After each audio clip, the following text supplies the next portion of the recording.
Okay, baby. We doing this. Here Boop. we are. Yep. Here we come. One more time. I think everything looks good, right? Yeah. I don't know what else we did. Oh, besides that. And we'll post that.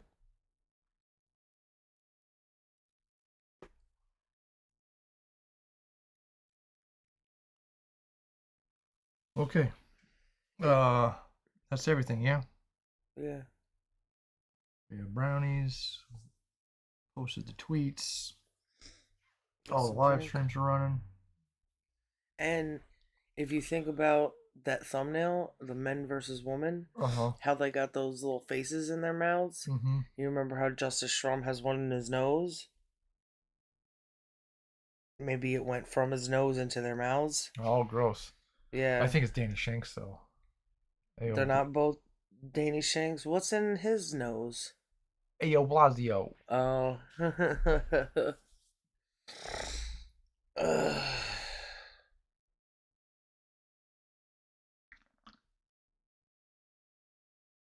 Ah. How's your hot chocolate, wife? Good. My belly feels so full, it's hard to get any more of it down. Full? I Yeah, haven't had much. yeah, I know. And I pooped. But I feel like that I have negative room in there.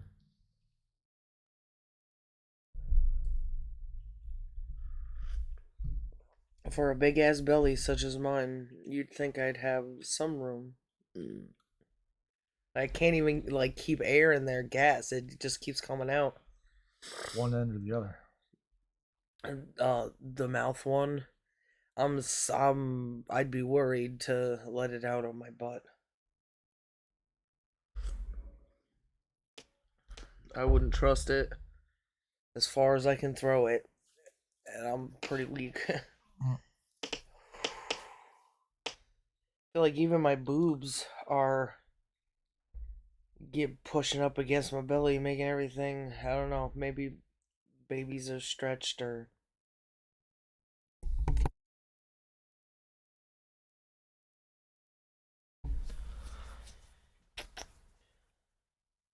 What are you doing, kitty cat? Come here, sweet boy. You want to sit up against my belly like you did before? I feel like I couldn't breathe.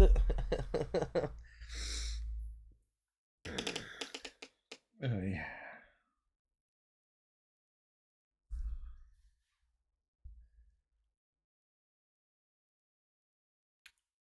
Uh,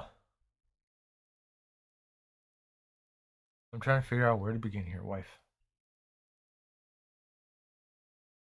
Do you have a trajectory? We could start from Kitty cat. there. Just bang, bang, bang. There's part of the trajectory, wife.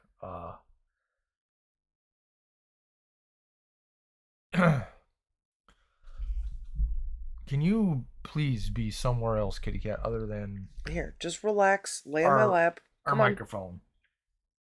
Come on. Oh my god. You ain't passing there again. Boy, I tell you what. I'll clip them little balls off, make fucking earrings. Say I won't. I can't. Not that I can't. I I I don't know how to do that anymore. Cut balls off and make earrings? Be ex- express stuff like that, like you do. Uh, I'm angry. I am very angry.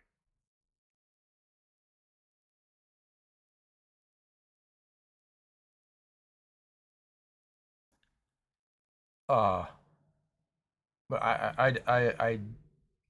the way life has gone and way my relationship with anger is right now, I can't or I don't know how to joke angrily like you were just doing with the animal. I don't like it because I know it still has an attachment to anger, but I I think I know a limit. Where do your jokes end and the seriousness begin?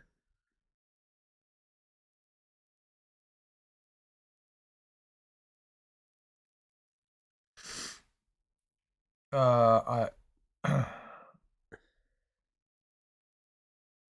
I I don't know. It's something that has to be worked towards.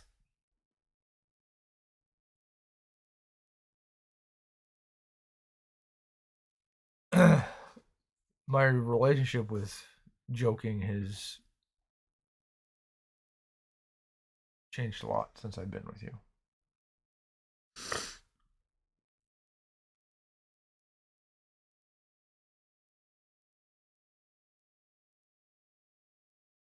When uh when we met, I was a shit talking son of a bitch.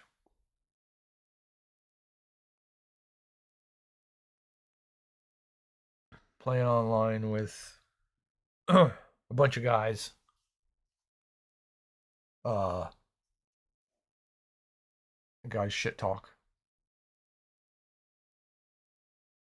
And I think I got good at it because no one could really give me shit back Except me. except for you. But I'm not a dude. Yes.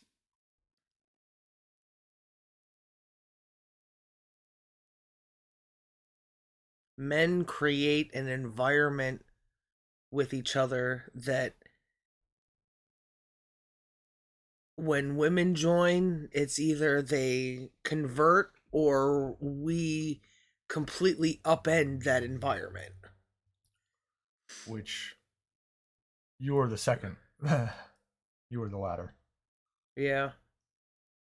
I I've joined boy groups before and it's done nothing but get me in uh, create a chaos around me, uh degrades me. I have to fit into a system where I will always be in the lowest rung because I don't have the physical strength. I don't have the mental wherewithal to continue fucking around. I don't like it.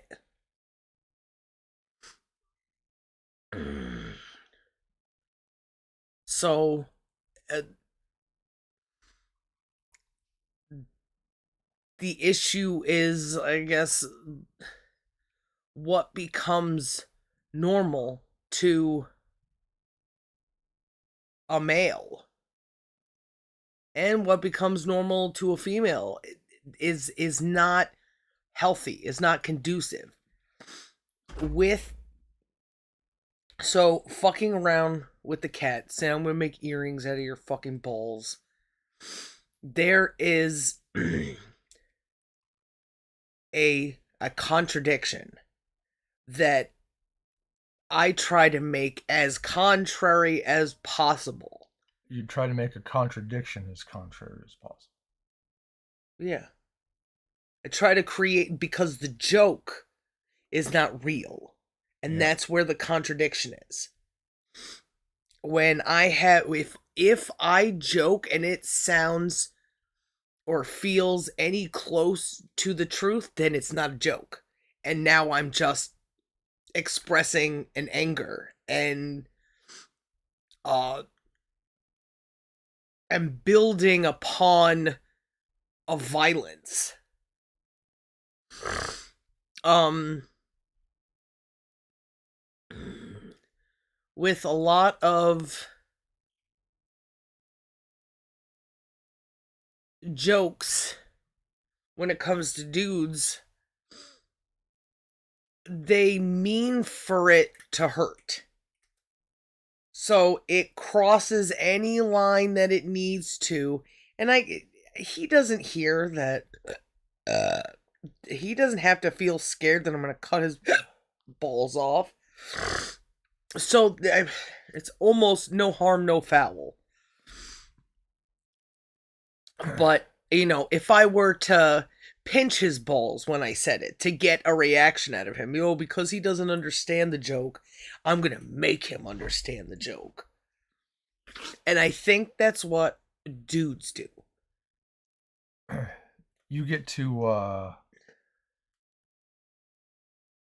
yeah, there's a hurting that goes with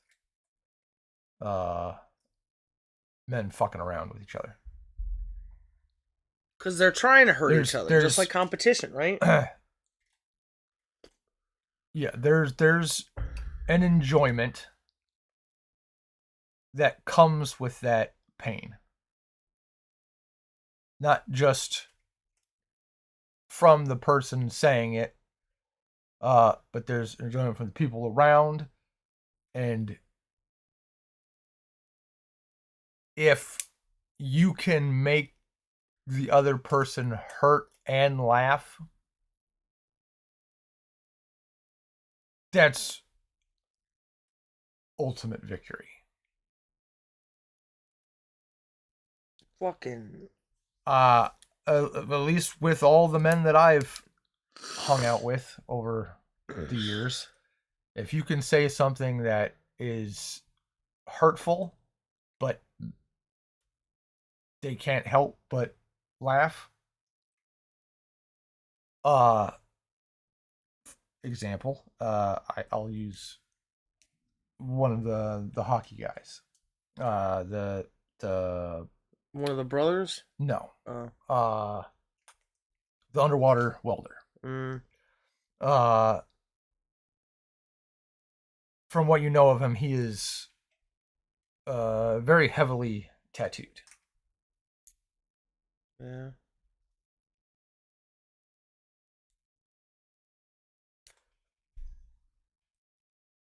Uh, across his fingers, say it says deep something No across. regrets. I can't remember what. It's been so long, and I don't think it fucking matters. But across his fingers, spell two words, deep something. If I'm remembering. Okay. But he's this big muscly idiot. Oh man, he just like he furred everywhere. Oh. We got I haven't seen one of those rollies in a while. I don't know where it is. Should I go and get a? It's fine for now. Um. You want to get brushed, little Nick? He's covered in tattoos, and tattoos aren't very pretty. Hmm. They're not nice to look at. His tattoos? His tattoos. Okay. They're special to him. I don't know how your tattoos are if you feel like there's a work of art. My dumb fucking sister would like to display hers. So she thought incorrectly that her tattoos were for other people. Hmm. Um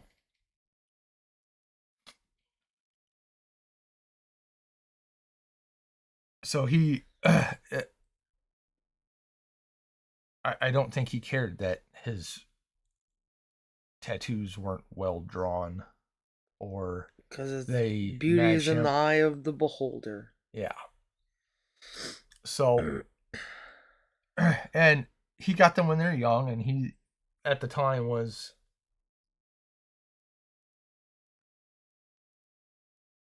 late 30s, maybe just turned 40. When he got the tattoo? No. When this Oh, particular story happened. okay. Uh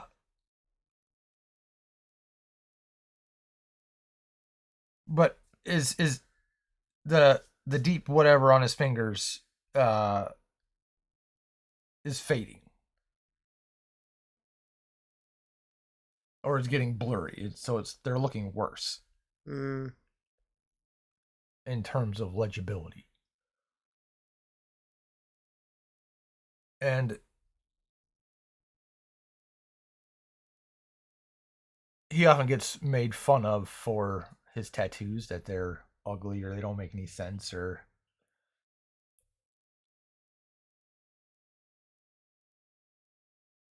it's just a different thing so guys can make fun of it.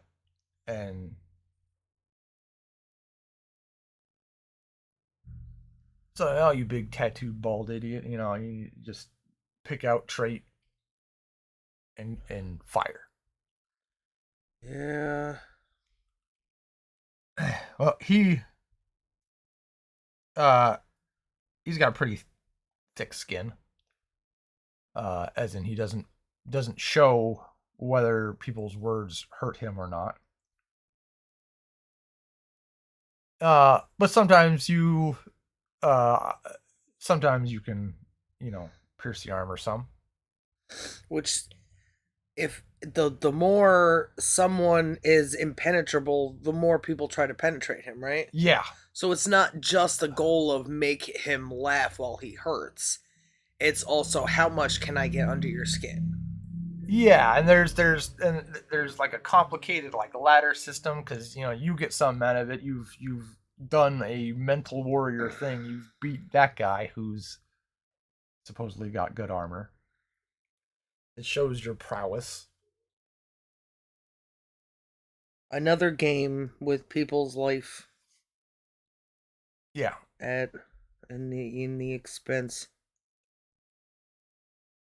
People's lives and feelings are in the petty cash jar. Yeah.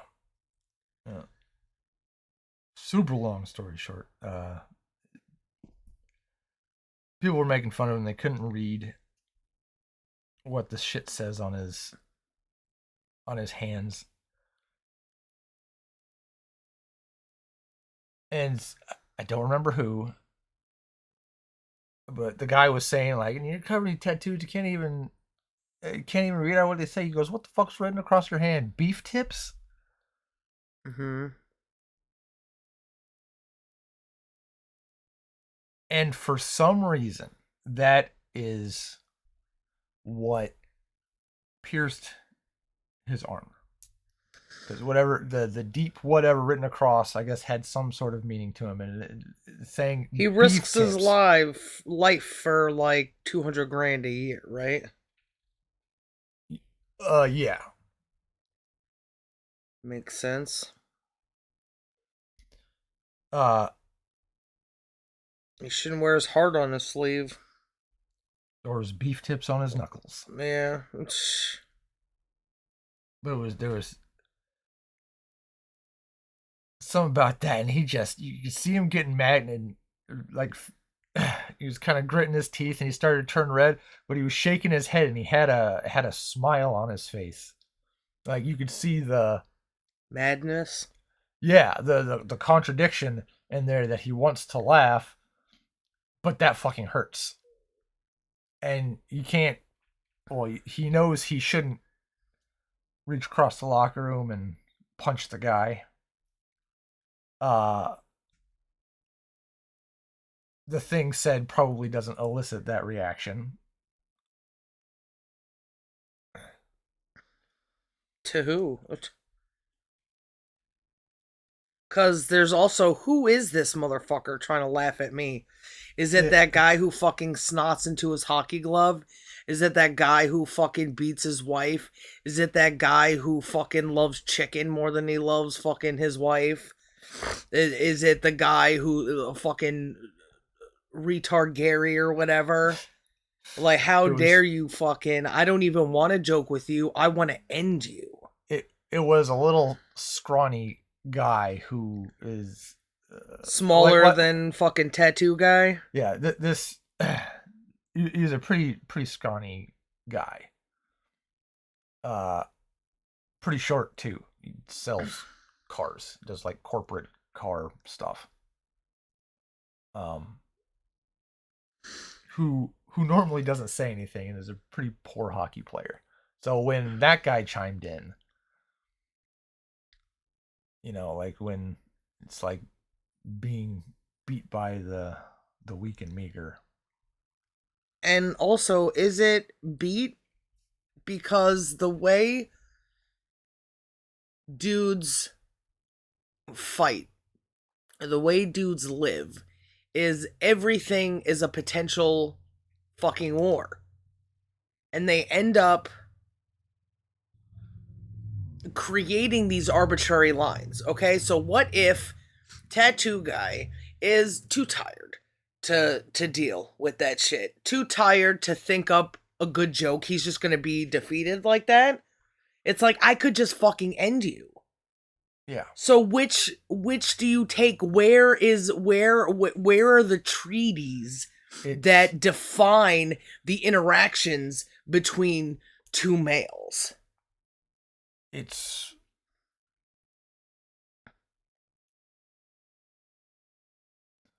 whatever they want at any given time.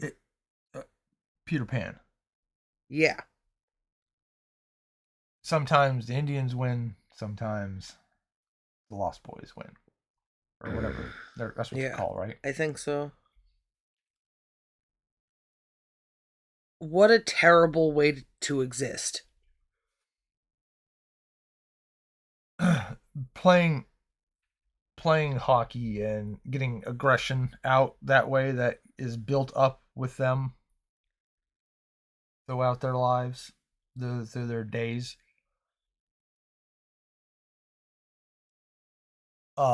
Making fun of each other. That is a way that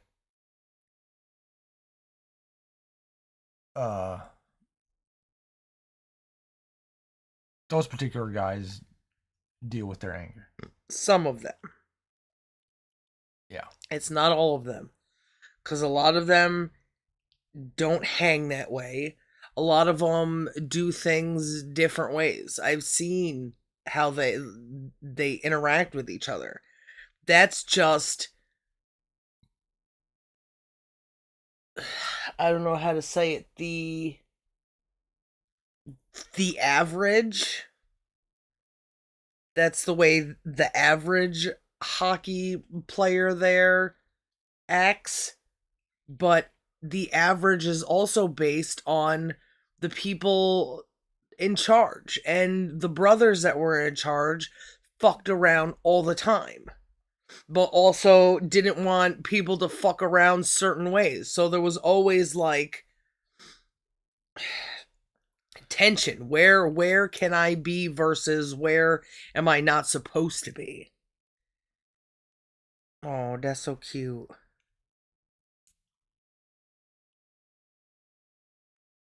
It's always like this.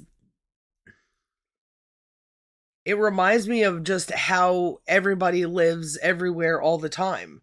Having to do certain things, and you're allowed to do certain things, and you push boundaries, but also you can't. But every moral, every standard is always a moving goalpost. Instead of 1 and 1 is always 2, it's, well, sometimes it's 3. If I'm feeling lucky today, it's 4. If I'm angry, it's 5. Oh, but sometimes when I'm angry, it's 6.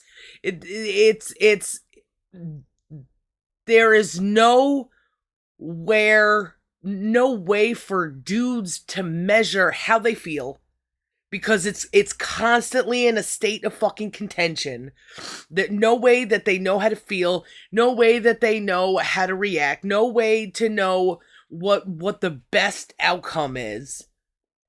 It's just constantly a state of fucking disarray. Instead of it being like a school of fish, it's like an ocean of fucking hungry sharks. Well, should I eat my babies? Because that's easier. Should I eat the bigger guy? Because he's going to maybe eat me.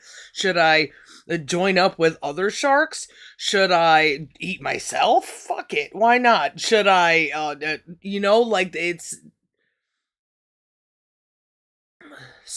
survival shouldn't have to be a part of that. And I feel like it is because now he's angry. He's a bigger guy. He's not in the mood to fucking joke around like he was all those other times. Oh, come on the dashboard, fucking whatever. Pooping on girls or having girls poop on you on accident. It's I want to punch you and now I have to restrict myself from punching you, and also do I get away or do I let you get away with this? Do I get you later? Do I just fucking admit defeat? That is too much.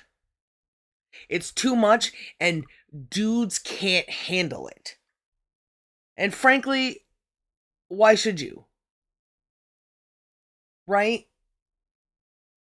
Because there is that oh my god, what do I call it? Not just the path of least resistance, but the lowest resting state. They have to make people have to make decisions, things have to make decisions to get out of that lowest resting point. To be different. To be different?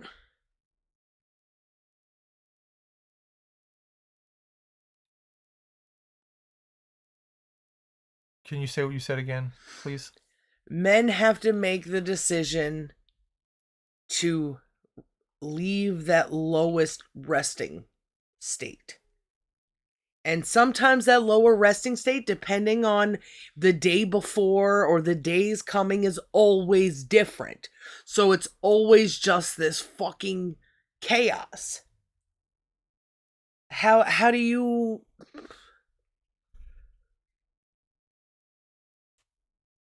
navigate that shit best? And what happened to you? You loved supposedly messing around with the boys, but when I would make fun of you, that was it. Right? Yeah. When you got your hand or your finger caught in the door. Yeah. And you fucking didn't talk to me for hours because I laughed at you. The whole time I saw your fucking finger wasn't broken and you were still like, it's broken, it's broken, it's broken. Hours going to the fucking hospitals, broken. And then when my reality became justified because he was like, yeah, your finger's not broken. And I'm like, It's like, fuck you, bitch. So there goes our relationship. Hey, don't start. Nope. No. You can go or you can stay. But you're doing both of them my way. Okay. Go take a break.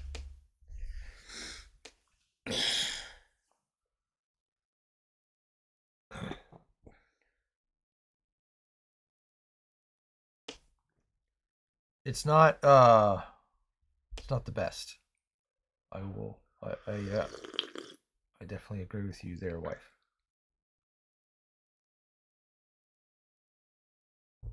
Well, like in the tweet, it's not getting the hurt to stop. What? What do you do to, like, one of the things, like, what do you do to vent? Do you go out and hurt people? Do you say hurtful things? You're talking shit. You're saying hurtful things. Yeah. I don't know if it matters, but like when I talk shit to the cat, I say it in a way that it hurts me to say it. So it's almost like I'm attacking myself. I don't feel like, ooh, if I could only fucking just punch you in the face, cat. It's like I say it, I feel guilty. Whatever I say, I feel guilty about, and now I've given myself the pain that the cat caused me. Yeah, yeah. I I, think I think I know that feeling exactly. I there are times every now and then I still try. I don't say it out loud. I say it in my head. Like there was a time not too long ago the dog tripped me.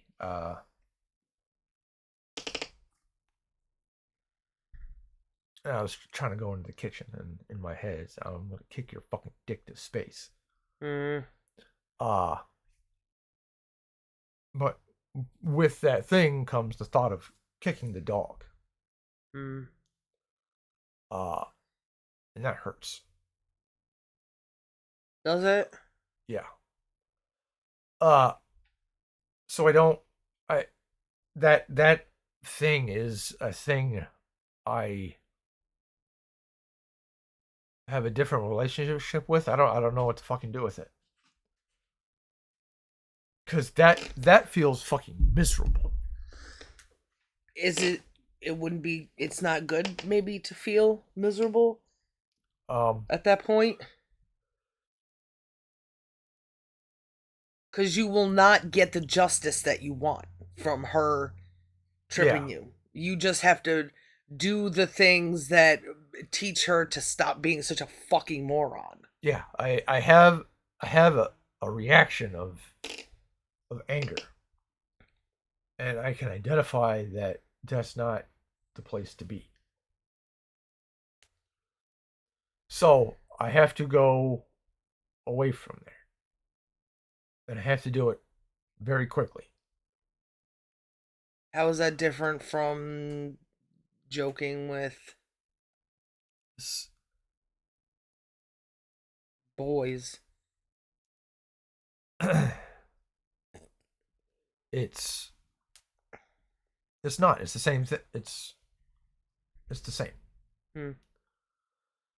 Um so I shoot off and tell a joke in my head. But the destination there is a bunch of hurt. And if it's not there, it's almost like you're gonna hurt it. The So anger is gonna build up inside of you against the dog that tripped you. where yeah, when it comes to my anger, I feel because I haven't done work, and it makes sense to me that work is necessary and would probably solve this. I often feel lost with my anger. So in this scenario of being angry, so I'm hurt and angry. There's a hurt that caused the anger because I the dog tripped me.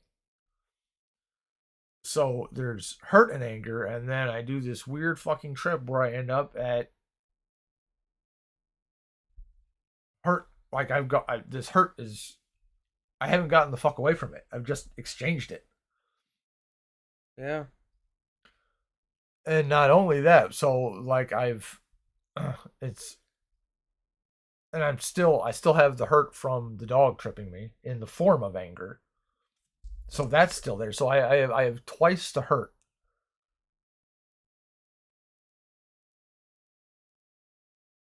Uh and I there were certain things that I used to be able to do that I feel like I were exchanges of that hurt. Like uh going outside and chopping wood or something. Uh go do something physical. Go for a run. Does that stop the hurt indefinitely? That's No. just to get relief from the current hurt. But what happens when she trips your ass again? Yeah, it doesn't solve the problem. I think it gets you to a state where you can think about the problem, because there's no thinking about anything else but really the hurt there. So it's not a possible thing to think about what the best is when that much is piled on. What do you mean that much? The Because I the feel like I can or I think guess there's a contradiction in that hurt, right? The hurt that she tripped you and then the hurt you feel when you talk about kicking her dick to space. There's information that lies between every single fucking contradiction. So for me, I would not be able to see any solution if I went to go vent by chopping wood or taking a run. There's nothing for me to learn there. That's only prolonging the issue. Time heals all wounds. Time makes you forget that you're fucking bleeding. You know? yeah. For me, Who, by the way, hasn't done yes. that's a factor. Yes.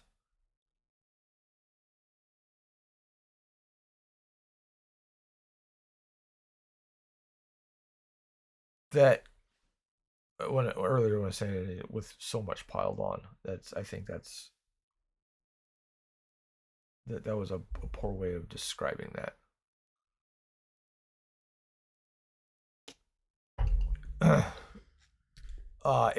It's kind of like uh a it's it's a buffer to the thinking. Instead of being able to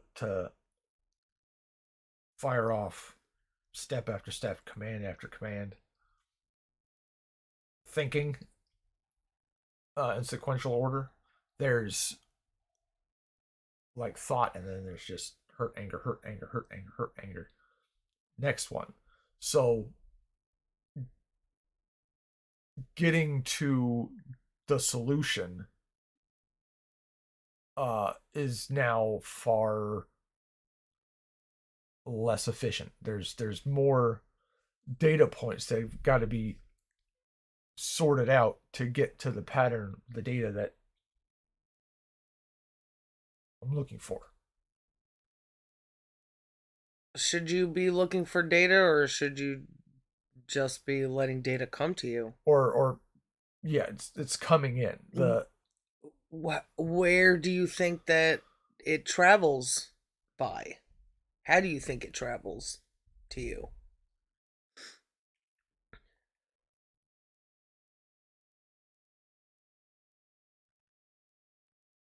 how does the data travel? Mm-hmm.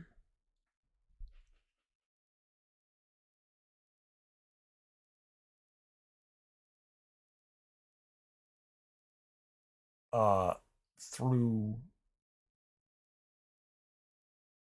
like, on the inside, there's it travels through my thoughts, through the, I would say, disorder. Uh but from the outside, it's sensory It input. The data travels with the emotion. Don't you think so?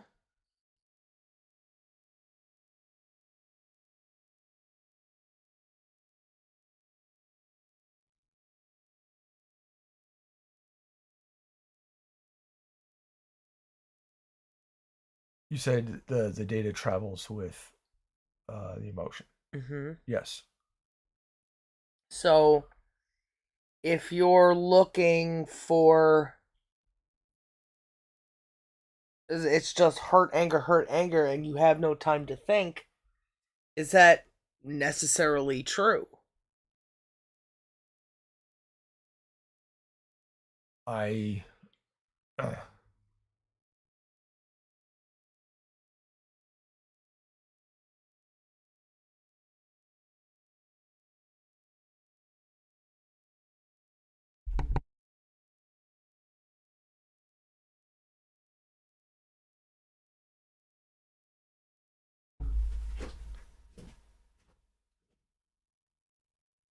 from my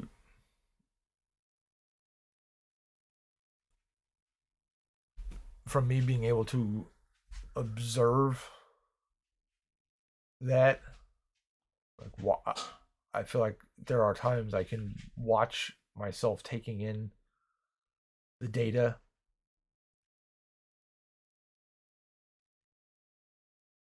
and so there's I feel like I can see the data that comes with the emotion, and it, I can observe like anger, and then when I have a thought that isn't, there's the noticing of the lack of anger,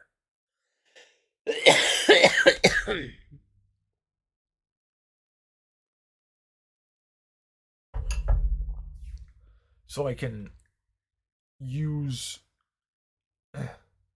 that lack of anger, and then the data about like what was I thinking about to What prevents you from reacting to your emotions right away?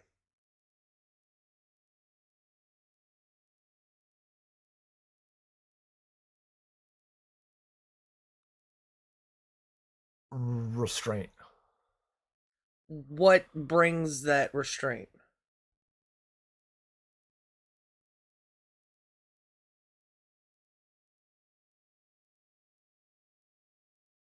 What allows for that restraint?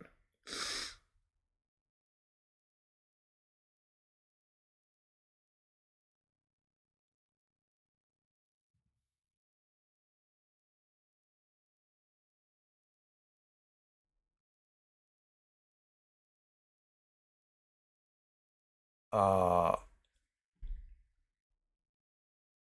a, a part of me with, I guess, it has the voice of,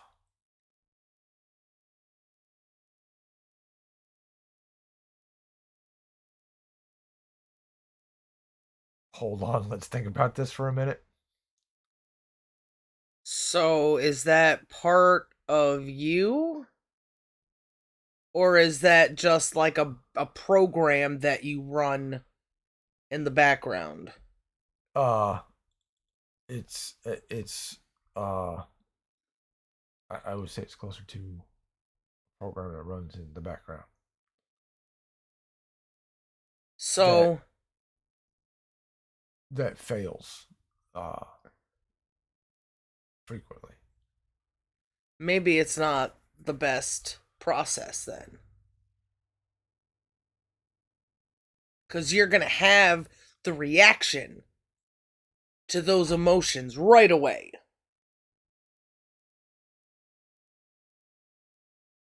Yeah. That's what makes it an emotion.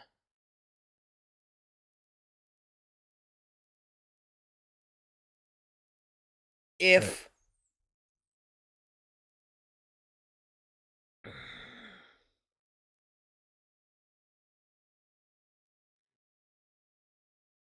what I'm attempting to get at, but I don't understand it too much myself yet, cause it's taken fucking centuries to get this far.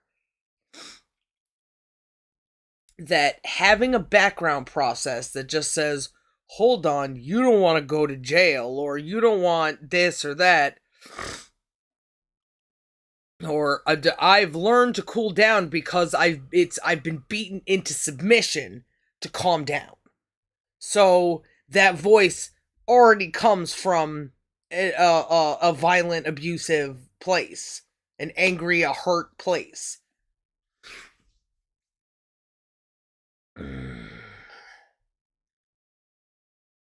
People often talk about Big Bang all the time. We were created, something happened and there was a Big Bang.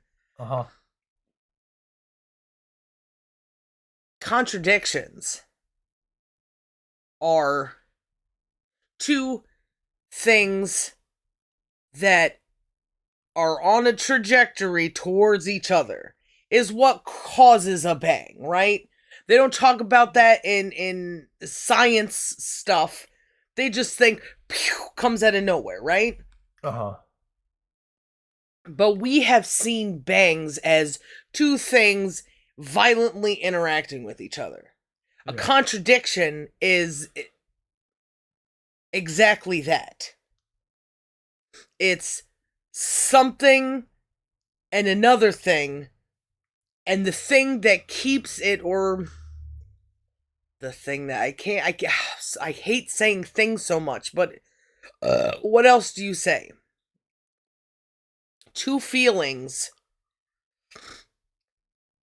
that collide towards each other because only one can exist in that spot. If you feel your feelings of anger, and there's the restriction that has been formed by hurt, there is no contradiction happening. Every time, everything that we can learn right now is all based on contradictions. Even the information of the science information, fucking learning how we work, learning how people work, learning what is good. It's all based on the information that spark when the flint and steel crash into each other. That information has to be the goal, is to be there when that crash happens.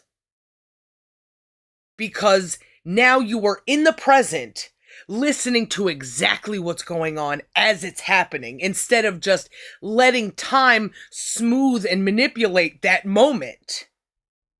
You don't learn that way. Nobody learns that way. People think they do. You know, oh, I've learned to just take things as they are and let it fall off my shoulder. That is perpetual hell. I'm sorry, am I... Okay. You are not causing any turmoil. Okay, it looks like I was. I have inner turmoil. You're not. Okay. You're not the source, baby. Am I adding to it? Because that could also be it. Dudes are so hard to... I think I know that males are more complicated than women. We are always a reaction to a system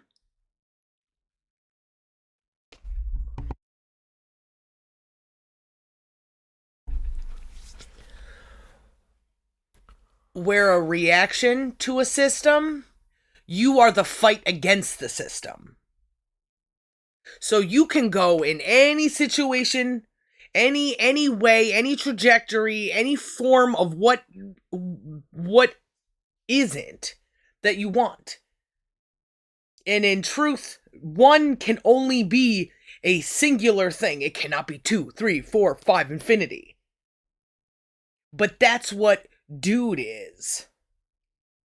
They want to define the things that they feel the way they want to define it at any fucking time that they want to define it.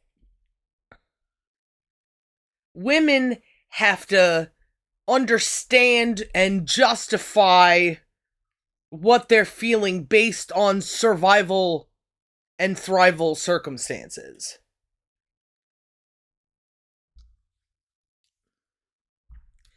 You're really distracting, Kat. You've got to get away from this thing.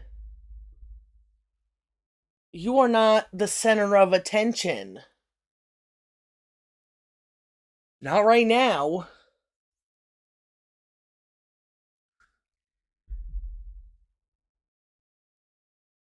So, there comes, like, these self-help idiots, like Justin Tate, or people I was trying to talk to on the internet yesterday. Instead of analyzing what something is, they want to say, I have the power to tell you what it is. Jocko, all you have to do to stop to live is just get up at 4:30 in the morning and just keep fucking running. Running away from your fucking problems. All of it. Because if there isn't a weight being lifted, then it's just perpetual fucking hell. Men have created perpetual fucking hell. It is indicative in everything that they fucking do. They appreciate horrible people in history. They keep fucking doing wars. They keep making the same fucking mistakes and not letting people learn from fucking history. That is the representation of their emotions and how they fucking deal with it. And it's not good. Oh, bro, you like sex? You must be fucking gay. Anything but to say the fucking truth, because you don't get to control the truth. So what do men do to stop living in perpetual hell? They have to find... Here's an example, because it happens naturally to some. When a guy has a baby, and they're like, I want to protect this thing, and I don't want to hurt this thing, and look at all the evil things that's happened to me, and I was this small once, and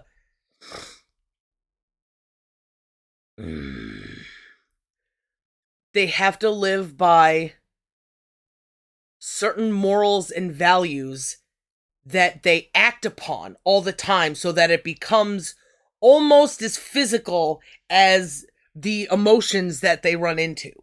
So that there can be a thing to contradict those emotions. And in... What? Sorry. Can you say that again, wife, please? They have to build the flint to knock across the steel. Or else they're just gonna keep getting hit in the face with fucking steel. They're gonna keep getting hit in the face with their fucking emotions. And keep defining life by, I want to feel better than this thing makes me feel. So, whatever the cost, no matter how contrary it is, contradictions will either work for us or against us. And every opportunity where a contradiction works against us is an opportunity to change that situation, so that contradictions become something that help us rather than hinder us. And when you build something inside yourself that you show yourself is a pattern, it becomes as physical as the thing that hurt you. Does that make sense?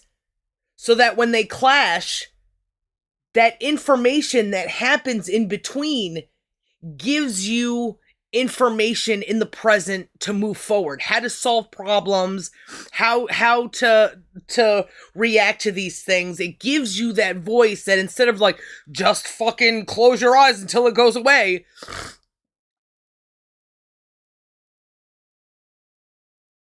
it gives you almost it gives the path of how you got there a voice. This is the reason why I have to fight with people. These are the circumstances surrounding this situation. You know that if you've spent your time working against those bad things by making yourself a person that has been walking towards good. If you say, want to create this thing inside yourself that acts the way the things that hurt you act, you will never be able to see the thing that hurts you in a way that will solve that problem. Because it's already been defined for you. You've made yourself the measuring tool. You're one side of the scale. If you want to weigh a pound of gold, you have to have a thing that measures a pound. You have to become that pound measurement so that you can accurately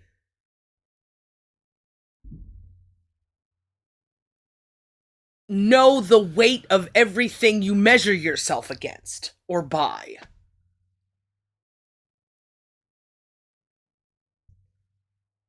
And that doesn't come by making contradictions yourself. If you love someone, you have to love them constantly. And you have to always work towards good. There always has to be a movement towards good. Or else there's nothing. And that good can come from any source. From a boy getting his first dog, something real. A boy falling in love for the first time. He has to, even though those things may hurt, he has to recognize that feeling, name it good, because it's different than everything else. And he has to try to spot those goods everywhere. So, say he felt that good with his dog when he first got it, but the dog pooped on the floor and the parents are angry, so it's now the dog's fault that he pooped on the floor, so it gets punished, and then that meaning of love is gone. It's something that has to be explored by more people than me, because the only love that I have is love that I forced myself to feel in trajectory of good. I have nothing that came from me originally. I'm so far removed from, I've never been able to develop that love because I lived my entire childhood in fear and disgust and by the time it's very faint. By the time I was feeling things and knowing things, maybe not understanding them, I was old enough to just define everything myself. Instead of looking for what things mean, I was just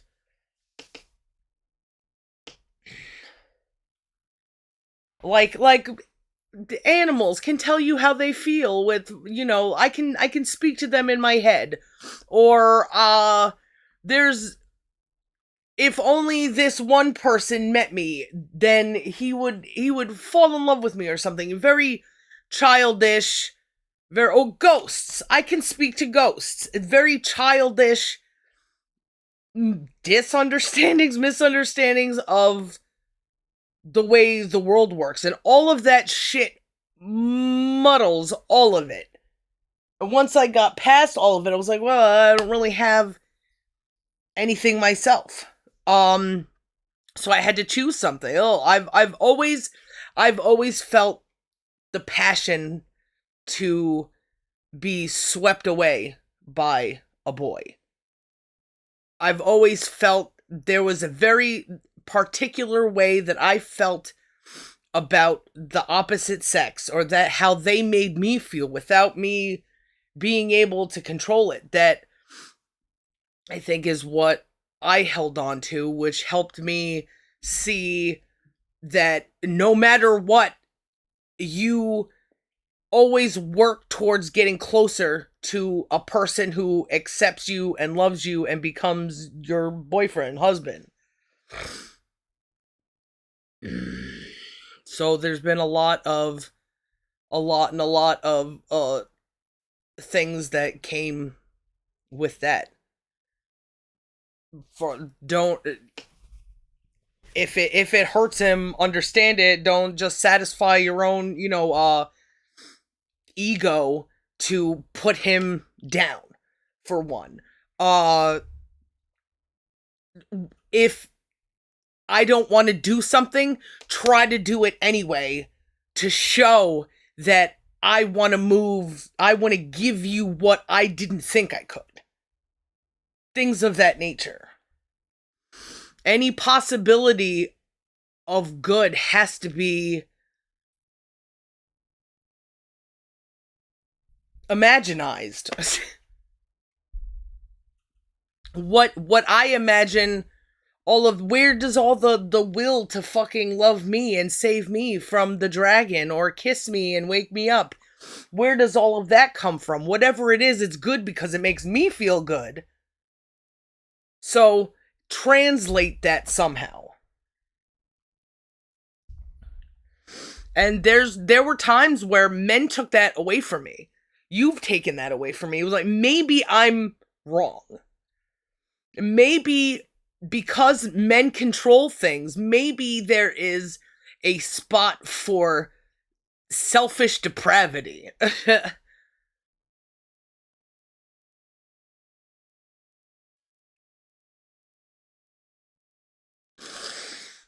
Maybe I have to define things by what pisses me off. In a way that, look, I can't change you, so you do it or you don't. But it can't be like that. Because then a parent would just, oh, I want you to be a doctor, and if you don't want to be a doctor, then get out of my house, which is what shit has happened before.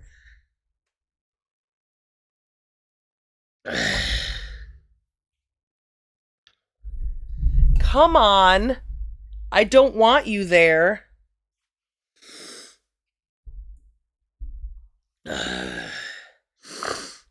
I've physically had to pay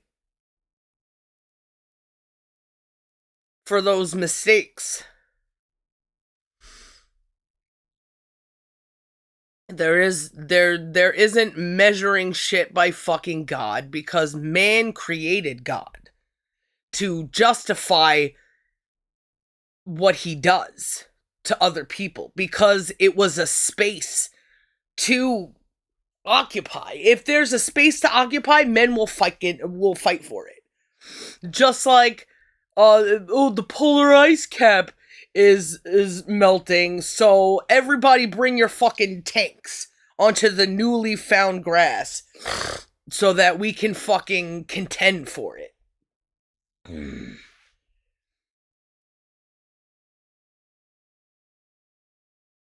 it's hard because I'm not a dude, so I don't have all the answers, but I know that everything that boys do is wrong. Because I watch them create their own cycle of bullshit.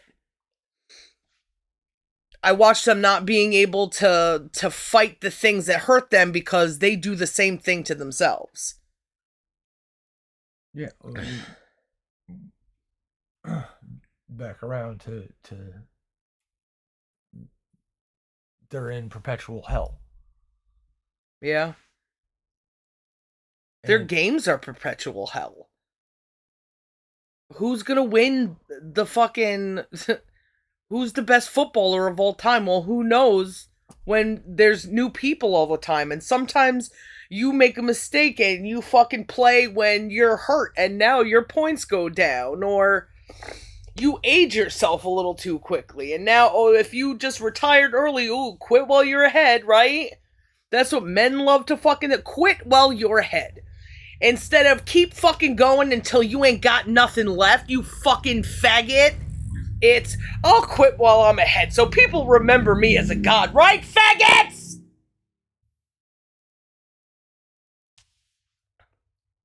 Yeah, I want you to hear that I exist. Ooh, here in the home of the road and fucking... You all want to find new ways to come. Want to find new ways to feel like you're fucking... And you'll pay any price for it. You can lead yourself to believe that your enemy is what you should look up to. If you need to, if you want to. It's all random, and I don't know how men do anything but just... They gotta fucking hold themselves to a specific standard. I don't even know if they can see fucking good.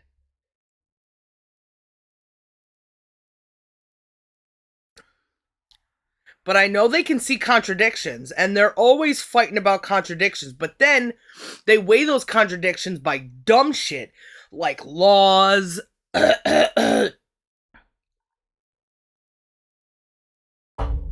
culture, religion. God says don't do this, so I'm gonna chop your fucking head off if you do.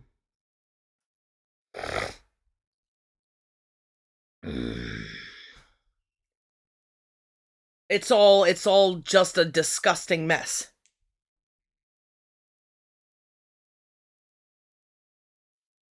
A disgusting mess that has to fucking stop now. Because they let their contradictions pass by. Any man who loves a dog and goes into the military is being contrary. If you're fighting against another man, you're fighting against another dog lover, potentially. You're bombing cities because your fucking president told you to? What about all the dogs that live there? You can't love anything if you don't see those contradictions.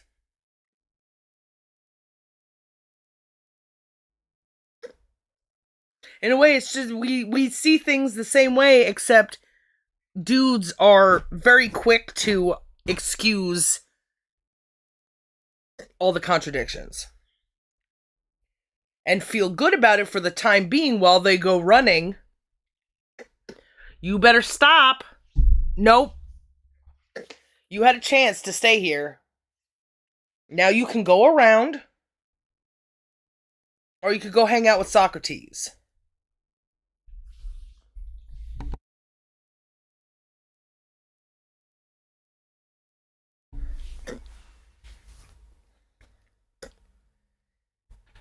Trying to hold order, even if you are not holding order with that, and also questioning yourself to know if you need to change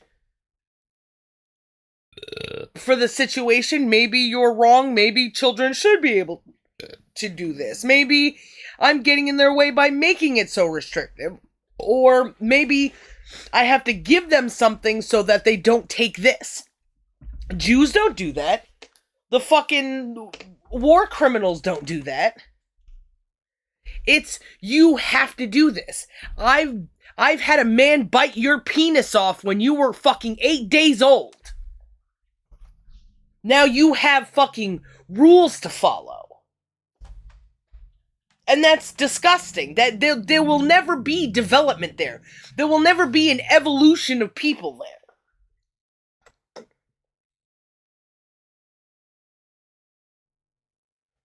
it's an automatic thing that is built from hurt. What? Seems like it becomes an automatic thing Yeah. built from It'll hurt. the natural things that make you think you want to ride loud motorcycles will turn into that instead. Will turn into this reason, but you have to fucking stick to it. You have to work for it. You can't fucking pretend. You have to sweat for it. You have to bleed for it. You have to cry for it so you know it's real. If you know that things hurt you, then you have to measure this thing by that same hurt. But something good, something that alleviates hurt. But you have to know we already exist in this hurt. We have to know how bad it can be. We have to feel how bad it can be. So we know how much to work in the opposite direction. You don't get to just avoid the hurt. Everything has to be measured by hurt now. It's just the way it fucking is. If people aren't measuring everything by hurt, they're fucking doing something wrong. Probably everything. Because then you ignore the hurt. You don't see how powerful that hurt, what a hold it has on you. So hit your kids like you were hit. Fuck it. I gotta pee pee. I gotta pee too. Okay, well we'll do a BRB. Judgment Day.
Yeah.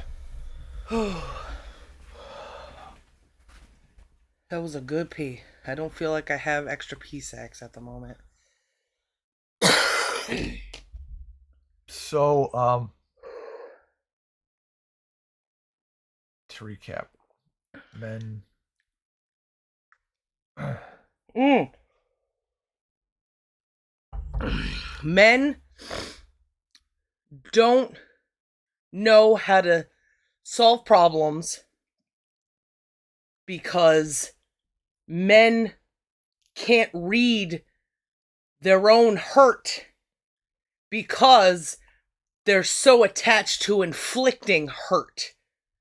Playing is inflicting hurt, right? It's a competition.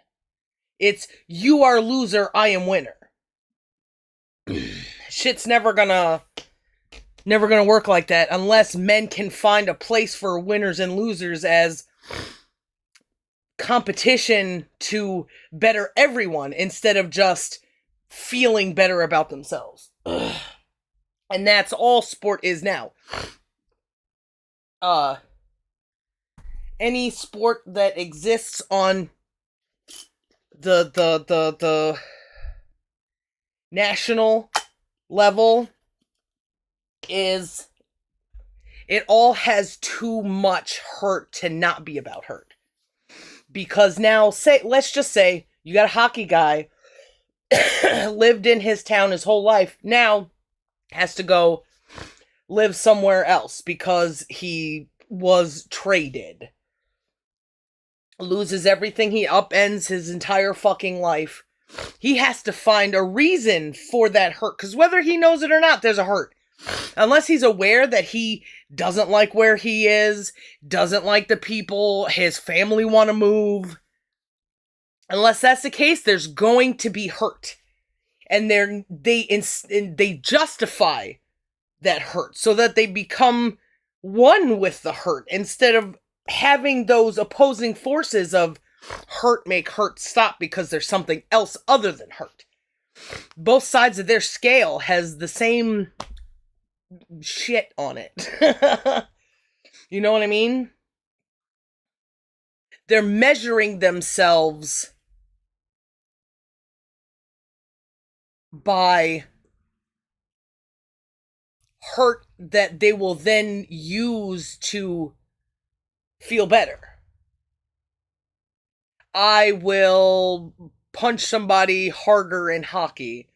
I'll party harder to make this, or I'll be more dedicated to my team, or there's always going to be something that justifies the hurt instead of making the hurt stop. How do you tell the difference between the two?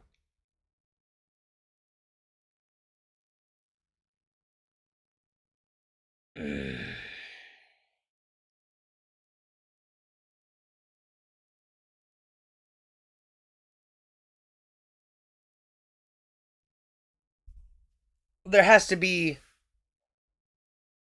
I don't know, how would you even do that? There has to be contradiction. You have to want hurt to stop instead of, I guess you could just, and if you lean further into the hurt, sometimes it's a process. Sometimes it takes years to be able to see what you're doing. I was in my 20s before I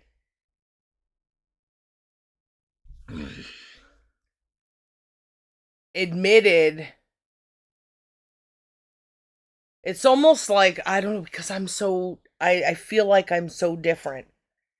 Everything that happened to me, everything that I thought had a voice that was just like, you are doing this to survive.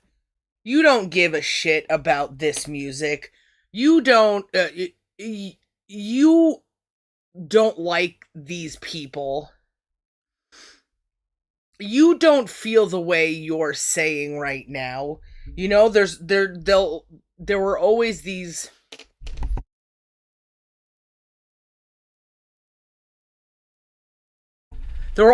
contrary voices.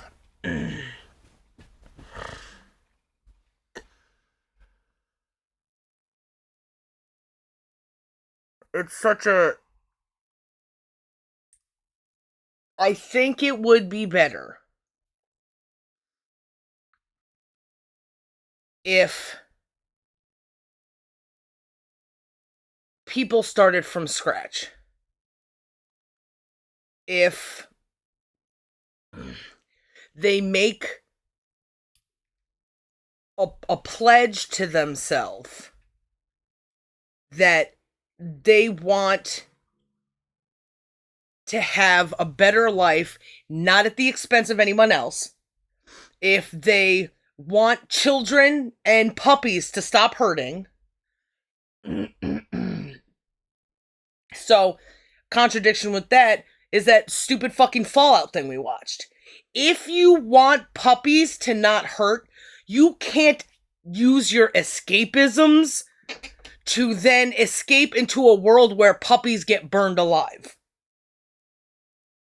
That will be a contradiction that will lead you down a bad path. Anybody who watches that show, who loves puppies, who watches things to not do something else to solve problems, they're resting, they're using their time of rest to watch puppies burn, that is a contradiction.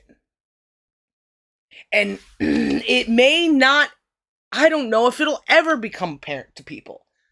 It has to. There are people who are aware of contradictions. If they make a pledge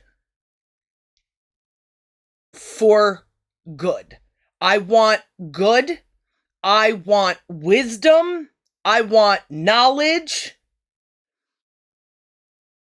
and I want hurt to stop instead of me getting a benefit to it. Well, you're hurting because you don't know where to go in life. Oh, look at me. I got solutions for you. Give me a bunch of money to take my fucking courses. You want the hurt of your financial troubles to stop? Well, maybe you should join my pyramid scheme. Taking advantage of hurt is not a good thing. And a lot of that, do unto others as you would have done to you. Do you want to be tricked? No. Then don't fucking trick anybody else. Do you want to be lied to? No. Then don't fucking lie to anybody else. Do you want to be taken advantage of? No. Then don't fucking take advantage of anyone else. And measure yourself through every one of those, not just, oh, I'll say this and then I'll just do it because I'm not thinking about it. Any interaction. Am I lying? Am I taking advantage of them? You have to fill yourself with all of you. People fill themselves with bullshit all the time. They're typing on Discord while they're watching a movie and listening to music, and they have plenty of sensory inputs and outputs. Instead of just taking it all in, taking whatever in and feeling whatever you want, make it a point to fucking do these things religiously. Am I taking advantage of my girlfriend by, giving her kisses on her neck? I know I want sex. Should I tell her that I want sex? Should I make her feel like she wants the sex? Should I, if she gives it to me and she's still like looking away, am I taking advantage of her? Am I lying? It constantly, there has to be that input and output of asking yourself questions and measuring and balancing until bing, bing, bing, bing, bing, bing, bing, bing, bing, the Pog fucking game gets to a level 100. I don't even know if there are levels in Pog. Or Pong.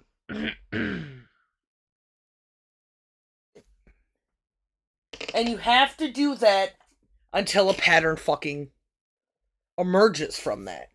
You can't just oh, it didn't happen, so this is all bullshit. That's stupid, because all of what I'm saying exists in the universe. You can see that when a dog gets eaten by a crocodile, it's fucking yelping. It didn't yelp when you were petting it and it was snoring and you were playing. So there are two different outputs that are happening. You have to recognize that. You have to give them names. You have to talk about their similarities and differences. And you have to do this fucking constantly with everything you fucking do until it's not this hard anymore. You have to drive yourself just as fucking crazy as the world drives you. But you're doing it for a purpose. You're doing it for a reason. You have a trajectory. It may feel like it's crazy, because what do you compare it to? This is a new thing. Taking control of your mind, of your life. It's just like when other people try to control it, except it's not gonna have the same outcome. It will become a new thing. It will become a recognizable thing in everyone's. Pretty soon, you don't just see things in yourself, you see things in other people. You understand people's motivations. You understand fucking every word that comes out of their fucking mouth. You watch other people. People could do this already. They see the contradictions, but they don't have that steady force to measure those contradictions by. They just see from the outside of themselves, this is illegal, this person did this. Instead of having that illegal part be part of them, a decision that they make for themselves instead of a decision that's made for them.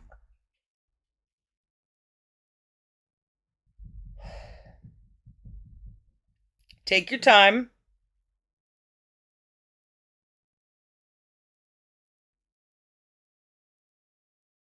There's a lot of people who are at the bottom of the barrel, who are at the end of their rope.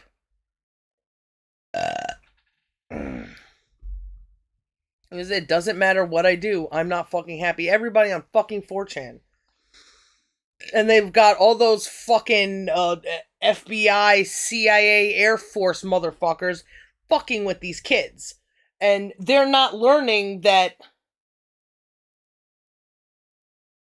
there is a proper way to go, because they're just flooded with all these different explanations. Oh, fucking, you got to measure yourself by God. God is another. Culture, religion, politics are the things that prevent us from measuring good, because it takes good for its own.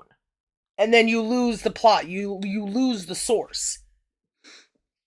Or I guess you never gain it. You have to gain that source, and culture, religion, and politics are in the way. God's a fucking retard. If you believe in the thing that's in the Bible, you yourself are a fucking retard, because everything you say is contrary. And this is a very easy way for people to start anything in religion, culture, and politics that contradicts itself. God says, I am a good person. God destroys an entire civilization because he's angry. You have to see the contradiction in that. So then what is good? Is good destroying everything? Is good holding vendettas? Is good the paternal all-knowing thing punishing the dumb? Is that good? You have to point out all those fucking contradictions. People have to go into the very depths of their fucking soul to see this shit. And go look at the fucking contradictions that your enemies make, and then search for them in what your friends say. Fucking Donald Trump says this, and then he doesn't do it. Oh, but Joe Biden says this, and then doesn't do it. It seems like they're both fucking retarded. Fuck them both. And in fact, fuck the entire system that they existed. Because look at all this other stuff. Look at all these fucking these crimes against fucking humanity. Look at all this deception. Look at all these fucking empty promises. Look at all these fucking these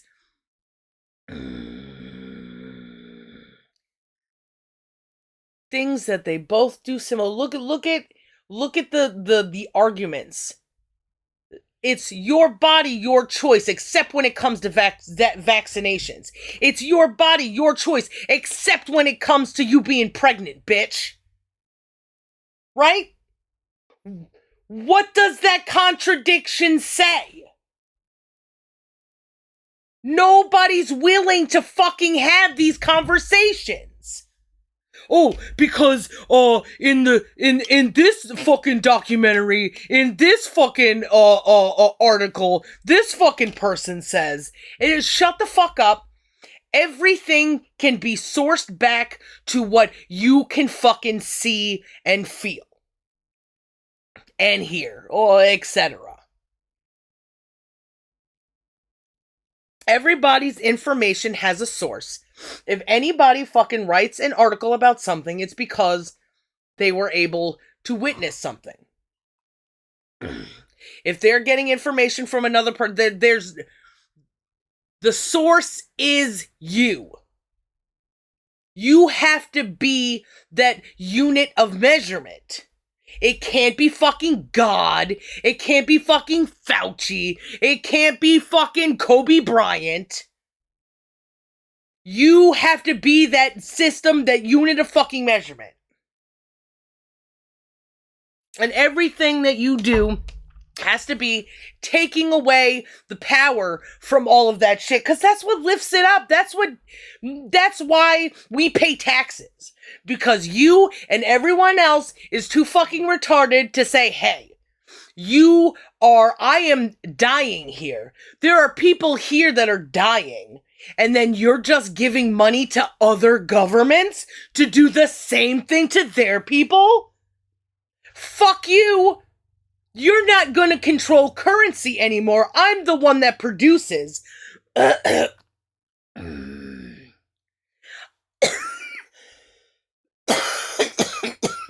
the one that's providing a service. So if you have integrity as a person who's providing a service, and you are giving half of your paycheck to someone who claims they're providing a service, but you know they're not because you have a standard that you keep and people say, yes, thank you, please come again. And these people are constantly getting fought against. Well, how come you're giving money to the fucking Jews to commit fucking genocide? How come you take all this money, but the roads are all still shitty? How it is all, every little bit shapes this puzzle piece. You could pretend that it's only 1,000 pieces, but you're only gonna get, are you even starting at a corner? You know what I mean? Because of the corners are so different. You have to find those corner pieces. You have to find those side pieces so that you can define everything else in between.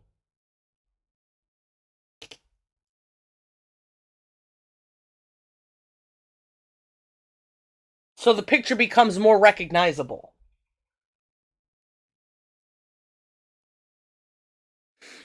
Start from fucking everywhere. Whatever comes to mind first, go there, break it down. If you can't, move on, but bring that you couldn't figure out the last one with you, so that maybe there's information there that will help you there, and maybe there's information in the past that will help you in the new one.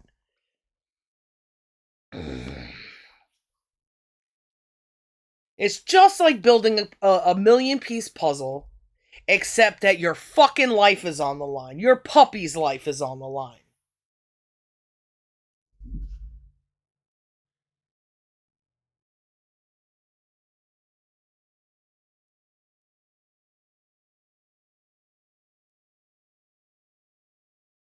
Did I answer your question?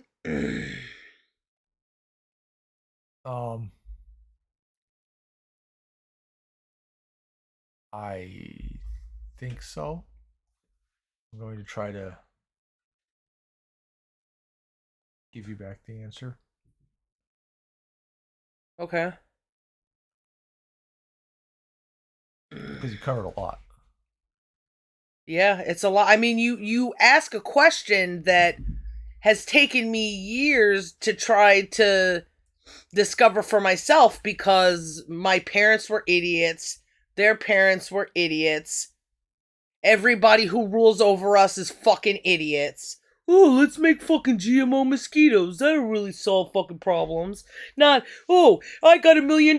Maybe I can regrow trees, right? Bill Gates, you fucking faggot.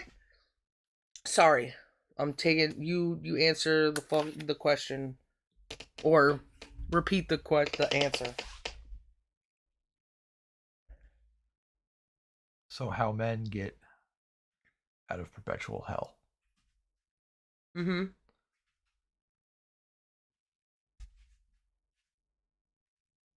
They've got to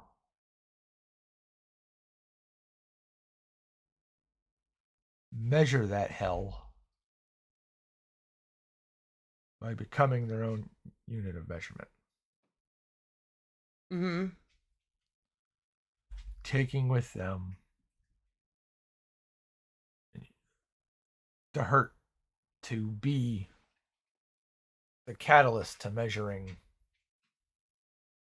Nobody wants to be a piece of shit, right? Nobody wants to be. What's his name? I'm thinking of Theon Greyjoy from Reek. Reek. Nobody wants to be Reek, right? But the way men play, somebody is gonna have to be Reek. Because there's gonna be someone who has to be fucking bullied out of existence. You want the strong want to look as strong as possible, right?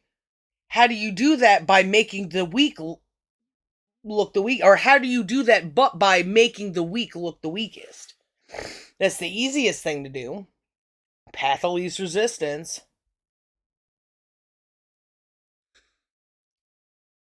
So with this hurt deal, you have to not want to hurt, but also not want to become the people that hurt you.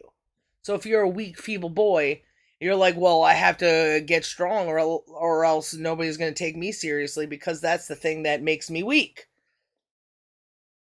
And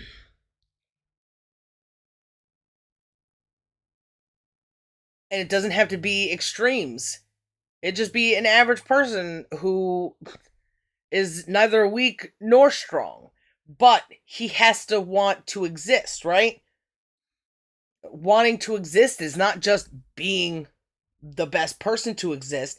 It's knowing that there will be people who are better and there'll be people who are not better. There's never a best. It's best for the first 5 minutes and then somebody will move on to the next shit. You know, there's it's the law of averages. If you know that you want to exist, it has to be also aware that everybody else wants to exist. So then you cut off that kill competition immediately. You don't want to die. You don't want to have to fight to survive, right? Right. No man does. They will convince themselves eventually, but no child grows up thinking, I want to destroy things. Not when they have a life of relative comfort. They don't go around looking at everybody going, I want to defeat you. I want to take all your shit and fucking. It's not inherent in children. That's when survival kicks in and you get older and you're 14 years old ruling an entire country, you know, because nobody knows what the fuck they're doing. There's wanting to survive well, not just always living on the edge. And that takes knowing that everybody else wants the same thing. Or at least should want the same thing until they're corrupted by fucking whatever, this and that and the other thing.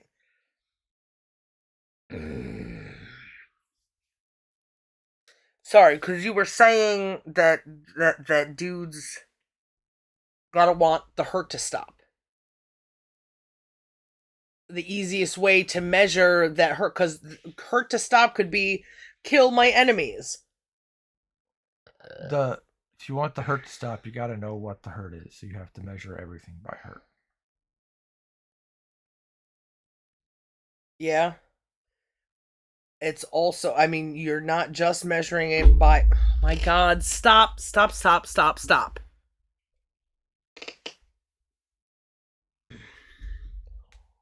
Time is linear, and there are fractions of seconds that go about, even as I'm talking, billions and billions and billions and billions, depending how small you can slice this thing. And time, I'm sure, can slice itself any which way it fucking wants, because there's no points where it stops. No point where time stops or pauses or... If men just keep wanting hurt to stop, measuring themselves by their hurt, they'll only have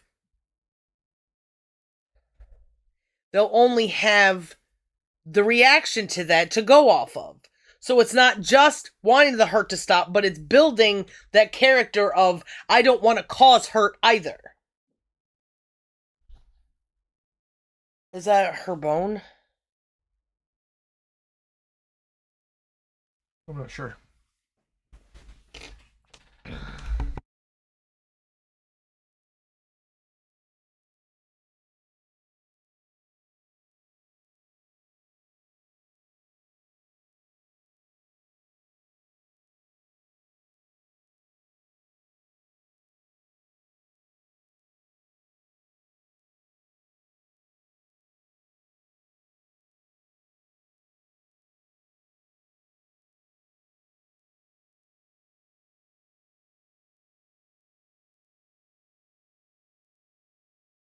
At what point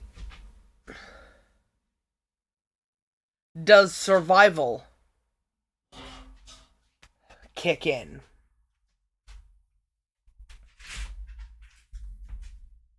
Because with men,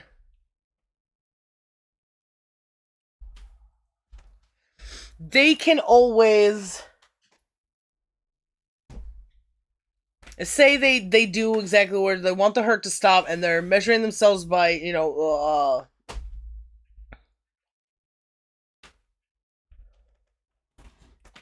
not becoming the thing that hurts them.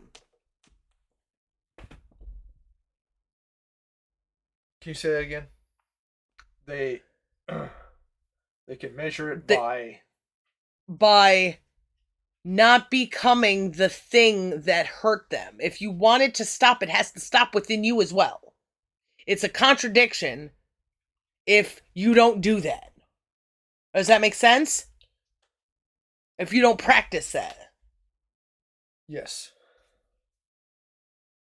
Sometimes, like with you, I had to fucking lie to you to get you to stop being such a fucking baby.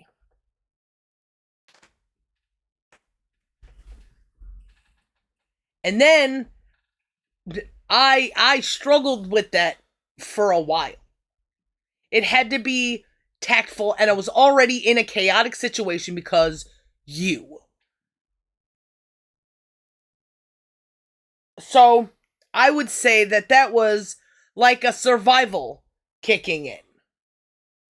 That I can fucking go upstairs and just beat you to death with a bat to make the hurt stop, or I have to become you for a moment. Because I can't fucking deal with this anymore. Men have ample opportunity to do that as well. Okay, there's a fucking monster, right? You piece of shit army guy. Go fucking take care of the person who's trying to shoot at you, because what choice do you have but to shoot them back? If you've tried talking to them, they're just savages. Do you want to become those savages? Like we were watching those fucking Australians became the savages? Yeah.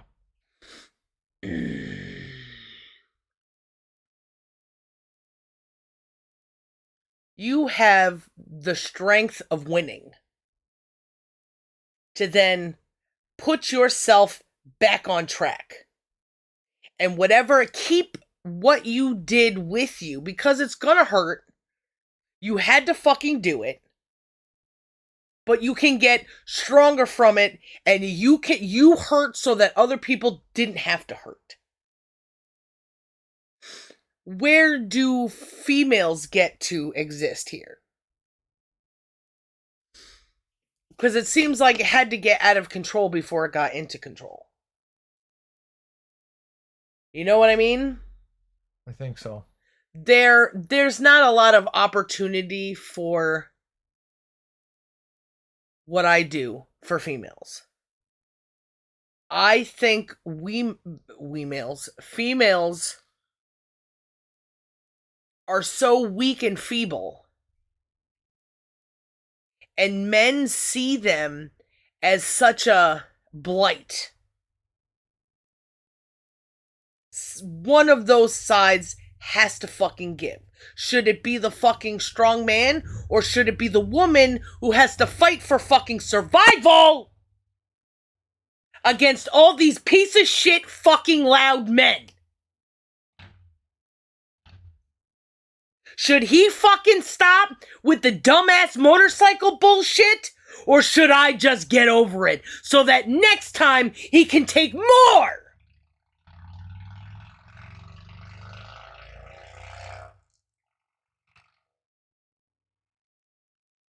You people don't fucking stop. We have no choice but to stop. We have periods, for one. We have babies, for two. There are physical things that get in our way from enjoying life. Things that we have to factor in before we make decisions. You don't.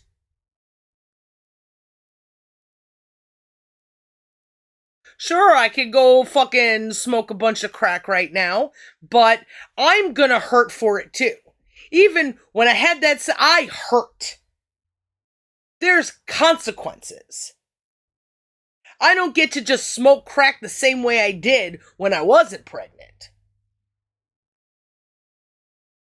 When I got my period, do I just get to run around? Do I get to swim around?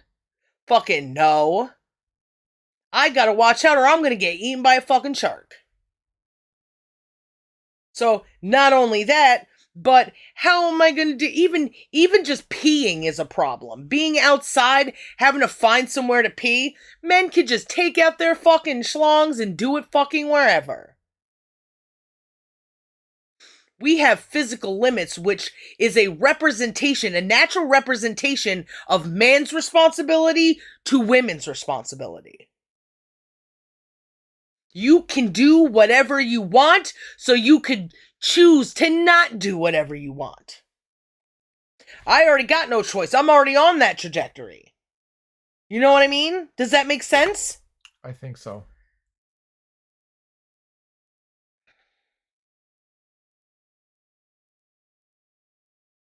Anything that a woman could do to hurt a man, they can prevent. Anything. They choose not to. Or they want to be too weak. Oh yeah, you get sued for fucking alimony, blah, blah, blah. What are you doing about it? Men can come together to do anything. If they wanted to. If they're all fucking sick and tired of how things go, but the same government that makes them pay fucking alimony is the same ones that give them their fucking military paychecks. That tell them, ooh, my country, my country, my country. All these enemies are trying to get into your country. And then they do. But are they doing anything about it? I saw so many fucking retards on Twitter that was like, try to take my gun away.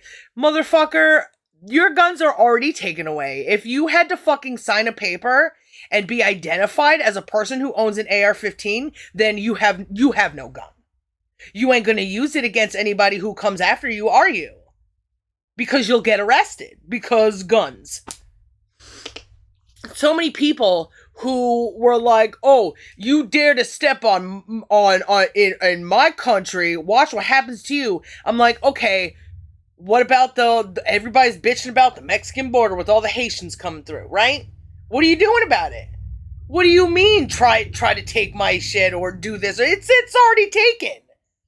They can only take so much at once, but the wave is crashing. A wave cannot be back here and also where it's gonna be over there, right? A tsunami starts somewhere and continues somewhere.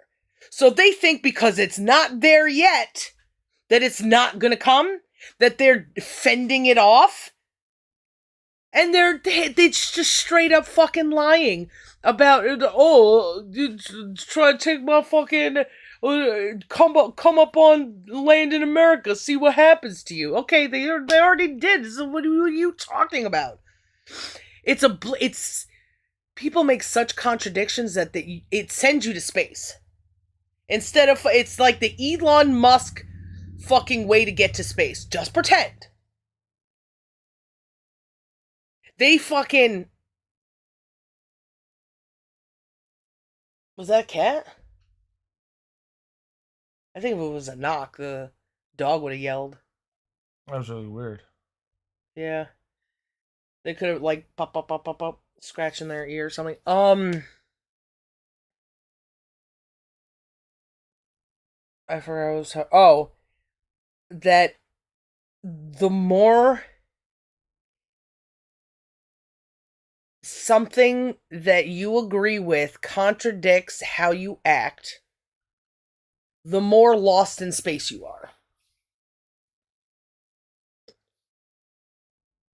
When dudes joke about their power, if a guy can conquer another guy with a joke, but he couldn't conquer him with a sword, it's a contradiction. It's a lie. Because that's the way you set the world up for yourself. That's the way the world has been set up for you. And until you say this is what it's going to be instead, then you're part of that bigger system. You are not your weaker force until you disregard the greater force and everything that the greater force says and has to offer.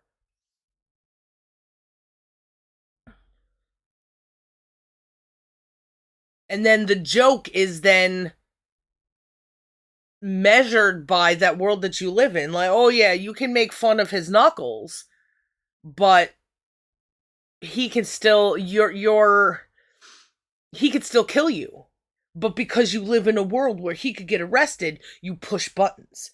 That's what little fucking skeevy nerds always do. And that's why Trevor Moore wrote the song about bullies, because these people are like, you have to fucking refer to me as fucking Sailor Jupiter, even though I'm a fucking fat black guy in a dress. When you talk to other people, you refer to me as fucking Zimzer.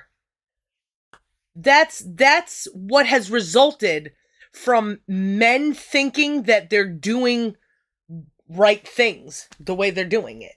They just let shit go by because the way they define things isn't by the entire universe. It's only just what they want, given what they're given. Given who they look up to, given whose voice they hear the most, given their position in life. And they all do it. Whether they know it or not, they all do it.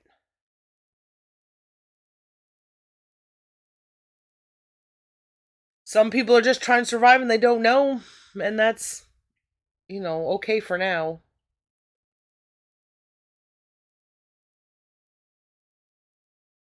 Any dude that wears a dress, you brought other dudes to that situation where they survived by just trying to become the strongest woman instead of the weakest man. You joked people into dresses. Maybe they didn't want to participate in that game. Maybe they suck at it because they weren't given the right words. Maybe because they're from a different culture that doesn't understand one of your references. It's all just arbitrary shitty bullshit. You have to measure yourself by something else. Justice, temperance, courage, friendship, all the things that Socrates has yet been able to answer. Well, we don't know if he didn't, we haven't listened to the courage thing, but I have a feeling that all of these most poignant topics are things that Plato can't define because he has no one really to discuss it with.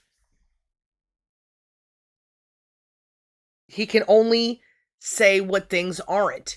And that's the contradiction. You define good but by what it isn't. Good is not fucking diddling kids. Good isn't fucking drowning puppies. Good isn't eating something that fucking makes you want to puke. And then when we finally develop all these things, and isn't that what they do with electricity? With anything that you have to measure without having a physical thing to... You have to find that thing first. You have to isolate it from the rest of the world. And then you have to find a system of measurement to watch its amplitudes and deplitudes. It's the scale of the little bittest of energy to the most bittest of energy. And what all goes into that? Oh, it changes, and this is 1 ohm, but now it's 2 ohm, and I measure ohm by the, And none of that is physical. You have to give it physical things to let the electricity reflect from. Right? Yeah.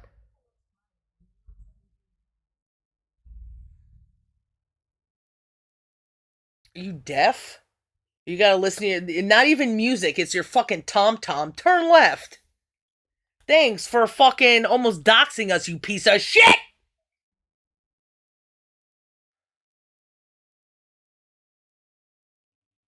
Like, I don't even... You were talking about before that you don't get to anger, blah, blah, blah. You gotta find it. Because there's a lot of things, like, I can't wish fucking cancer on people anymore. Because But I know that if someone acts the way that they do and I don't like it, they are shit because I am not. You know? But to say, I hope you get cancer, that could be something that we're all trying to avoid. So if they get cancer, cancer still exists. You know what I mean? Anyway. It's all so convoluted. But it had to be. So what's...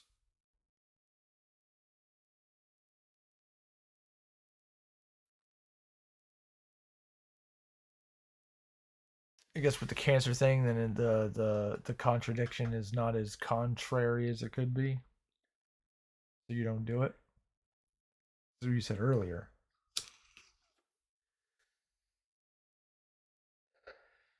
Yeah. If I say something that's doable, there isn't enough of a space between how I feel and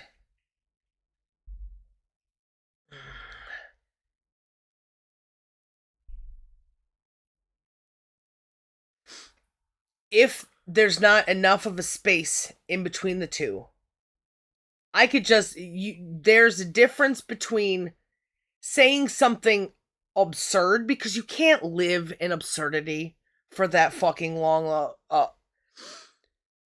It takes away from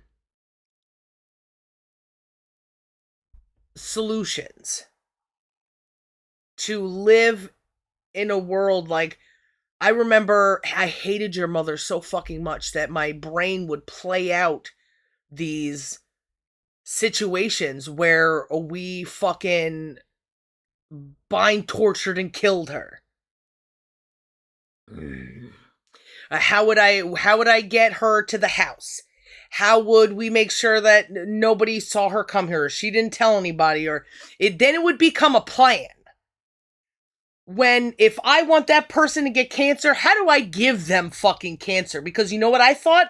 Why don't you go eat those shitty fucking wings down the street with all that fucking GMO corn syrup and watch your fucking ovaries disintegrate, you stupid bitch. Then it becomes bigger and bigger and bigger. And my brain already went to fucking cancer, so I didn't say it out loud, and it already went to the step on how to make that bitch get cancer.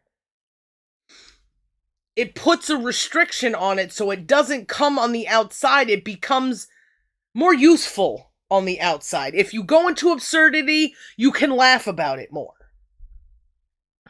Do not touch this microphone, because then you'll have to leave. You act all sweet and innocent, but you gotta stop being such a dum-dum. And you ain't sweet and innocent when I wake up and you're fucking humping me.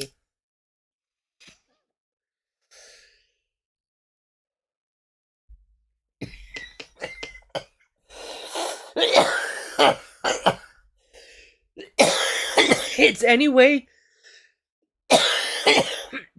that utilizes the tools and that you have and the circumstances that you are in while still maintaining your trajectory. It may be that tomorrow I shouldn't fucking joke like that because I have something better.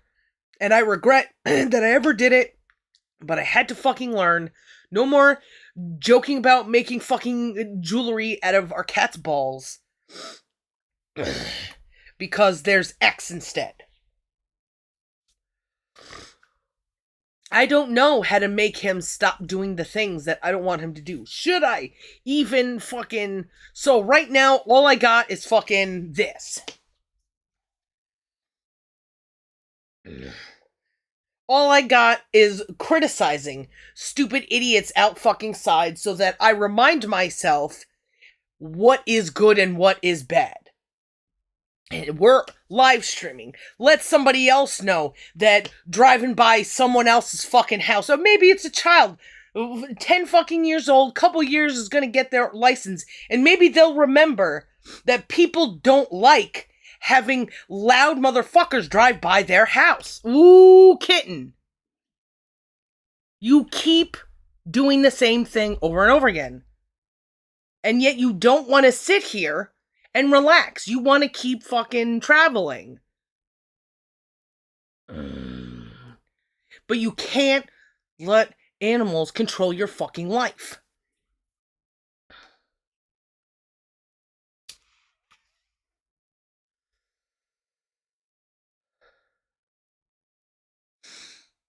So, it's always it's you always got to see yourself moving. You know what I mean? I think so. When you are in the present, if you're in the present for a second, you're in a billion fucking moments in time in the present. If you can maintain yourself being in the present for a second, you can divide that second up into an infinity amount of pieces to the point of you might as well not, because you're going to drive yourself fucking crazy.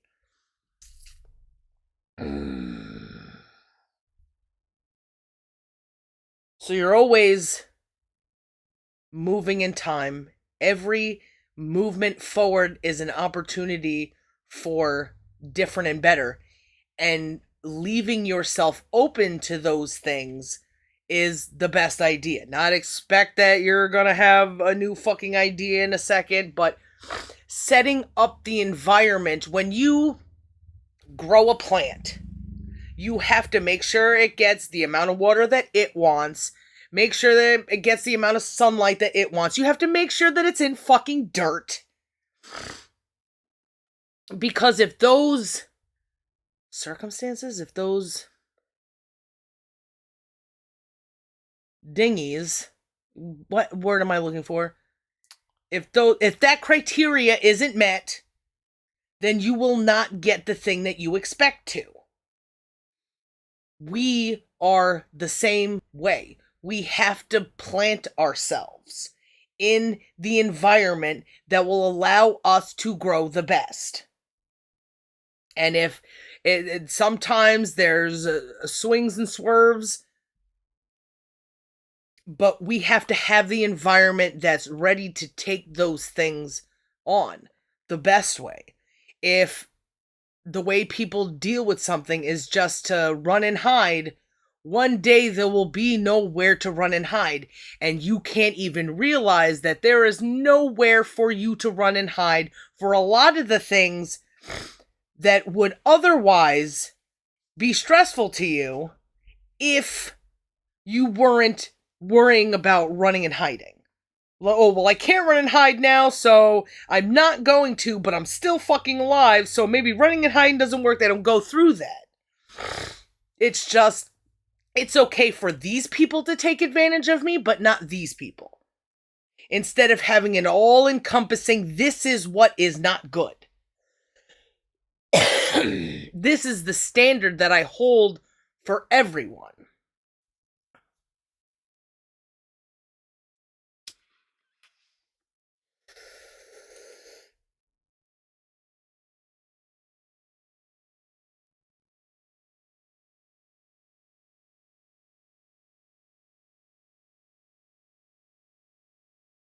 Does that make sense?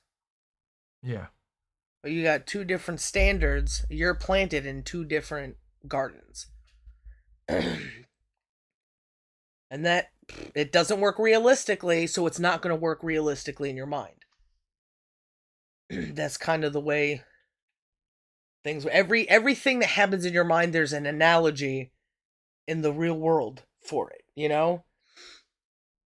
And if it doesn't work in the real world, then it doesn't work in your mind. But I guess that's advanced. Gotta have good questions to be able to develop things. And that's why I wanted to do live stuff. I wanted to fuck it because my information is only mine until someone else needs it. And then I have to work towards them with the words. It's not fucking 12 rules of life bullshit. You know what I mean? Yeah.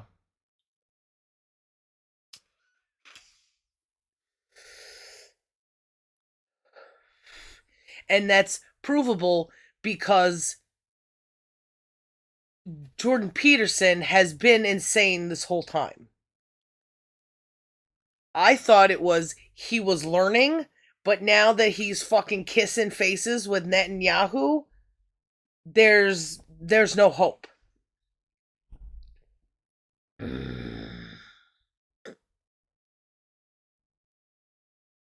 So, fuck that guy. Information doesn't come that easy. I would imagine that the best writers are the best people to write down information is those that have been confronted with an issue and has solved it with someone else, or even if just talking about their personal experiences, but personal experience is different than when you're bouncing it off of other people. I don't know how much of what I know is just for me and how much is for other people if I don't see those other people making mistakes where what I know would remedy that. So, how do people handle... I'm trying to think of one that... are people capable of seeing things as quickly as me? I don't know, because I don't know what their usefulness. I mean, of course it would be useful if you could have this, but it would be useful if I could run a fucking mile a second, like anybody, like a track star. So how much is me, and how much is everyone?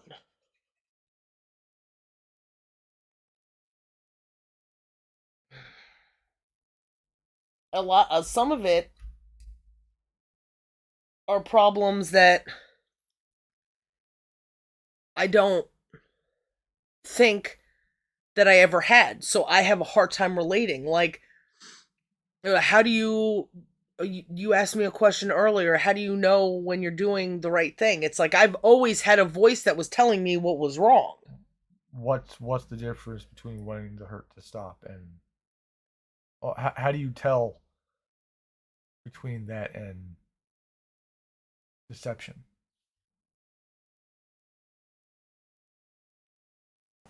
Because you can make it up. Oh yeah, I'm making the hurt stop by punching you or something. Yeah. I have always had a voice that told me that this isn't the way to go. So I can only imagine how it is to measure it or talk about how I measured it past that. Or I've always had a voice that I could recognize justified bad things. You come over here, or you don't come at all. That's why I tell husband, all my titties in my asshole are nothing at all. In my titties or on my asshole. Okay, come on. Just...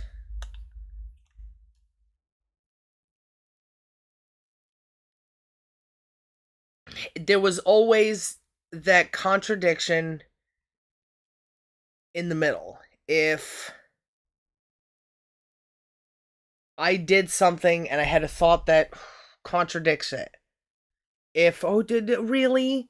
It's just back and forth and back and forth and back and forth. It's like my life is hard on purpose.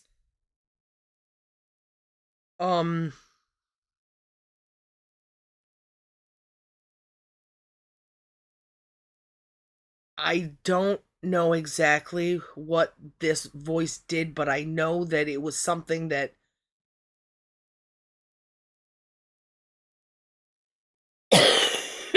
I could hear.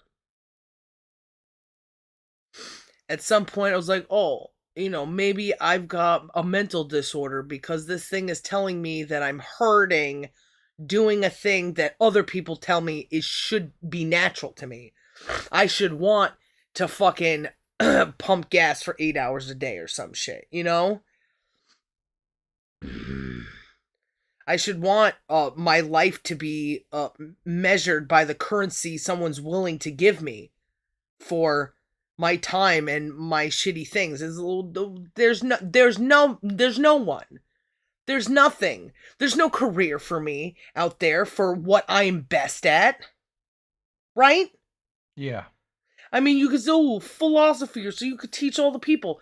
Nobody's listening. It takes someone to listen. If I was interviewed at a job, I was like, I know more than you, give me your job, they'd be like, fuck you. People don't have to go in the right direction. And listen, the right direction, if I come for your job, you should be happy that it's about to be done better than you.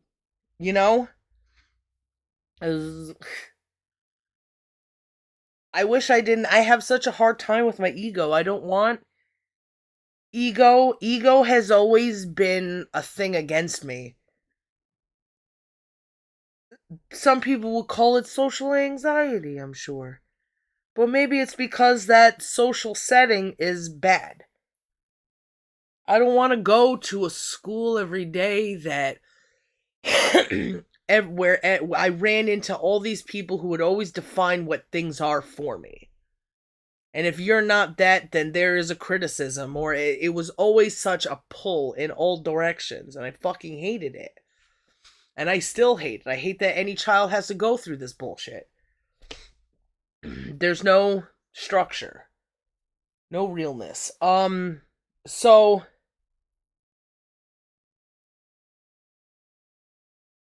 there was always a voice and awareness of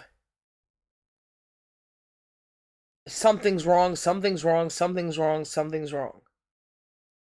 And I never had that go away until there were things that were right. And that only started fucking probably with you, that it is right to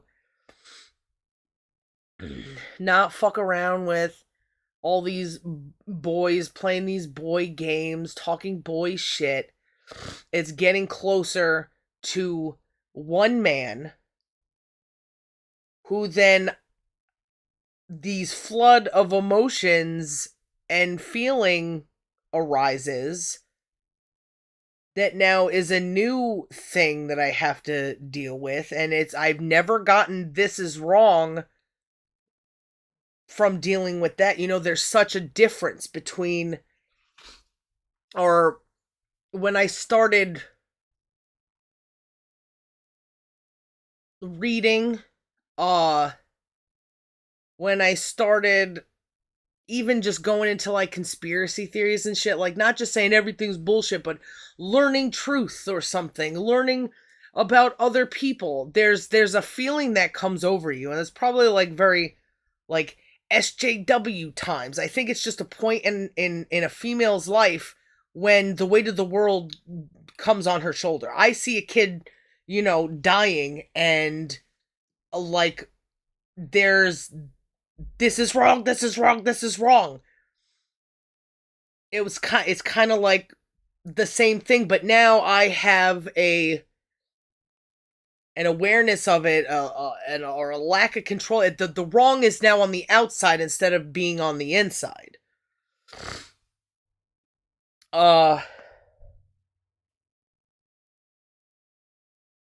So going through all that was different than all of the stuff before. It's so much so that I got physical reactions from it. I used an entire half of my body would go through a physical sensation when I felt like I was going on the right track. And I never got this is wrong until I would. You got to learn, you got to immerse yourself in things, and then eventually you got to judge that thing that you immersed yourself in. It's not just I'm a conspiracy theorist now or whatever. You have a sensation when you know you're on the right track. Yeah, I used to. Now it's more in my brain. But I went from being self-absorbed, listening, it feels like heaven so far away, listening to fucking songs in my head, or being self-absorbed. And then I transitioned into what is the world that I live in. Look at all these fucking trees burning, these puppies getting slaughtered, and there was an understanding of things, and there was a lot that when I would be on that trajectory, there were points where it was like my body spoke to me. I remember one time I was watching some documentary when I was like 21 or something. 23. I don't remember. Where they were talking about this girl who was dying in a flood, that she had been pierced between two heavy things, and it was the only thing keeping her alive, and her eyes were filling up with blackness or blood or something, and she was gonna die. And she had died by the time I saw it. It's something about that, seeing someone alive as they were dying, and all the pictures, and like all these synapses fired at once, and there was a shiver, a chill, a goosebump thing. I think it was on my left side that would travel fucking for like seconds. And with that, I don't remember, it was information came, or that feeling was like a place that I could exist to think about other things or put pieces together. I'm not quite sure. It was so fucking long ago. But I remember the intensity of that feeling. It's almost like, ooh, I'm on the right track, you know? The plot thickens, but there's more to discover. It was a very weird thing, and it became a problem when I didn't let it evolve into, maybe that's when I was trying to do like the astral projections and the maybe there are aliens, because what's trying to communicate with me right now? So dove into all of that stuff only to find nothing. I didn't get that feeling, and I didn't find anything but contradictions that say this shit isn't real. And then when I finalized that, oh, it's not real, it's something else, I get that feeling again.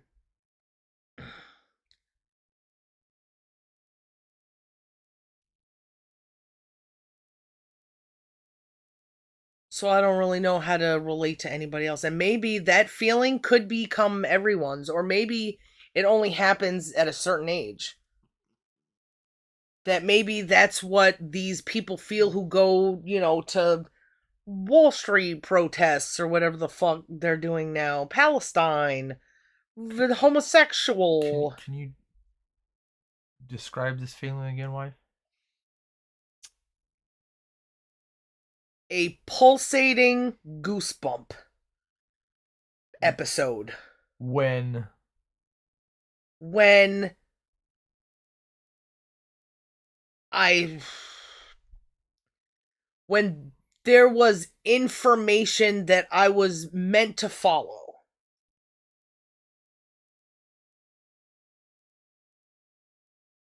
And maybe other instances when I conclude something correctly.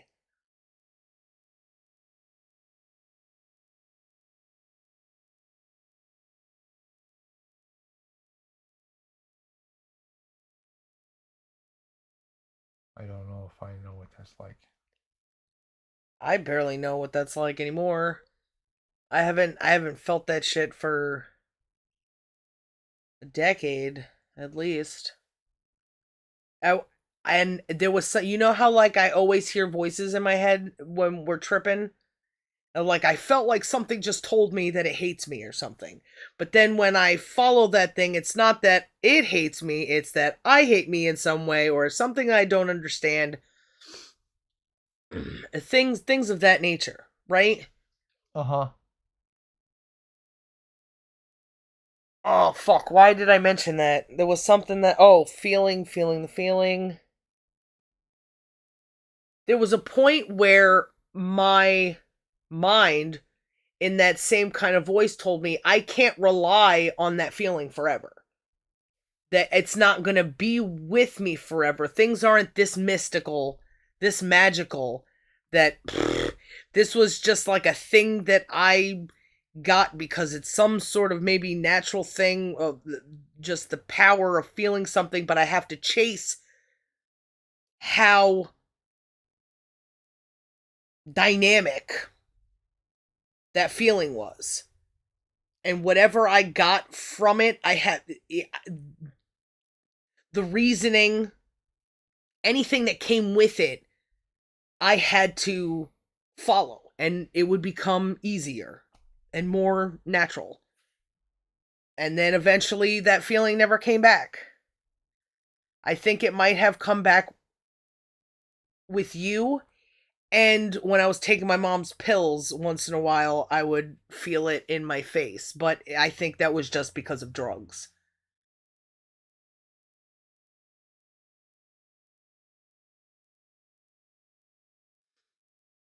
There's also like I would maybe people who get like very powerful mushroom trips, like, oh, everyone is one, everything is love or something, that they may feel that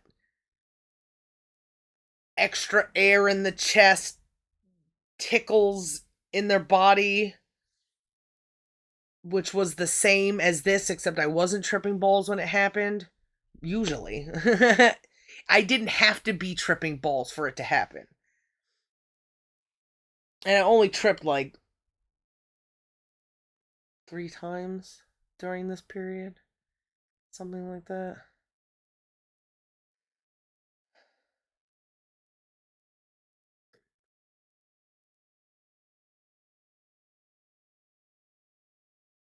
I don't know if he likes this.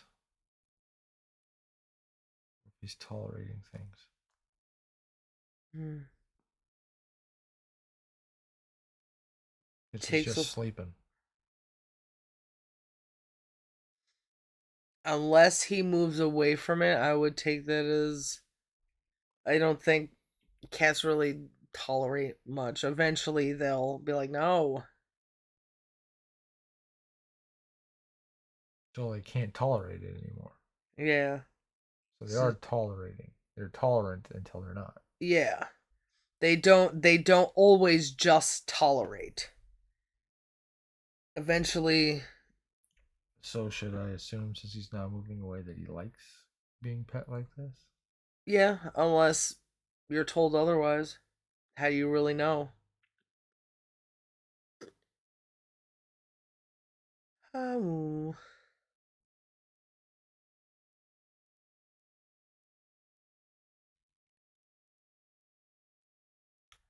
There's a closeness to the individual self, and this probably helped me a lot with all of my separating human from universe and nature, where you feel one with all those things when you're tripping balls.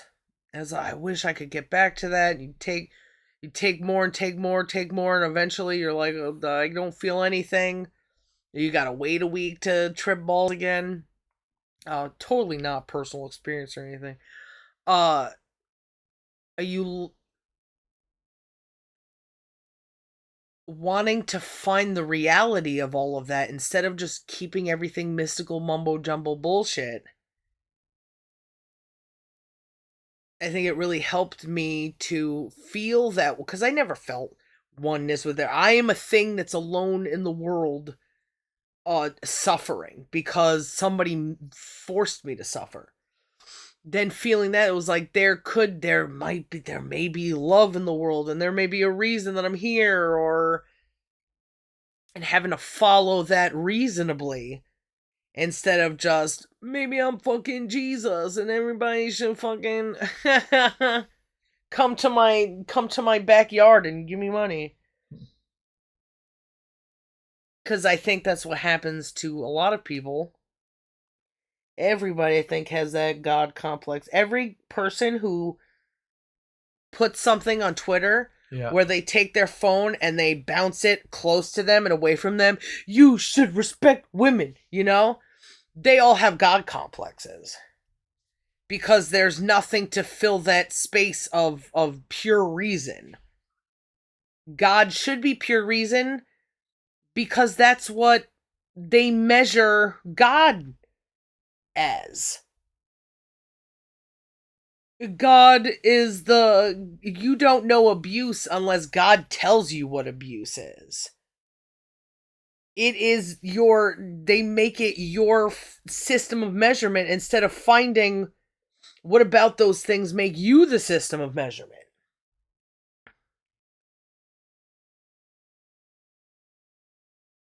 And mushrooms definitely helped me with that. Weed helped me with that. Because there's a lot of hurt in the world that we just it's like those those little science toys where when one side is filled up with more water than the other, it flips. You know? Yeah. that side that fills up is that one with hurt that then you just get put into survival mode. And that's probably where everybody is. It's not that we can find a oneness. There's no time for oneness because everybody's at war. It's But there most definitely is a oneness, and it's not fucking what John Lennon says or fucking Bob Marley, because they were all piece of shit men, child abusers. Maybe Bob Marley has a ticket out of there a bit because he couldn't help but expose his children to violence because he was living in Jamaica and there was lots of violence there. There still probably is lots of violence, but John Lennon has no fucking excuse.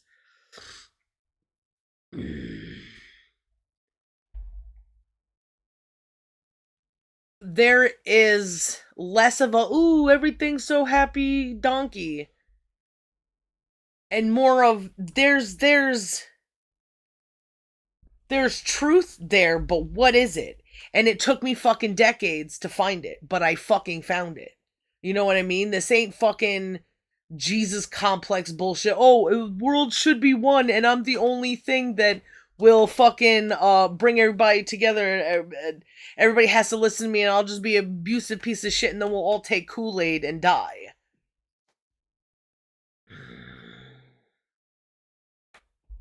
They don't get to that reason. They don't develop that oneness within themselves. And what did I have to go through to develop that oneness in myself? Changing myself for other people. Fucking holding other people to a higher standard. Being able to develop words that in a string of lines to best speak to other people instead of going, you must be retarded because you don't hear me. Let me tell you this arbitrary thing and you just have to take it and ponder it. I make very fucking specific before I call you a retard. That you have agreed to all of these things. You said that this one is one and not two, and yet you're still trying to tell me that one is two. There's nowhere else to go. And I have brought myself to the depths of fucking insanity to try to find exactly how to fucking communicate with people. And they're just like, I want answers, but I want my own answers. I want the answers that I want. And that's just the way it is at the moment.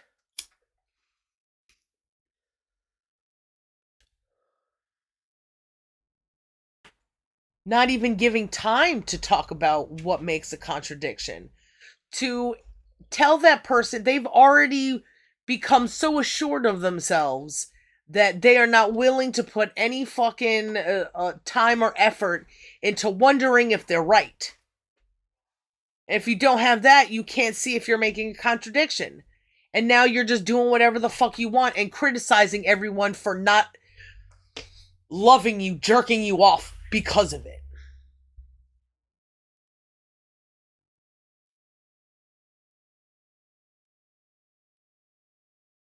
I'm the autistic one. You don't think I should just say and do whatever I want? Then fuck you, autistic bitch. Oh,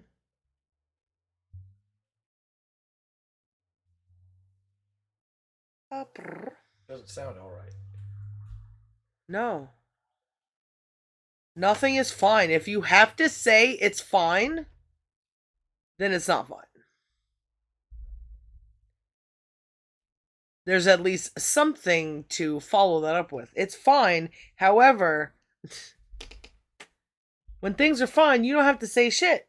We're just talking. But then when you fart and I go, it's fine. It's because now there has been a distraction, a stinky smell, and I'm concluding that despite those things, it's fine.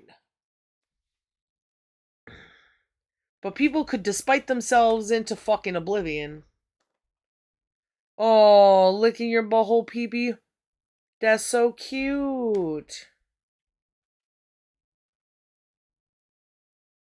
I'll tickle your toe while you do it. Is this creepy? Like getting your hand held when you're peeing?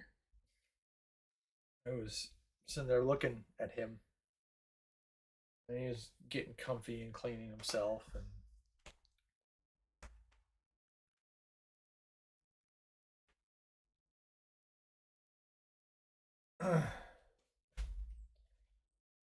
I was watching.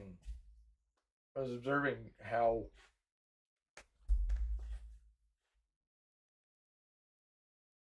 upset I was with him, or am with him, For making all the noise? making all the noise, for pissing on everything, for waking you up by humping you a couple times, especially that one. That's I hate who he is when he does that stuff, but so he's sitting there, he's getting comfy, right? who do you think you are getting And to be I comfortable? and it's just getting in the most comfortable thing. Like I was watching myself go. I just want to grab him by the scruff of his neck and pick him up. You get comfy? I don't think so.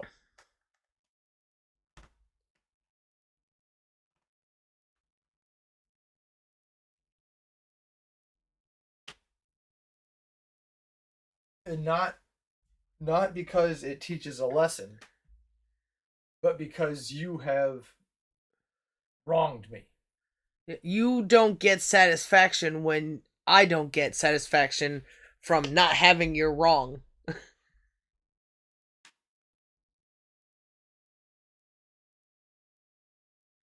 That's a hard thing because we project that on animals and babies, Everybody. but everybody becomes that, or everybody has become that. That's what jail is for. Justice to any court system that exists right now or has ever existed is because somebody is less comfortable now because of you, we want to take your comfort away. And that's just bullshit currency, just like fucking dollars.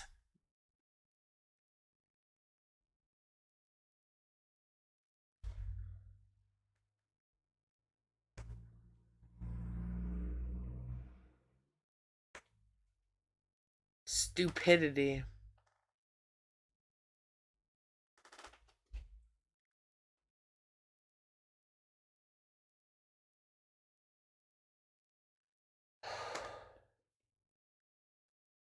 That is a thing, though, that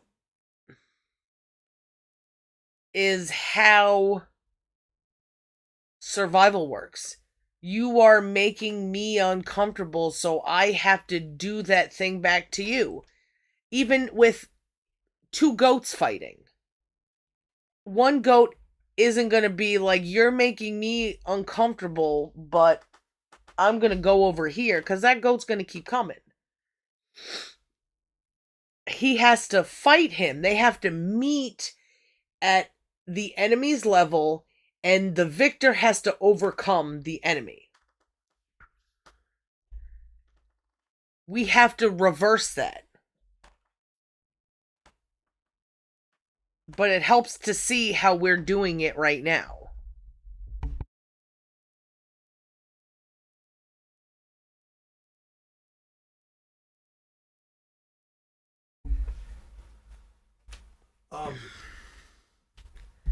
Maybe if I make you uncomfortable, you'll finally learn uncomfortability and stop making me uncomfortable. Is how most fights go. Yeah. You'll learn being uncomfortable, then you'll stop making me uncomfortable. Any child abuse is you're doing something that I don't like. So I'm going to hurt you for a while so you know that this is how much I don't like this. Is it gonna stop people? Fuck no. Cause look at 20-year-olds, 30-year-olds, 40-year-olds, 50-year-olds now. 60-year-olds. They are still the opposite of their fucking parents. You can watch flip flop, flip flop, flip flop. Every generation change.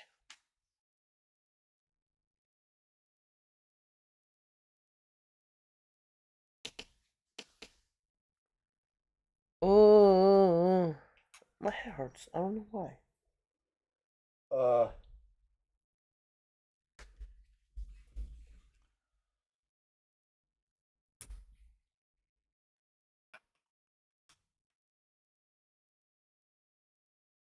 You specifically, when I point out a contradiction that you make, you have to stop disregarding it.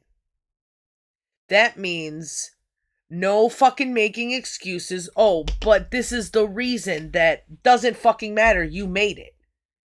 You have to analyze both fucking sides of the story. You said you have an anchor to what a contradiction is, right? Because of me. You have to look at that. You have to look at the contradiction that you made to that truth. And not just, yeah, no fucking rolling your eyes or huffing and puffing. You have to take ownership of it. You just like if when we're just talking about how a father abuses a child, right? A father hits a child because he doesn't want that child to do that same thing again. You have to do that to yourself. You have to do it in a way that isn't just spanking yourself, but you have to do it in a significant way. You have to find the thing that makes that contradiction not worth it. You have to travel with it.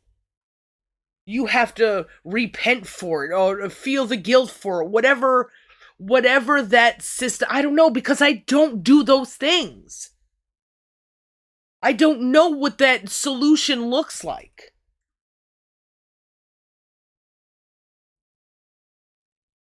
Beyond what I did for myself. Know that contradictions have to be made in order to survive. At getting myself out of those situations where I need the contradictions to survive. At some point, I was filling out job applications and I knew it wasn't going to work, but I was hoping that it would. That somebody would see that truth should be more important. Well, oh, are you willing to take a drug test? Drug tests are disgusting to me. You're trying to take my insights to try to prove that I may or may not do a good job. You're measuring me wrong. I'm not going to do it. Things of that nature, you know? Making it blatantly clear my stance on things, because I'm not just some bitch who needs fucking money to survive. I'll suck dick if I have to. I'm a fucking female. I don't need your fucking Starbucks job. I could fucking video camera my feet and get paid fucking money. I could eat and get paid money. So, if I'm going to play by the rules you say are best, here's where my limits are. And it was never fucking accepted. Not fucking one goddamn time. And that's a problem. But those are the ways that I combat contradictions. I don't allow other people to create a contradiction within me. Oh, why do you want this job? Well, I don't. Next question. I'll do what I have to do to get what I want, but I have limits. But you're not going to convince me to say I want this fucking job. Not just personal accountability, but also self-respect.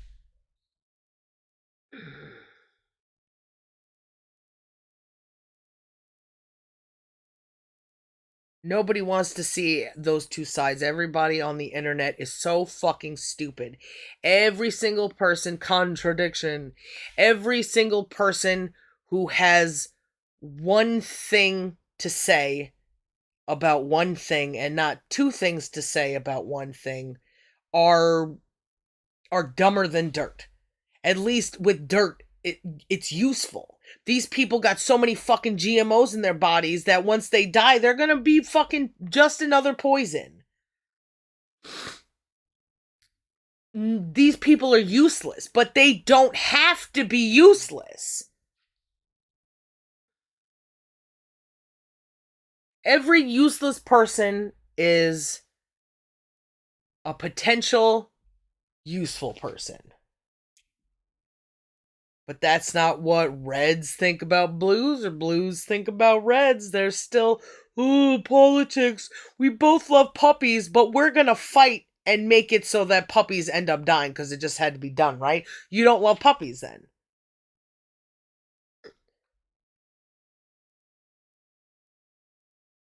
You don't love your fucking children. If you're not looking for solutions and you're just looking to be the victor, your children may not agree with you when you grow up or when they grow up. And now you have the same exact enemy, but right fucking from your womb. You don't know if you're too stupid to understand that children are so close to truth. Because all they have is truth to go by. We have the tools inside of us speak a lot louder when we're children than when we're adults. Every adult is just empty, vapid, stupid, retarded. No child is like that unless they've been fucking vaccinated to death. People are trying to vaccinate their children, pill their children from the truth. But children are way closer to those tools that we could be using in our heads. Reasoning, problem solving, whatever you want to fucking call it. Because they have less interferences between themselves and themselves. We're made of contradictions so that we can always see two sides of a story. We can always see two sides of a story, even if we fucking pretend that we don't. You gotta get angry to start pretending that you don't. That's why fucking all the college students are always so fucking, because they're at that age like I was, feeling those things, watching everybody die, that you become militantly one love, one life, let's get together and feel alright, god damn it.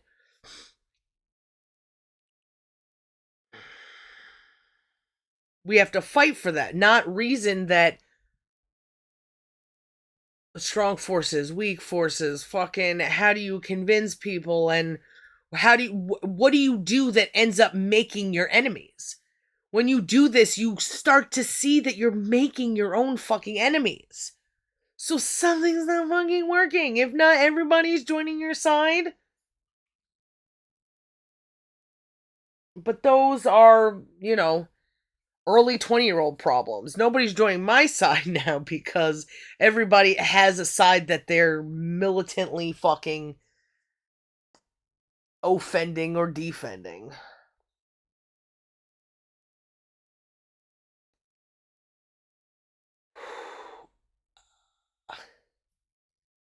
I forgot what I was talking about that.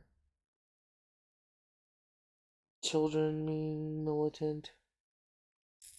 Fuck.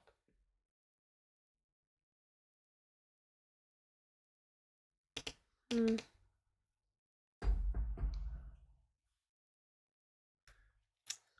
The anger is the number one enemy of reason.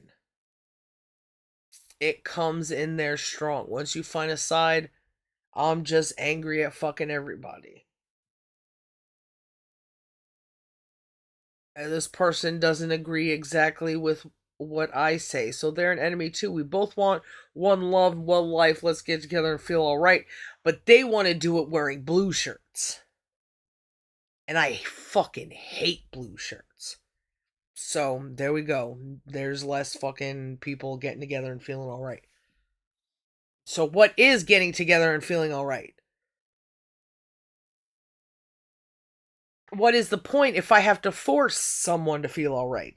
All of these things are all the compounded and repounded problems.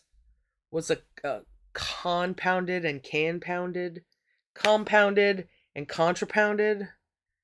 The reverse of compound? Because the two sides of the self that Expound? expound. Intrapound? Interpound? Expound. The sides of ourselves, 1, 2, 3. There's either this or this, and then the action, the decision is the third. The thing that you make part of yourself, the thing that you do, right? Yeah. If you keep doing things without measuring those two sides, they become further and further apart. Maybe one stays with you, one fucking goes away. Maybe neither of them are there, and you're just walking forward with what you learned fucking years ago instead of learning new things. Was that? Expound. To explain in detail.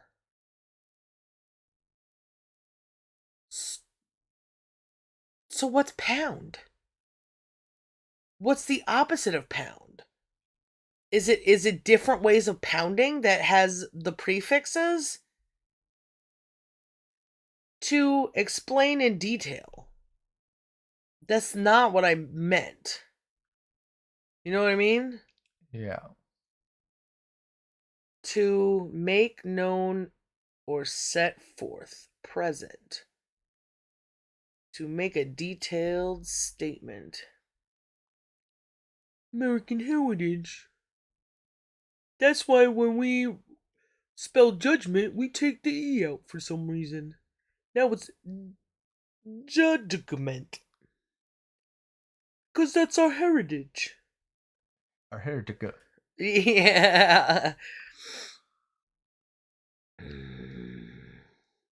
Is this staying on? Oh, because I thought you used the shiny stuff, but you use the good.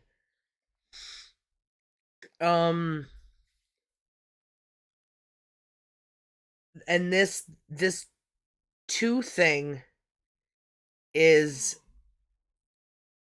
one of our best tools. And one of the worst ways that we lose this tool is politics. Red side, blue side, pick a side. It's not look at this and come to your own conclusion in the middle, because that's how the brain works. We take two sides and everything is always two. It's not fucking 3, 4, 5. Everything's a bi-dipole, this or this. And then if you pick this, and then now it's this or that. And you pick this or that. And if it's that, then it's that or that.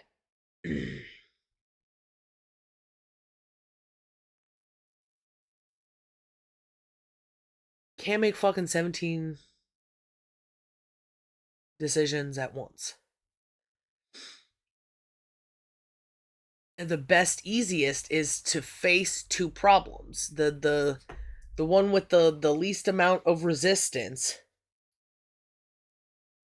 Because there's already going to be a resistance. You're choosing something and not choosing another thing.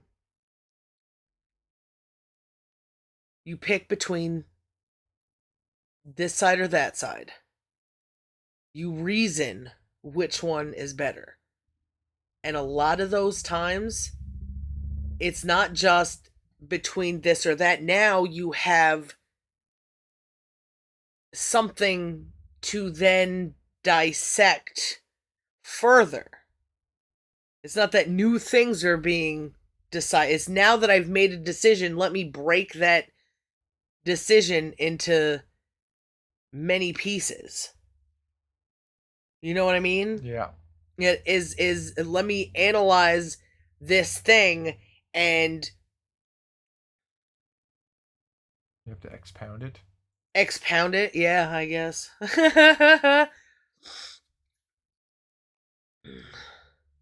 So all these things you can't do while you're voting between two people that are contradicting themselves and are so similar to each other. It's like, is this or that, or are they both just the same thing? The South Park we just watched. Explain. Voting between a douche and a turd sandwich. Oh, yeah. Yeah. It's, There are bad things in charge. yeah. And you don't need to douche. So, whatever. Those are a waste of time, waste of plastic. Just wash your pussy. Nasty bitch. A fucking you even if you need a little feel a little good, you could spray some up there, get one of them little hoses. I don't know why people think they need fucking weird solutions with scents. That's gross. Get a bottle, fill it with some water, fill it with some soap maybe. I don't even know if soap should be up there. Maybe some vinegar, maybe some milk. Milk, if you want to douche, use milk. But also drink milk. Because bacteria is a very complicated thing, and douching just gets in the way of what happens naturally. Oh, I gotta wash all the stuff that exists there. Yeah, well, it's just gonna come back. And it's good stuff. If you're infected, like, putting water up your pussy isn't gonna fucking cure it. With alcohol? I don't know. I've never had a need. I've never had a smell come out of me that a shower didn't completely get rid of, you know? If like I'm sweating or something or I'm sick, take a shower. Nice and at least you've been down there, right? Can you confirm? Yes. Can confirm. When people talk about like cottage cheese pussy, I'm like, what did you do to yourself? That fucking I mean, it's like I think it's spreading a lot of bacteria with other people. You know that it becomes a sickness because there's too many contending fucking people in one area. All these bacterias are like, this is mine now. It's like, no, you don't belong here. You're an invader. I feel like with us, it's almost like it just we took on each other's bacterias and now we're like one thing. I can't imagine being fucking with somebody for so long and then getting with someone else. You know what I mean? Yeah. How would I could smell? yeah, I couldn't if there's a I smell you on me all the time. So weird. Um Can I smell your dick? but if I happen to be with then another person have that like those now with our powers combined, what would that fucking smell like? Yeah. Like fucking Captain Planet pussy. I have a feeling it's not good. And we were watching that one thing, Red Brand or whatever, Uh-huh. and they were talking about that one guy who has a podcast who has sex or who his girlfriend is a prostitute or a porn maker, porn actor. Okay. Ethan and Ela, they were talking, but what about her large pussy? Yeah, okay, I didn't catch the beginning of that thing. Oh, Something about they're lots of big dicks inside her and yeah, they're like, how does this guy deal with that? And I wasn't thinking about it at the time. I was just listening to what everybody else was saying. But the stretching of the pussy is like the least concern. He was like, yeah, but you're not listening. What if her pussy was so stretched? If that fucking bitch was like, but it won't be stretched. Was I stretched after, having a baby or something? It was like, no, but what if I had sex with you right after? uh, it's what is it like to have other men smell on the woman that you're with? Because those bacterias do combine. I have not smelled like myself since we got together. There was like a period where I could definitely smell you on me, and I could definitely smell when you weren't on me, and I thought I just smelled like nothing. But then I would smell me on you, and it's like, holy shit, and we melded in a basic biological way. So how does that guy deal with that? Maybe nobody even fucking thinks about it. I mean, Ethan Elo fucking retards didn't fucking consider that. The guy who was talking about it, I don't think was considering it. We didn't watch the whole thing, but we did watch like 20 minutes. Just talking about how Ela looked fuckable in front of his wife. So what does his dick smell like to her when he goes out fucking random people? If he does, maybe he does. He talks like he does. Do I keep people by their word, or do I have to just always shift to appease what people are wanting to mean and say? If he says, I want to fuck that bitch, what's to lead me to believe that you're not? I'm not going to get nuances because that's abuse. Forcing people to get the nuances of what you're saying is abuse. Plain and simple. I guess it's not.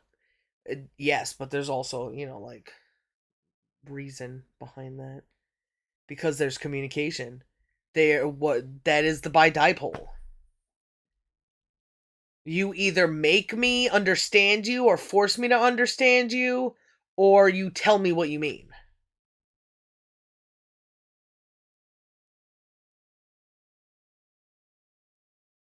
And doesn't feel good to be forced.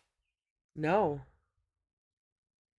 Maybe every dude should get raped once so that they know what it's like to be forced. Every dad should fuck their kid once. That's not. I'm sorry. That's not. I'm gonna end it. See, there was a thing.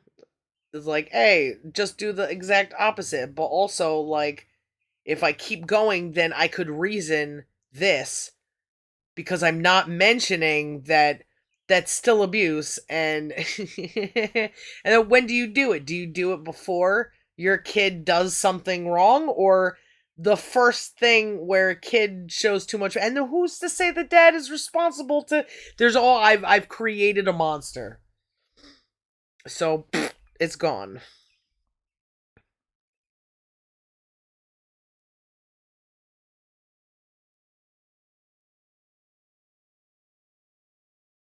Fucking comedian saying her crime is she laughed. You dumb, fat, Puerto Rican looking motherfucker. You fat Italian piece of shit Joey Diaz wannabe. Her crime is she laughed. You should fucking cut your dick off and never say a word again. If you do stand up again, all you get to fucking laugh about is you were so stupid that you had to cut your dick off to repent from that stupidity.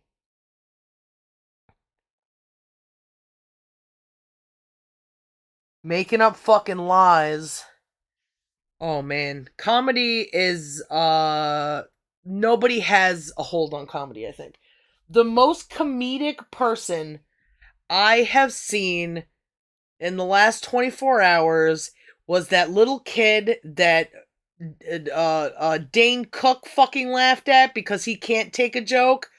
You fuck. a child. This bitch was not alive when you were making money getting your dick sucked by Jessica Alba or fucking whatever. You know what I mean? And he goes, "Oh, what a piece of shit for calling out us." You live on a pedestal if you keep yourself, and comedians keep themselves on pedestals. Isn't that funny that they keep themselves on pedestals while they try to knock everybody fucking down? And then it becomes the hockey locker room thing that if you can't hang with the boys, then you're not a comedian. And we're the boys, we define that because you have to become with us to have an audience. Where are you gonna go?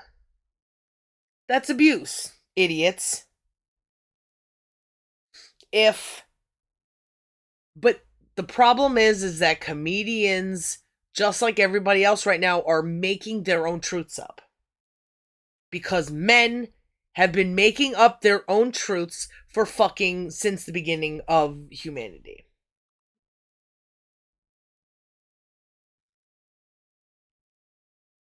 I got an answer from my brain, and that's what it said. Maybe people used to feel what I did. Maybe boy fucking 16 years old or something, or 20 years old, has some sort of understanding about something that isn't necessarily true. It's yes, but also these things. This is a good place to divert to, but it goes deeper than that, you know? It's not that there is a little god living in your head telling you that you're a god, but you do have voices in your head that direct you. And that's the origin of fucking religion. And they feel that thing that I did in their body. Like, you're on the right track, and my body tingles. And they go, "Welp, now I know God is real because I got that feeling." If I could get it, anybody could get it. Fucking Darren Brown, all these fucking people try to, I think there was some magnet process where people can trigger the intense feeling of a higher power. It's like probably some CIA thing to try to get people to submit to them. So this feeling, just because it's a feeling, doesn't mean it has to be associated to a thought. That thought may be different for everyone depending on where they are in life.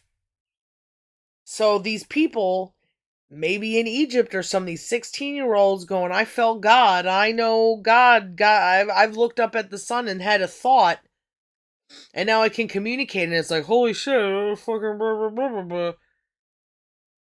Now suddenly life is all about them. I don't know. It's possible. It's interesting.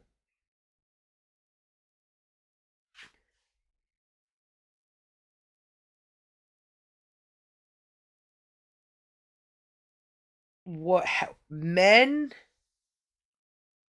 boys, no, don't insult boys. Males of a higher age are so petty because they force themselves into petty situations. Oh, look at this system where you could grow and be ahead and fucking be a CEO of something. But there's only there can be only one, so everybody at the bottom has to have insecurities. They have to compensate for those insecurities. In the locker room, it's the same fucking thing. They're all experimenting with this stuff until they become so petty that it's like,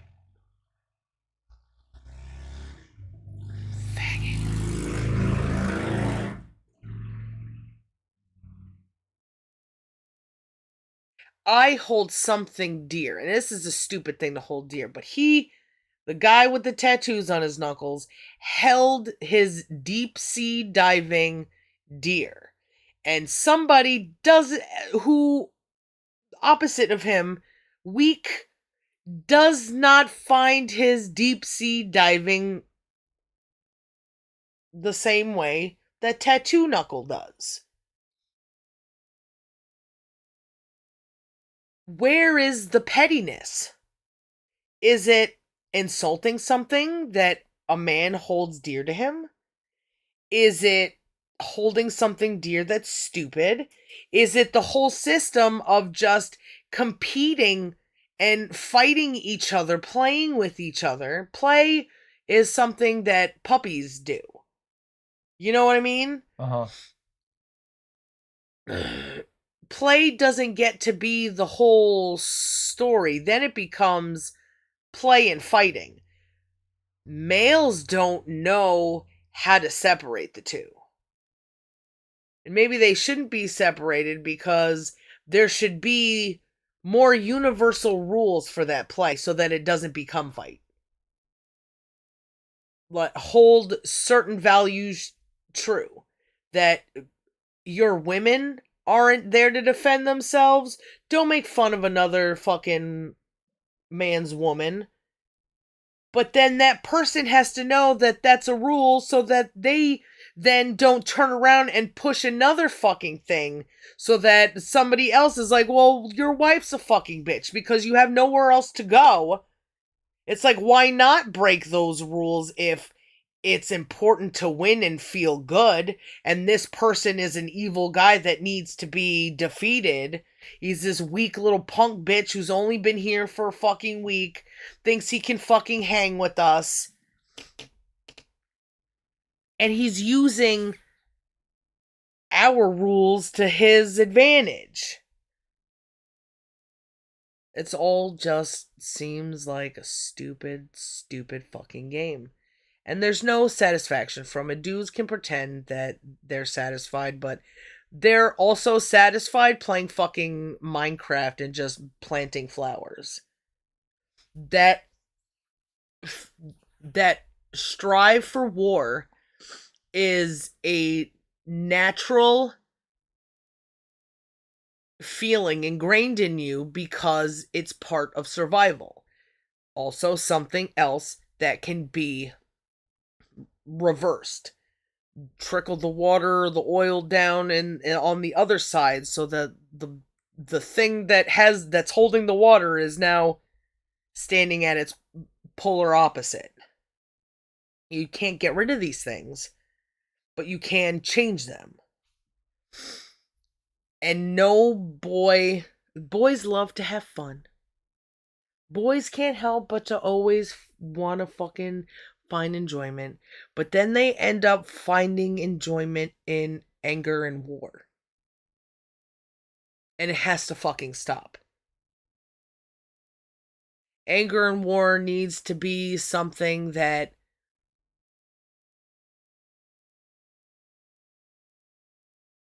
doesn't last forever.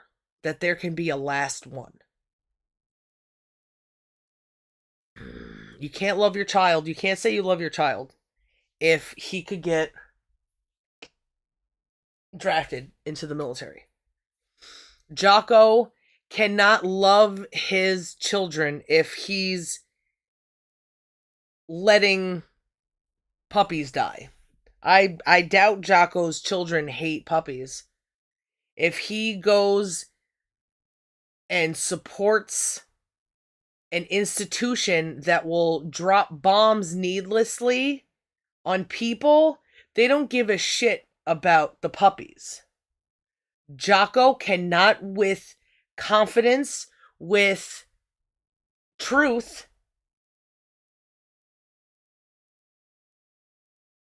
there was another one I wanted to use. With the spirit of good, with honesty, say that he loves his children. Because he's not working. There's a limit. I can do this, and that's all I need to prove that I love my children. Not that it's a thing that continues. Not that it's a thing that is every single day. Oh, my children are becoming like me, and that's so cute. That's not a good thing. That's not a good thing fucking at all, because you're a brute, ugly fucking male who has probably killed indiscriminately because you were paid to, because you were tricked to. Ooh, you were rebellious when you first started, and now you're fucking Semper Fi, motherfucker.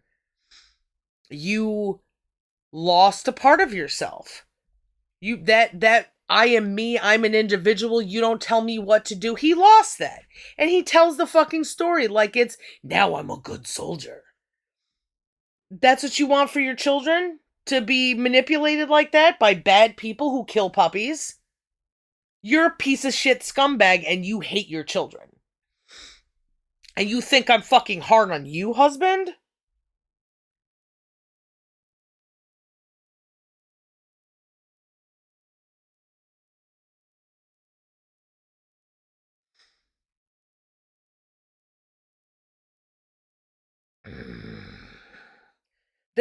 His children are better off without him.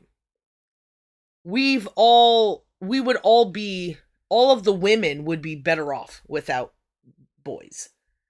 We would take care of ourselves. We wouldn't have any more children, but we would be okay until, you know.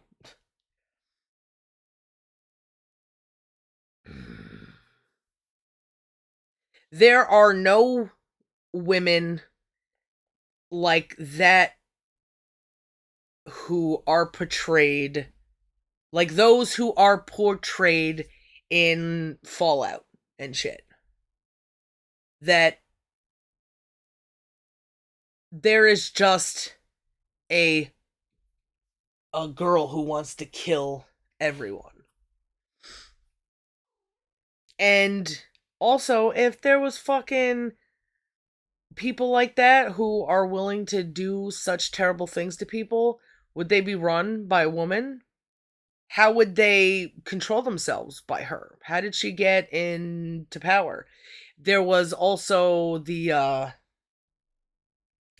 let's just say it's very rare and it comes from survival. If a woman doesn't need to become that, then she won't.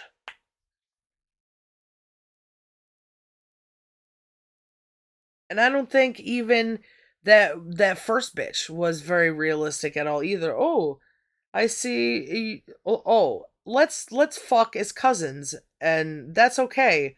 Now I'm having sex with this guy, and I'm like, yeah, let's just do it. It would be a good thought experiment if it wasn't for the other insanity that they try to push. I think it's a bunch of people who don't know themselves trying to create characters as if they know them. You can't know a character if you don't know yourself. That's why I kind of liked George R. Because he almost has a way to be able to put people in situations, separate things between men and women, and watch how that comes up. Almost like giving his mind to the universe to speak for what men and women are through those characters.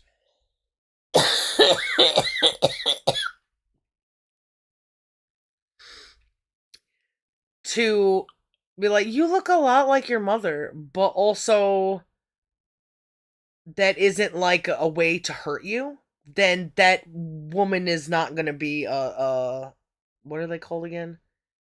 A viper? A raider? A raider.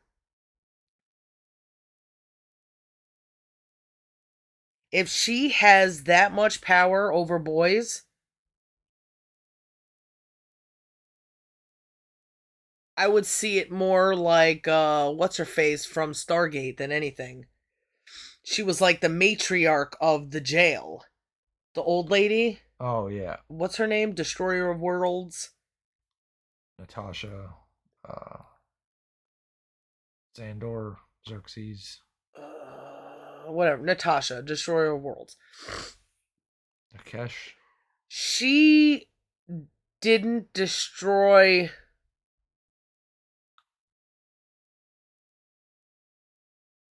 worlds to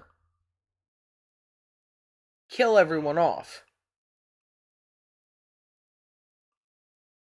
She could have, if that was the case, she could have manipulated the people all in the jail to kill each other off one by one or something. She wanted to maintain order, and her way to maintain order at some point was to make herself lose her memory, because I'm pretty sure she knew that was going to happen. And also she wanted to be young. It was more like I want things to be better for me instead of I want things to be worse for you. That is the difference between men and women. And it gets to places where it's like but it's all fantasy. I want things better for me, which means that I get to watch you have your limbs hacked off or something. But in practice, it's because people are so confused about who they are as the thing that they were born with, that I would feel okay with doing this. I could be a barbaric warrior just like any man. But it's not true. Once we act what we know instead of just not act so that we don't know,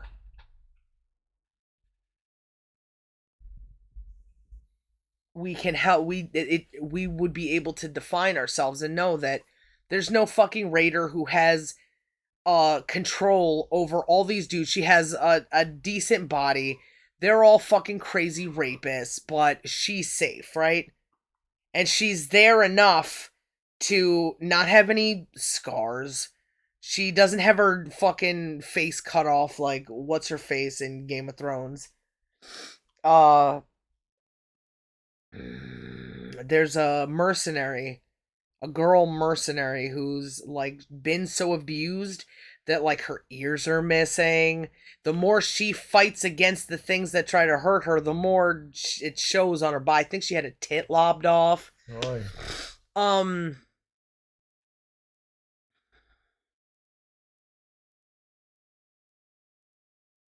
What character is that? I don't think that showed up in the show. no, there are mercenary groups in the Eastlands, and she was one of, I don't think she was the boss. I think she was like the second in command or something like that. And like all the rest of the men who were in the company or uh keep abusing her, I think. It's like, oh, she's so weak, but she's always trying to show her fucking. I want to say it's one of the things with the moon in it, like Dark Moon or fucking. Uh, but she fights. She fights in one of those mercenary companies. Okay. Uh, she's almost like the one on the other side, Tyra of the Merchant Isles, Emerald Isles. She fought the Hound. Brienne. Yeah. I think there's like a Brienne. yeah. There's a juxtaposition between both of those because this girl doesn't get like that. She doesn't fight for like honor and all this shit. So it's like their dialogues sometimes like meet up and either they happen right next to each other or there's things that happen in the book that are similar, but opposite. So I don't think. No, I know that those Fallout people and a lot of people who write for men and women, they can't write realistic characters because they don't understand the people they're writing about. Yeah. They even got like that half boy, half girl who's just like, yeah, whatever. Uh, somebody fucking betrayed me and put razor blades in my shoe, but that's just what boys do.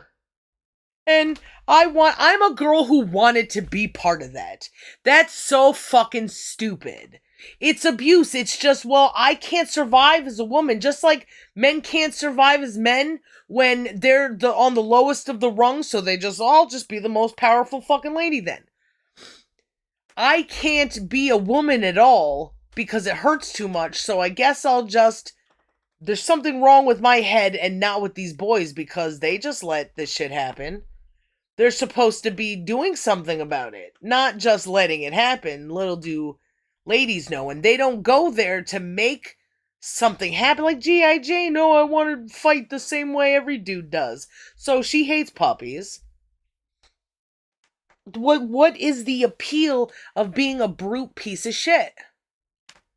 There's no honor in it, Jocko. There's no honor in taking fucking orders. If he can't see how everybody is hurting because he's trying to hold on to what sliver of fucking humanity he has. Uh,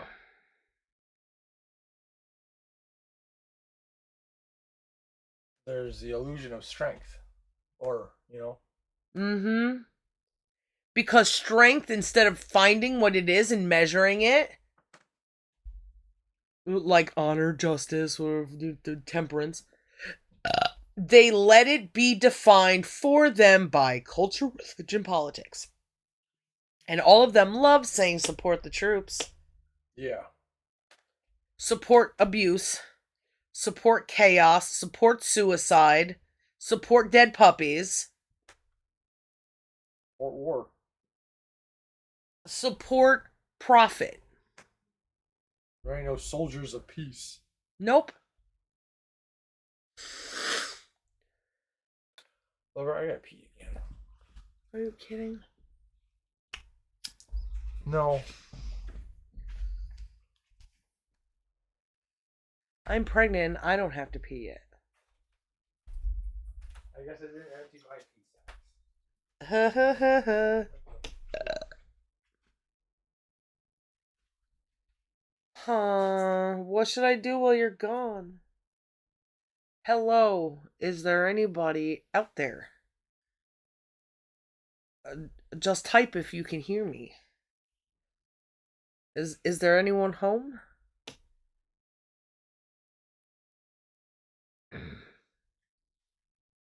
Hello, sweet boy. Do you want a tippy type? Make me feel like there's somebody here. Do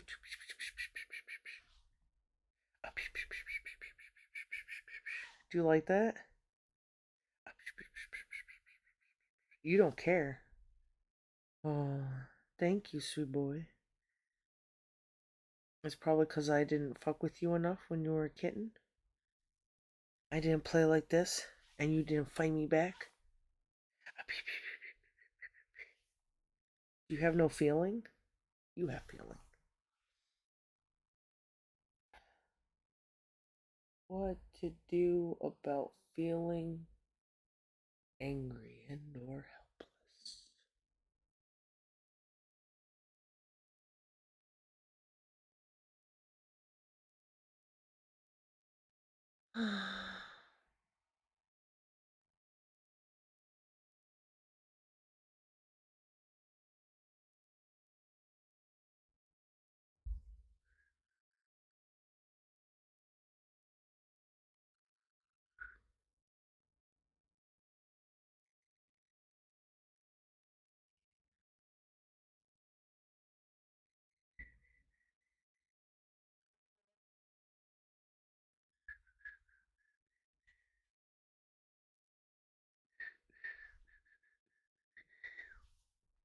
You like that? You just like the attention?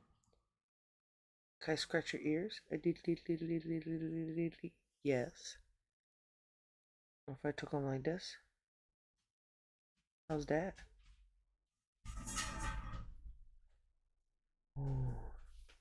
So, wife. Yeah.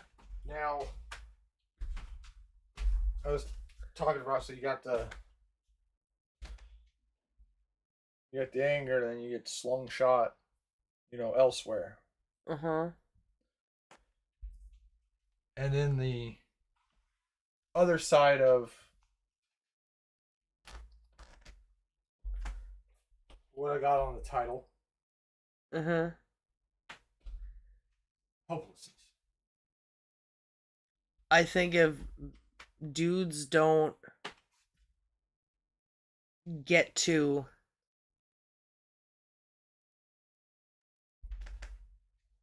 satisfy their anger, they feel helpless.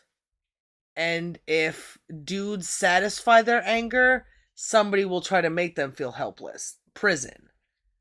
I think a man feels better killing his wife and going to prison for it than letting her beat him up in court with alimony stuff. They are willing to pay that price. Yeah.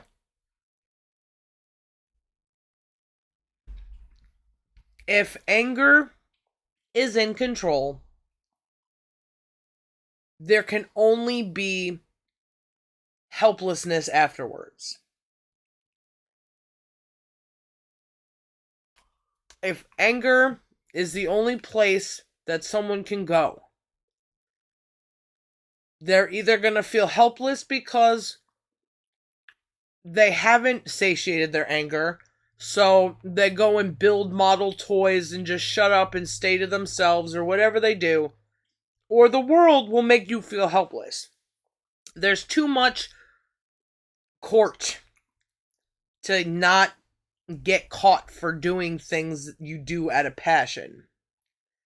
You gotta be pretty methodical, and even they always blame the people closest first. If I went missing, you would be blamed first.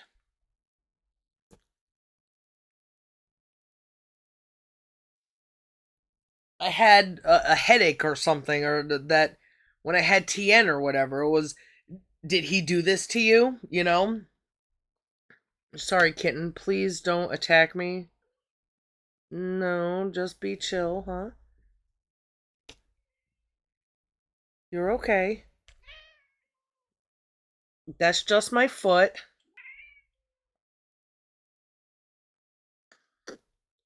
You've been leaning on me so long, and you haven't wanted to attack me yet. There you go, sweet boy.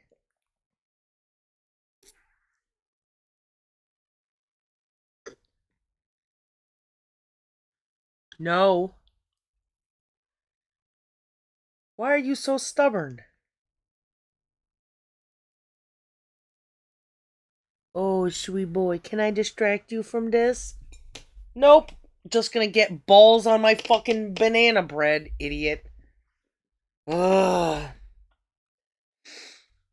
So the only thing is to substitute anger. Is to understand the anger as opposed to letting anger be the motivation. You know what I mean? To understand the anger. Yeah. Because if you can understand the anger, you can understand the helplessness. You're only helpless if anger is your motivation. There is no helplessness if you can find your way out of anger. And part of it, of finding your way out of the anger, is to find your way out of helplessness. It's kind of like hand in hand.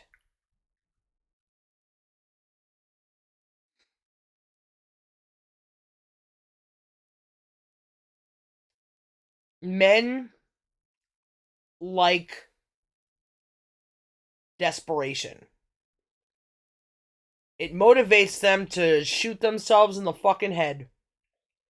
It motivates themselves to give up. And it's easy. The end is in sight. If I'm just helpless, you'll give me a therapy dog. If I'm helpless, you'll give me a WIC check. If I'm helpless, all I gotta do is cry to a girl and she'll feed me. It's a light at the end of the tunnel. But giving into helplessness is giving into anger. Because if you don't get the thing that you got from being helpless, even if it's just locking yourself in your room and playing video games all day, if something interferes with that cope for helplessness, you will be angry. That's why everybody's angry at fucking Marvel and Doctor Who. You're taking my cope away from me. My copium. And it brings about the anger. Because they're one and the same.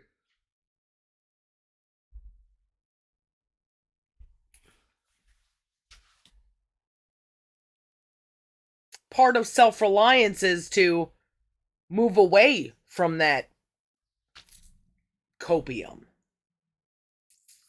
That if I just sit here and do nothing, nobody's gonna make this better.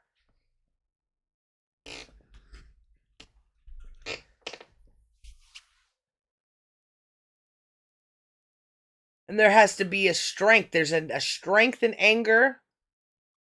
Or you could follow the strength, or you could follow the strength in anger, which leads to weakness. You keep going around in that circle, or do you move forward in time?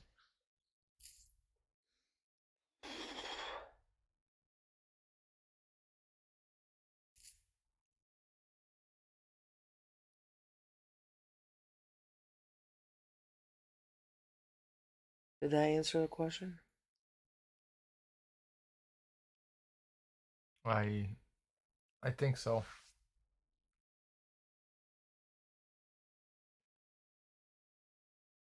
What's the hang-ups?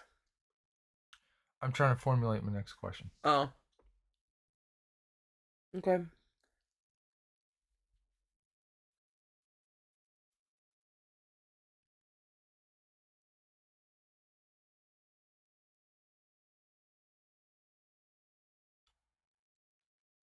I have a hard time seeing time pass.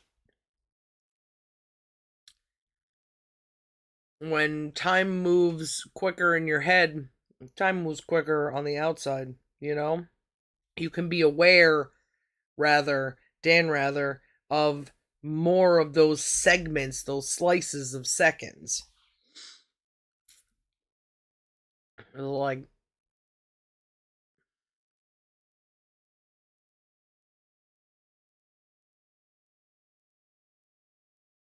I don't know, just gotta give things more time. I assumed that because you said I think so, you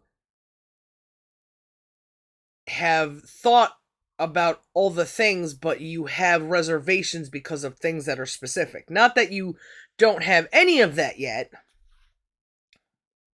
You know? Yeah.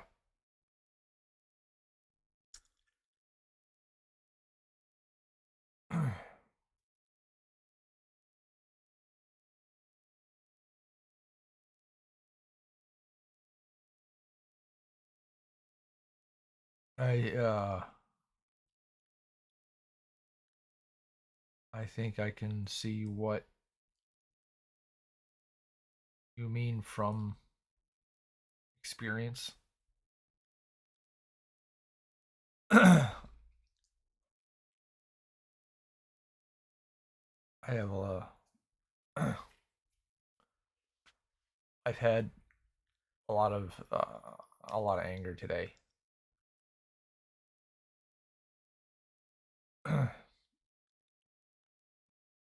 and I did not get to satisfy it. And it was louder than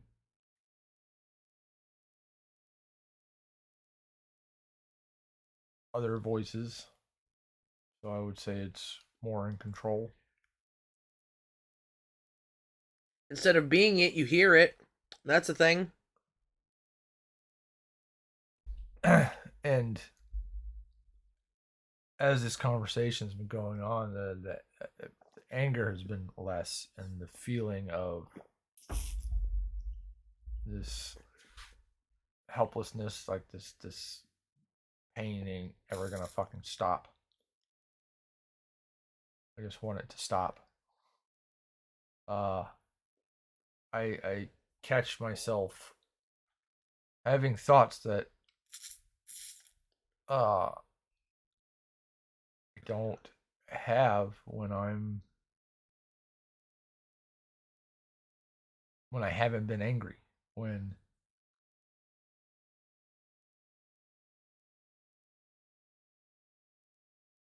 I'm doing something productive or something that's not involved with anger. I was angry. I haven't been feeling great, but I was I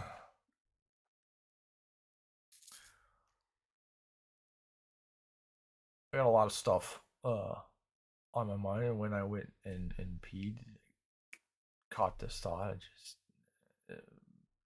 my brain just went, just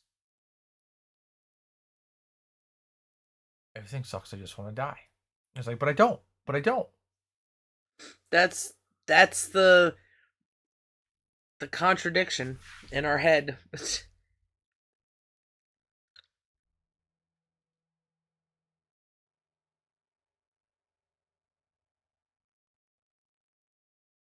But since I don't, and there's things that are weighing on me, what just I want this to stop. And I feel helpless, like I can't, because the things that are influence the anger, and then the sadness, and are still there. I think you put yourself at a major disadvantage. You retarded yourself for years. So now, instead of doing things that can make you feel proud now, that you can put into the system that will help you for next time there's a problem that you get angry about, that process of doing something to make yourself satisfied is only going to make you more upset. Every little thing, I don't want to do this thing, and everything that goes wrong is going to make me fucking frustrated. I'm going to huff and you end up in the same trap as your mother.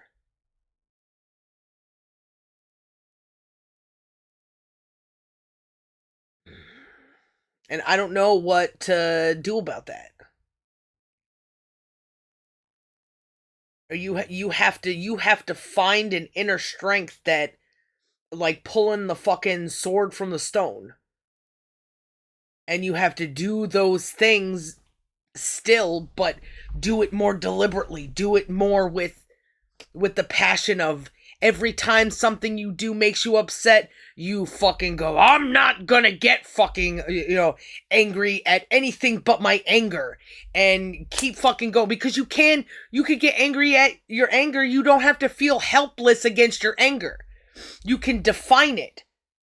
If your anger takes control of you, you become helpless of your anger. If you defeat your anger, if you don't become subordinate to it, that's a victory. And you have to take those tiny little fucking victories and turn it into a big one.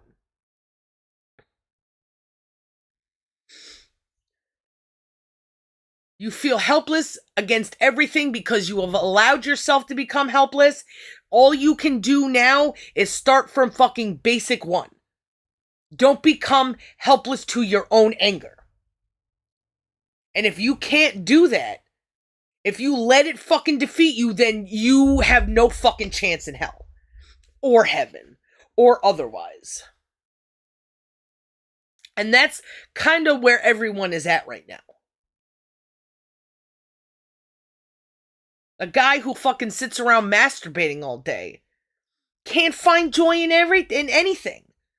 So all he could do is just defeat that thing that he knows he needs to defeat and use that power for momentum to a good direction. Even if it fucking hurts, it won't forever. But the other thing will. Well, it'll hurt until you die. So then it's like, do you want to die? Do you want to live? If you want to live, now you gotta fucking prove it. You gotta prove it to yourself. But in a benefit, you can become the most aware person. You might even become more aware than me. If you succeed in this. At the very least, you'll be the most aware male to have ever existed.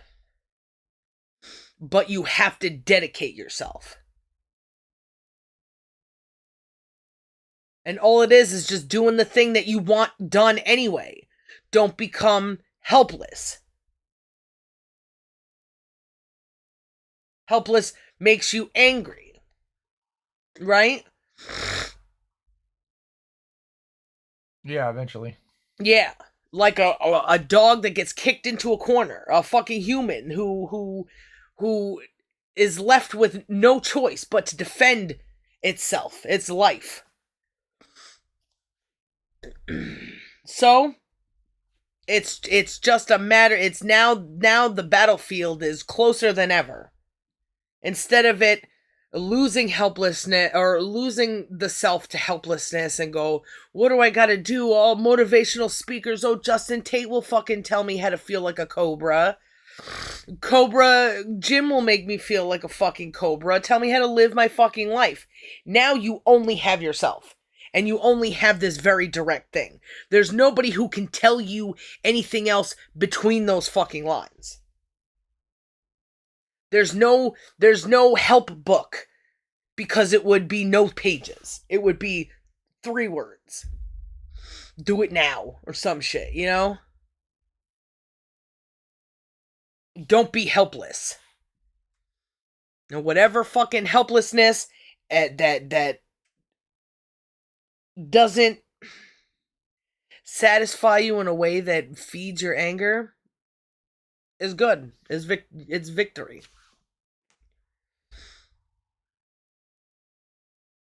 No, nothing to lose, everything to gain type shit.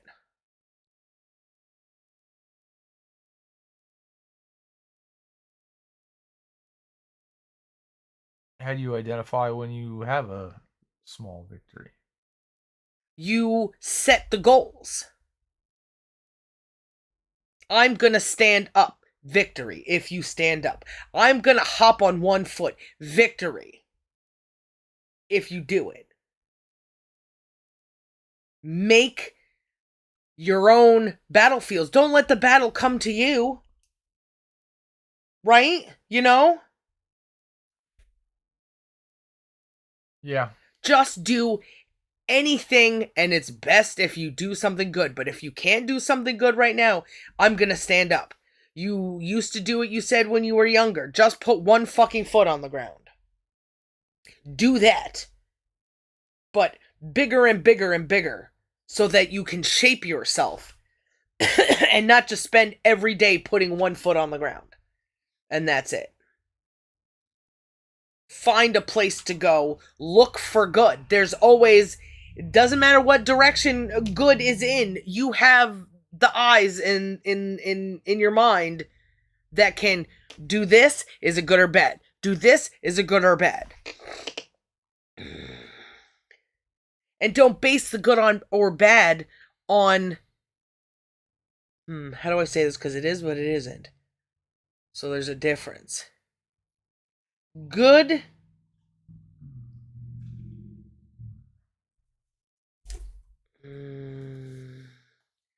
Because sometimes it's bad, so don't do it. It's something different. It's something different. I was going to say, don't judge good and bad based on your success. But you do, but that can get in the way. So what is it?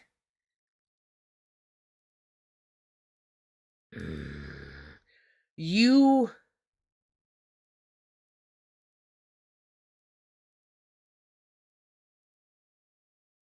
are a little bit lucky because you have me. You could measure your successes by me. Make chocolate chip cookies that don't fall or break. Dedicate yourself to it, just as an example. Things always need to be done. It is a success that if you have to take a shit, you go to the bathroom before you take a shit and you pull your pants down. Success. You have to eat. Making something is a success. You get to live.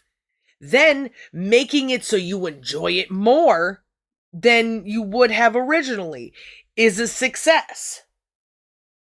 Or the trying to. Where did I fail? Did I do it on purpose? I can conclude that it was a success because I tried, but I failed at satisfying myself.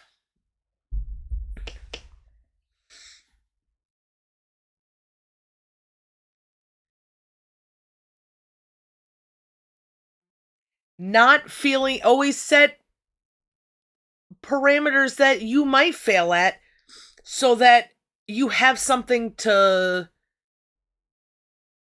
grow with. Say you do the cookie thing and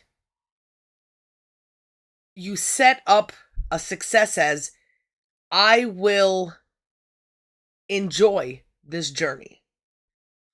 If at one point you get tired and you're not enjoying it anymore, you failed. What does that failure mean? Does it mean that you got to stop before you get to that tired point? You pushed yourself too hard. You might learn something about that. You may learn that you don't want to do this for me. And that contradicts when you say you love me. And that's a whole other fucking journey to go down. You know what I mean? Yeah. Just set up these little fucking goalposts so you can watch where you go. The little breadcrumbs or whatever to the evil witch's house. Little lights in the dark that you can reverse back and start fresh. Okay, this was not the way to go. Like when we're spelunking in Minecraft, leaving little torches to find our way home. Or maybe we find a place where now this is our new home. Maybe we're looking for something. We know that the Ender Dragon portal is over here, but we keep missing it, so we gotta light the places to say we've been here, and keep going forward in another direction.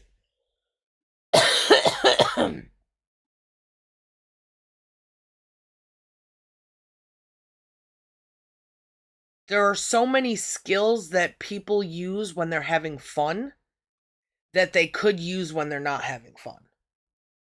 When you have something to do. You know what I mean? Yeah. And people know how to wait until opportunity strikes when they're playing Fortnite or something. They know that they have to build this certain thing to get this level of height. All of those things can be applied to the real world because video games did not come before life. Right? Right. So every single skill that we have originates in surviving in nature. There is no, oh, I just developed this out of nowhere because blah, blah, blah. Look at how quick my fingers move. Your fingers move in the real world, and you can use fast fingers to do other things. Fighting in a war, need to fucking pump that musket or whatever. You gotta quickly fix the string on your bow or something. You gotta do things, skin a deer faster so that you can get home quicker.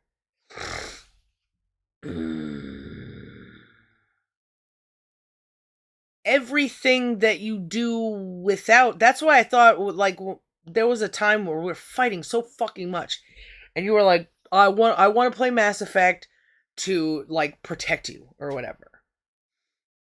So the things that you learn to protect me with in the game could be applied in the real world. Not so much with fucking biotic explosions and shit, but that teamwork, that desire to not see me fall down, that's all translated into the real world, and you didn't fucking look at any of it. So now you have the contradiction to look at. You always have an opportunity to look at shit. You have the contradiction between letting me fall in the real world and not letting me fall in the video game world. Everything is a light. You gotta look at it, you gotta analyze it until it fucking says something. And then, even if what it says is wrong, because it's just you interpreting things, you gotta do that for every fucking situation you're in. Look at the contradictions in the pattern and follow fucking good. Good is life. Good is truth. Good is love.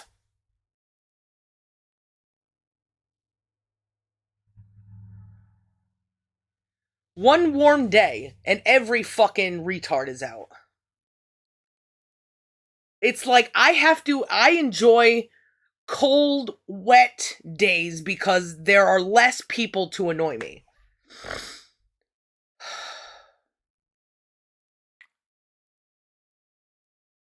You turn into the garbage lady, the singer. Yeah, I'm only happy when it rains. That's so.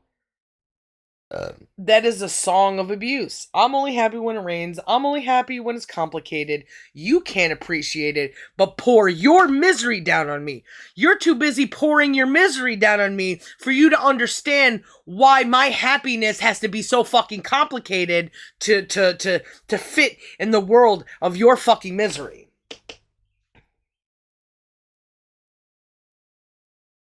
I only smile in the dark.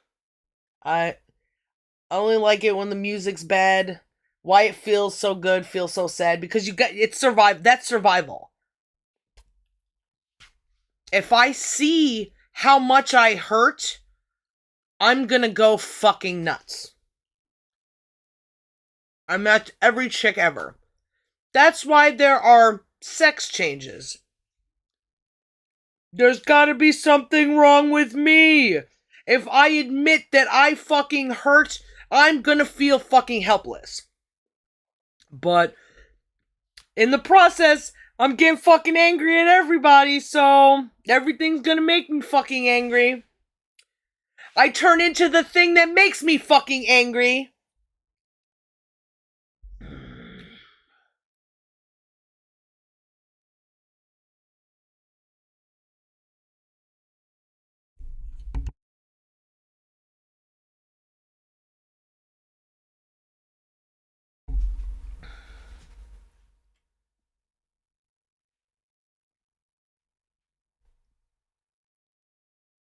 A lot of it is wanting this. I know that you did not want this because you didn't get it yourself. It's something we both have to accept. We could dispute it. We could keep trying to fucking dispute it. But, pulling your pants down to take a shit.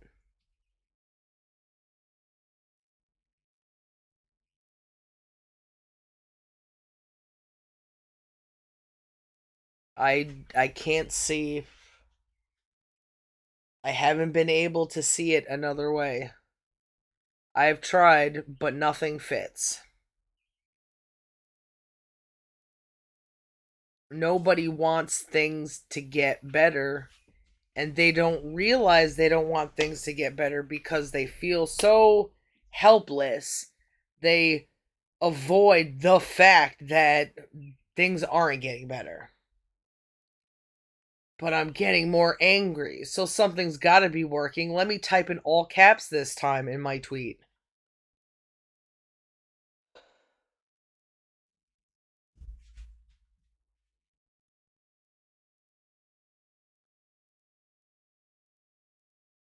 I'm only human. Don't put the blame on me. No, you're not only human, you're also a man. Because I'm only human too, and also a female. Gotta take that into fucking account. You're not only a human, because there's other defining factors that separate you from other humans.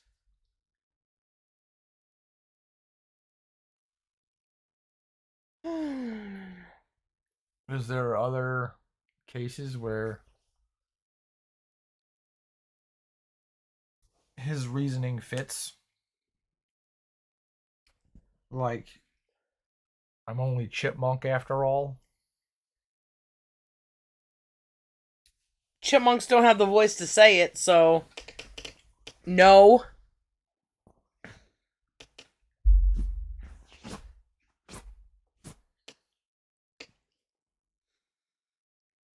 That would be weird. I'm only banana after all.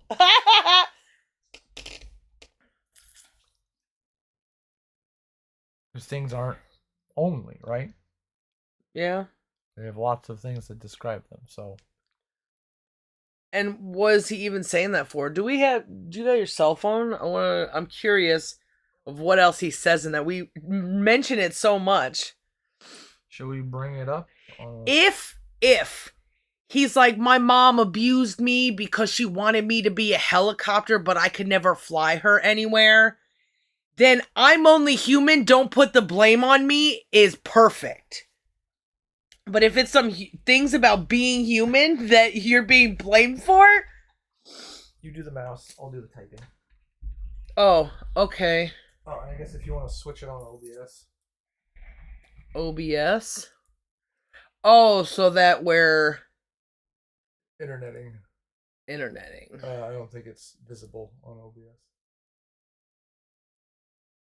Boop, beep, boop, up, up. I think it's viewable now. Okay. AZ lyrics. Or maybe we should just search it first, because I don't know who sings it and what it's called. Fat white guy.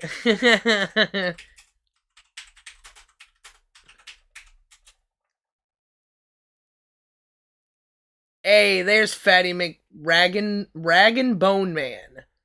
So, I'm a piece of shit. I'm dead because of humans. Oh, but you got soul, huh? British Rag and Bone Man. Human. So we'll look up. Produced by 2-Inch Punch. So if you. That's his dick size. Oh, I thought maybe I could find it here, but maybe not. Let's talk music. I doubt any talking is happening on fucking Reddit. Song and lyrics by Dick Hyman. Is that his real name?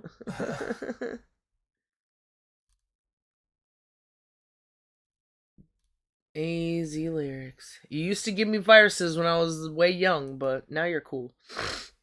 I'm only human. I'm only human. Maybe I'm foolish. Maybe I'm blind. Thinking I can see through this and see what's behind. Got no way to prove it, so maybe I'm lying.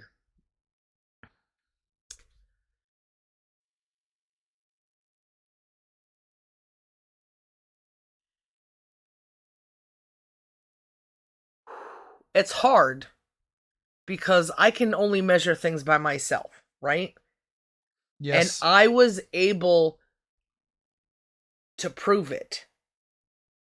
Not just to myself, but through the contradictions that other people make. It's you say this, you say that, I've spotted a contradiction, will you answer no? Then I must be more right than you. Does that make sense? I think so. How did he measure himself this whole time? Got no way to prove it, so maybe I don't know, maybe this might be like child self talking. I feel like a lot of what people bitch about is Maybe he didn't succeed in seeing through the thing, so yeah, true. Don't put your blame on me. Take a look in the mirror. What do you see? Do you see it clearer, or are you deceived in what you believe? What is looking in a mirror? I guess that's like a reflect on yourself. yeah. Maybe he's talking in the other people's voice. The people who don't look in the mirror, you know? That maybe the people not looking in the mirror are the ones who like, I'm only human. Hmm. Clearer or deceived are opposites, right? Yeah. You're either seeing things better or worse. You're only human. Some people got the real problems.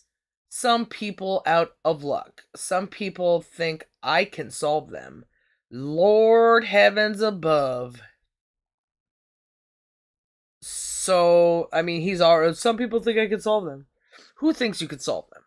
Have you tried to solve them, or are you're only human? What's a real problem? I think everybody, we can all, it doesn't matter, weak, strong, poor, rich. We can all see each other as the abused children that we were. You know what I mean? Yeah. I'm only human. Don't ask my opinion, don't ask me to lie, then beg for forgiveness for making you cry. Then beg. Then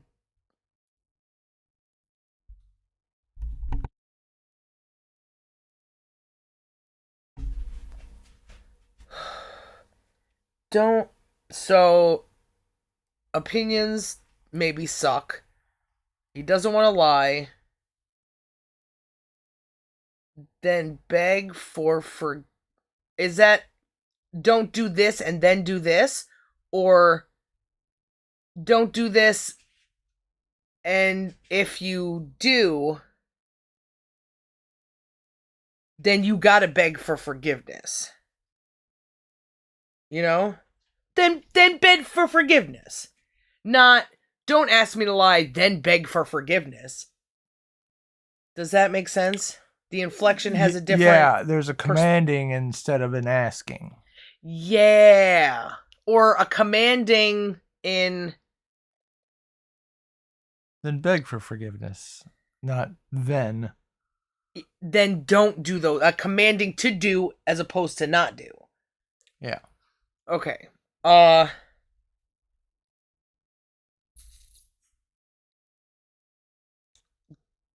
And also, is he saying don't ask me to lie and then ask me to beg for forgiveness? And is he lying because he was told to do that? That's on him. If you tell people, the bullshit, and then they don't like the bullshit that they hear, you were set up and you were retarded for letting that happen to you. You know what I mean? Yeah. I'm only human. Some people got real problems. Lord heavens above, like a fucking like Adam Sandler's mom and Bobby Boucher, whatever. Yeah. The devil's in that girl. Yeah. The devil's in footballs. But not in eating fucking baby alligators. I'm only human. I make mistakes. I'm only human. That's all it takes. That's not all it takes, because separating nature, human, universe, you can say that there are animals that make mistakes. They bite off more than they can chew and they end up dying. Yeah. They're not quick enough. I'm only rabbit. Because I'm no prophet or messiah. Did anybody ever fucking ask him if he was? Because I feel like this is pretty self-indulgent. He's like, listen to me, I'm not Jesus. Don't, just because I had a good opinion that you didn't like to hear and we got angry, or you did like my opinion, don't think that I'm Jesus. Don't expect me to try to know other things because I know something. You should go looking somewhere higher. Hi. I'm only human. I'm just a man. I do what I can. No, you don't. You do what you want. So fuck off, you fat pig. I'm just doing what I can. That's why I had to fucking sell crack at 8 years old. Because my mama didn't fucking make enough money. What's enough money? Because you wanted to eat fucking milk with your cereal? Sorry, that's not... Go kill other people so you can become stronger. That doesn't make any sense. Take someone else's father away because you're selling him crack. Because you want your mom to have a better life. Sorry, but we got to work together instead of being... It's like that experiment that somebody said, it was like a test that you got two people who did crime together. You separate them in a room. It's like a Descartes chart. If you tell them both that they'll get away if they rat on each other, you're more likely to get them both to rat on each other than if you do something else. Like, people are less likely, or you're at least gonna get one of them for whatever, and they're more likely to think that the other one's gonna rat them out. Be like, okay, I give up, kind of shit. Yeah. That's like everybody right now. They're all just feeding off each other until they die. And that shit has to stop. And what are you protesting fucking wars about? What are you gonna do if Palestine ever won, right? Because I don't see any, hold on a second, because I don't see any sign of like a Palestine military. All I see is fucking kids getting bombed. You know what I mean? Yeah.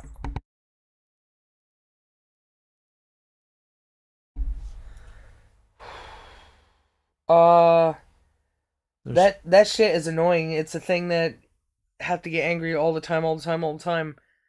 I need it to end. Oh, what is this? Oh, it's this one.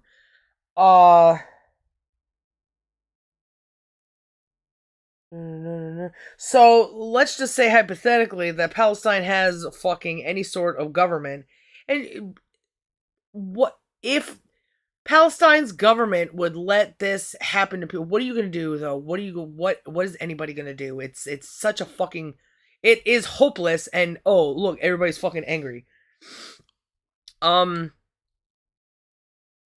Do they expect then Palestinians to start bombing back? Like, let's give them, how are they gonna be protect? Like, I don't understand what people intend by stopping this madness. How they expect it to happen. Like, I'm just gonna keep getting angry. I'm gonna fight the war here. Listen, go to Pakistan then. There was so many people going to fucking Ukraine, right? Yeah. I'm gonna fight this fucking senseless war. Go fight that one. But it's more targeted for women because we keep seeing dead babies everywhere. Dead babies, starving cats. Fuck you, men. You're all pieces of shit. Every person involved is a piece of shit.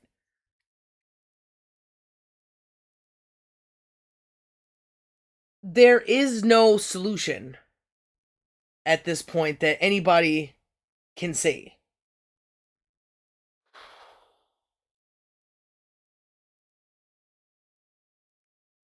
Because it's always going to be this person against that person.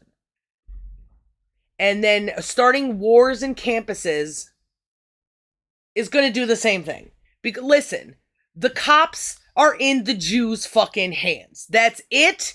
That's all it can be, because Jews run the fucking world. They have since the fucking Rothschilds.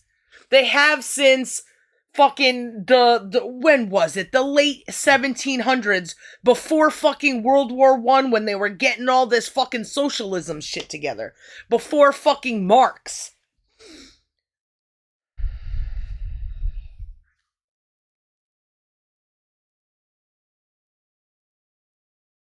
All you can do at this point is call out the contradictions and not give those things power by taking your power back. You're giving these people power by fighting them.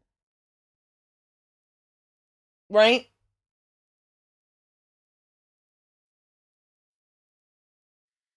By protesting on the campuses and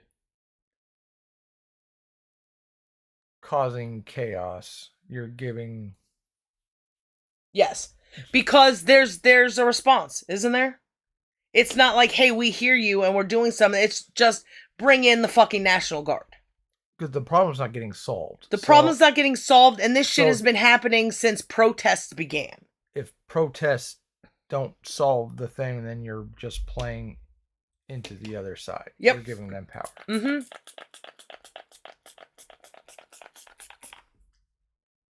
Stop using the fucking word protest, because they're using it, for one. You gotta become more solidified as a human being and as a community of people around you, where there are no kinks in this pattern. By all coming together under life, love, and truth, all spotting contradictions and having conversations, it will bring with it strength. Pretty different than I was before, right? And I'm just one person. The whole world's fucking against me, and I'm still fucking talking like I'm goddamn Hitler. Imagine what a few people could do. If a PewDiePie, fucking Jake from Tube Farm, any like top fucking people who are listened to on the internet, if they all came together with one fucking message, like, hey, we gotta stop this Zionist bullshit, we gotta stop these babies from dying, so we have to start, every single one of us has to start speaking negatively about it. And we all have to have discussions about it and what a world would look like without them. Talk about the negatives and not go, oh, anti-Semitism, blah, blah, blah. Don't use their fucking words. Speak above them, not fucking beneath them. Hey, you chop baby dicks. We will not support a single fucking one of you that doesn't come out to say, you have to join us. You have to assimilate. And be one who realizes that he was mutilated as a baby. I'm not, and fuck you, government, I'm not giving you any money. And if cops come around to try to take it, we're gonna have to try, hey, we gotta talk to you first. You gotta be fucking ahead of the game. Talk to fucking military assholes. Talk to fucking police bitches. You have to bring those people in the fold and say, look, are you going to defend against, your own people? Are you gonna fight for the people who want you dead, who think you're a fucking dirty piece of shit? You're an expendable motherfucker who lets problems happen, who profit off of problems. Are you gonna be that bitch?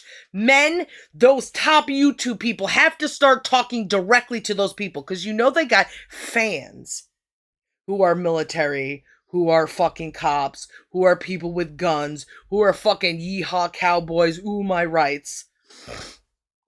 And you have to reason, you have to solidify that freedom. You have to solidify what it is to be independent. What it would mean to have to get rid of bad people. Let's identify the bad people together. And if you are not one who is identifying bad people with us, then you are one of the bad people. It has to be fucking that black and white because it is or it isn't. There are a billion zillion infinity fucking wrongs and only one fucking right, one fucking fact, and men should be working towards that. They think they go, oh, we can make fucking chemical energies. We have fucking waste plants so we can have fucking plenty of people working in these fucking office farms in tiny cities. We make everything work for this and we're tired of it. This causes the problem. And look, I love my dog and I don't want I don't want to feel the pain of someone else losing their dog to a random ass fucking missile strike. To a fucking hot-headed piece of shit. You gotta weed out the bad. You start with the self so that you learn how to fucking do it and then you weed out the bad everywhere fucking around you. You take a stand against it in a way that means something instead of because there's me here that could be listening to you. Just because nobody's listening to you doesn't mean that you're the fucking wrong one. But you have to keep trying because I'm fucking trying. And if people who had influence would get off their lazy fucking piece of shit Shadow Legends ass and separate their opinions from what they know, separate the fucking the bullshit that holds them down versus the bullshit. Shouldn't be bullshit.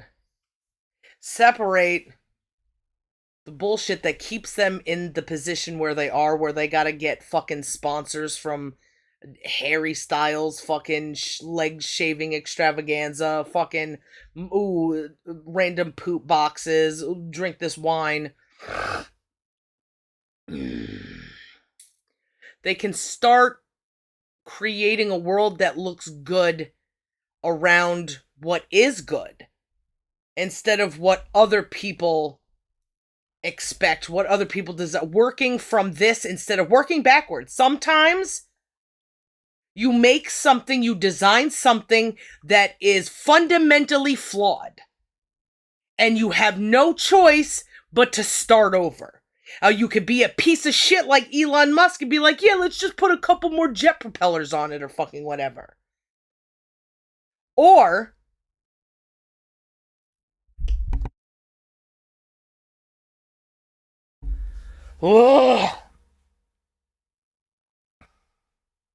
and keep lying and just holding off that lie and slowing progress of everyone ever, you fucking scumbag. Or you can start from fucking scratch. And what we have right now as a society is fundamentally fucking flaws. There's no values, there's no morals. It's those things come secondary to making money. Instead of everyone has a right to live because everyone has a puppy that could be hungry and fucking die.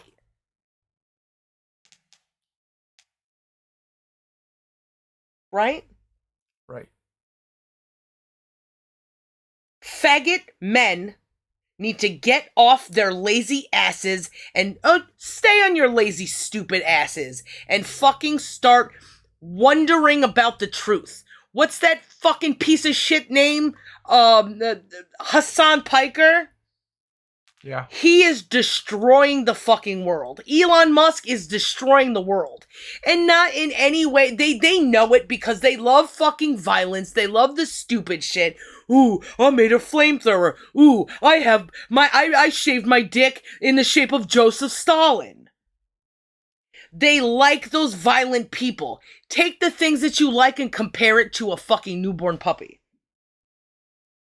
Would you eat that puppy? Because I know Stalin would. You want to set that puppy on fire, Elon Musk? Somebody could. There's too much to think about without your stupid fucking games. Without your stupid fucking boner sessions. And they're all going crazy. Apparently, I don't know what's going on, but Elon Musk went to fucking Auschwitz and then went with like a pro-Hitler thing. So there, people are like, what's going on? He's denying the Holocaust, went to the Holocaust, some shit. That fucking Hassan Piker idiot. Everybody's like, he's going crazy. He was always crazy. You just never noticed, and because you notice it now and call it crazy, that makes you just as stupid. While somebody, you can see something as it's happening. Wow, good for you. You can read the newspaper. But they don't see these things coming. This guy fucking, who knows that he has family in the media business, will lie and say that he doesn't just to feel like how he wants to feel. What got him this money? Look, he lied from the beginning.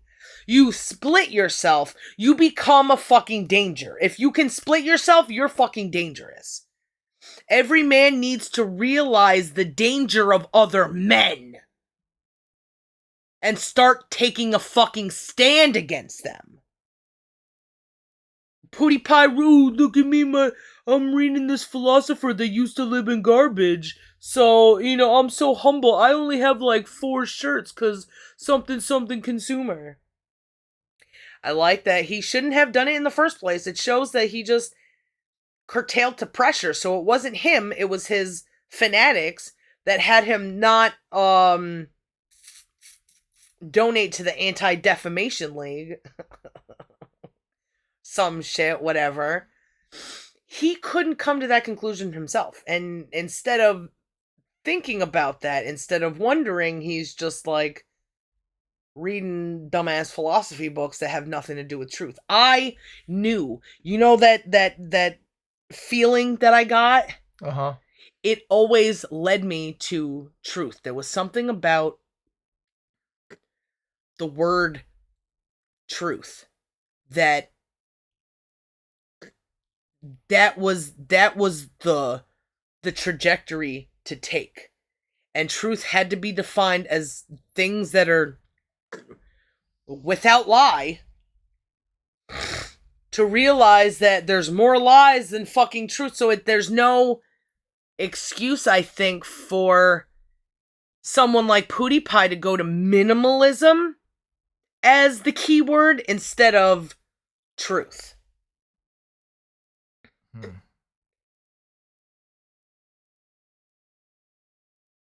It could just be me. Maybe a ghost. Maybe Jesus came down and talked to me and said, hey, follow truth.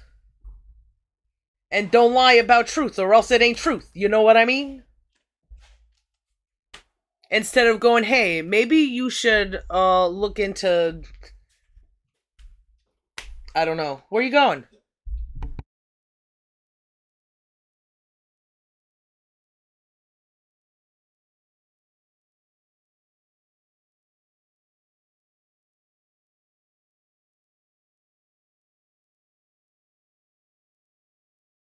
Ooh, you know what? We got this freaking open. Can we have 2 open at once? I wonder. What? 2, Internet tabs? Things? Yeah. Yeah. It'll only record 1 though, right? That's fine. Can you look up on the AZ lyrics the I'm just a girl? Am I ready to type? No, yeah.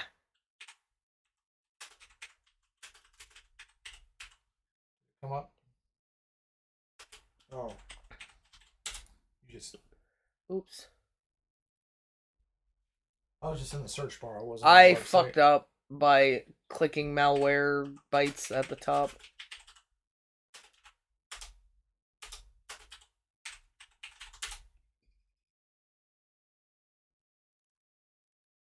I'm curious.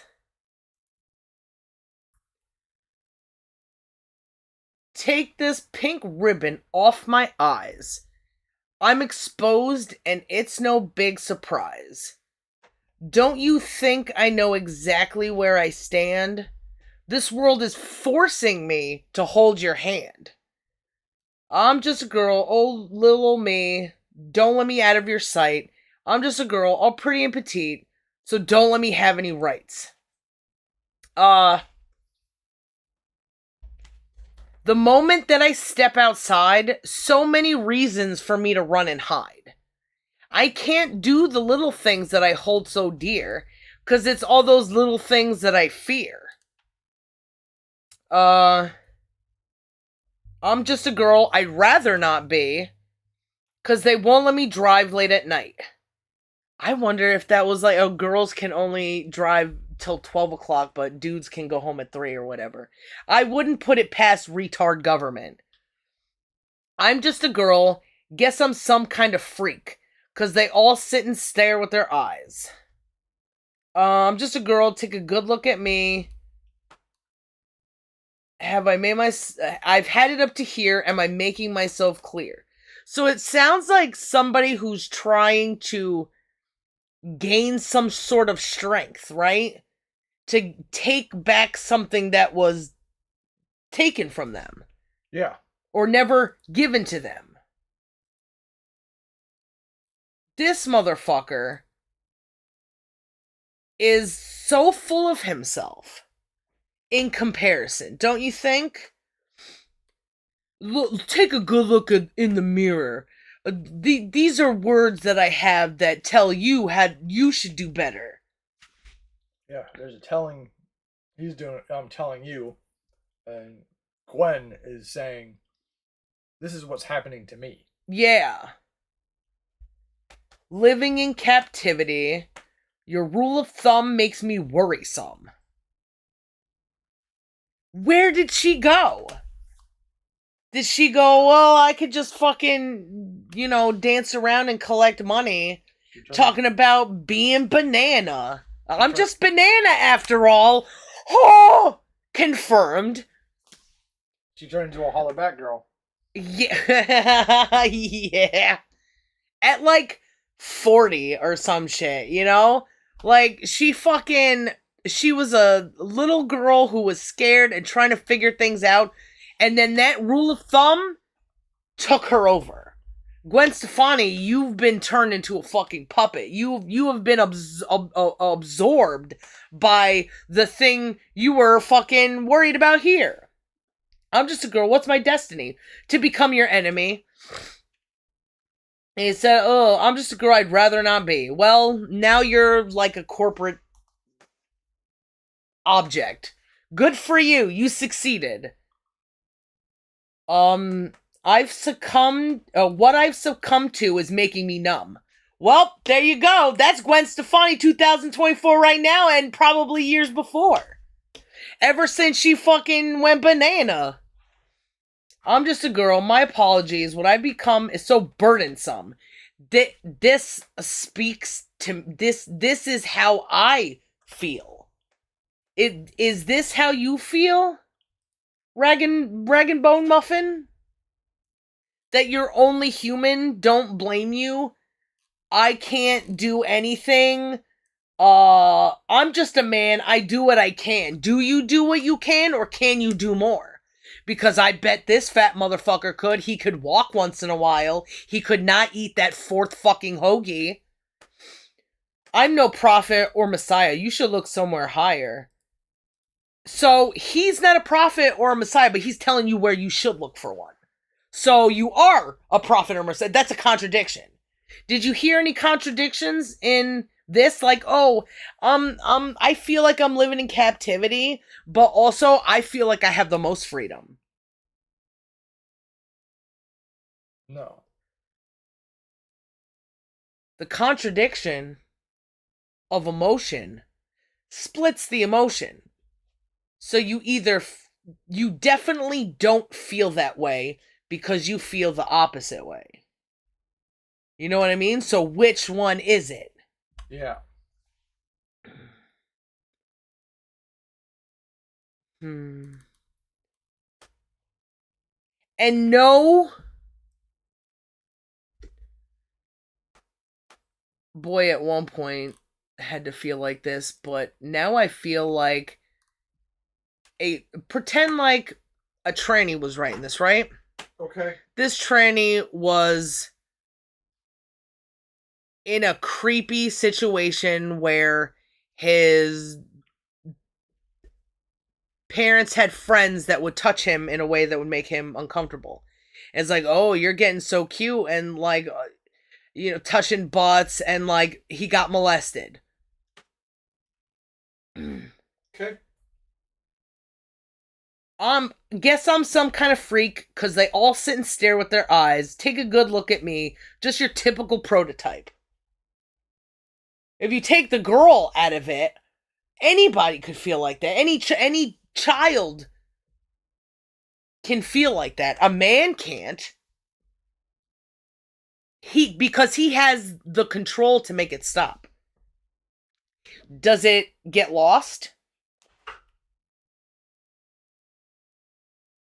Is there a giving up?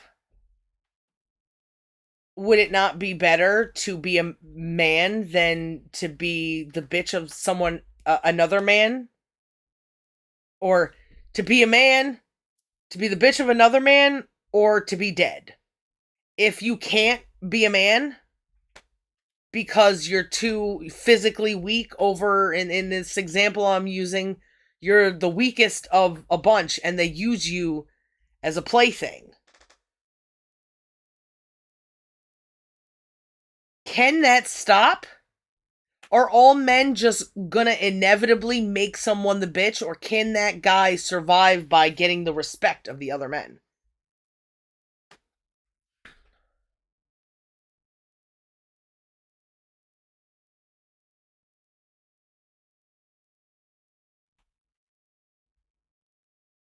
I've never been in a situation where somebody hasn't been the bitch.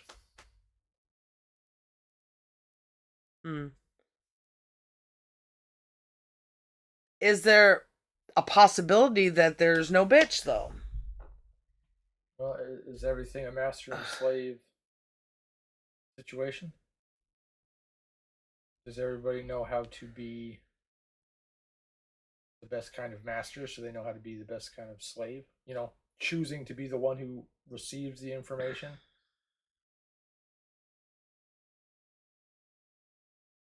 Can all men find some sort of respect for one another if they that man shows that he can be respected, if he doesn't show signs that he shouldn't be respected?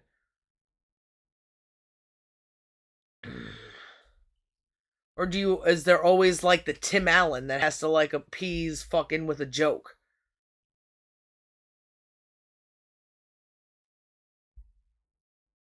Or does he still get fucked? I don't know. It's a weird. I feel like if there's women here too, there's always opportunity for every dude to not be raped, at least.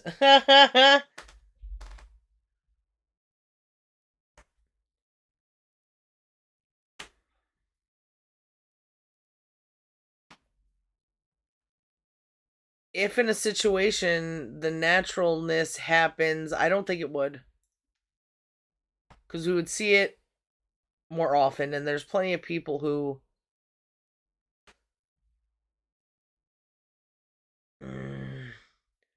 don't choose a friend to be the bottom bitch and then they just all fucking rape him and shit.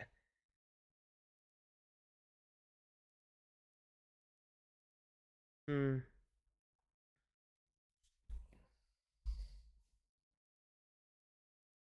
However, I do think, based on all of this stuff, that it's different for a child. The children can't defend themselves against this, but I think that men can.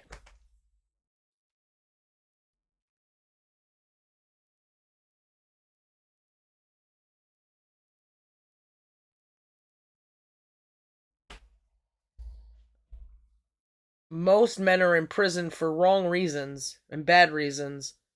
If they would stop having sex with each other, maybe they would be more dedicated to getting out, to finding a way to manipulating the situation in their favor. But it becomes comfortable once it's okay to fuck dudes. Yeah, I get my dick sucked, and I'm in with somebody who could get me cigarettes. What more does a boy need? The things that he wants, a couple comforts,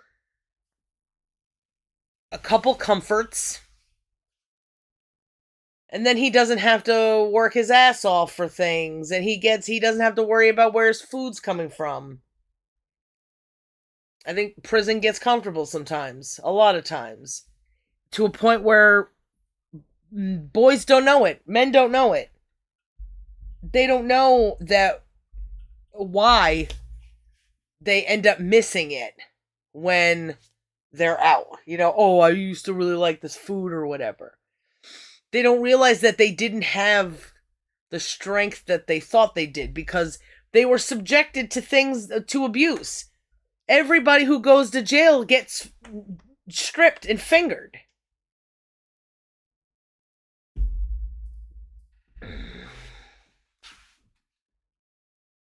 So they find themselves in a weaker position and they accept it. And then, oh, what's happening? I don't know, because I'm so split that I can't speak to half of myself.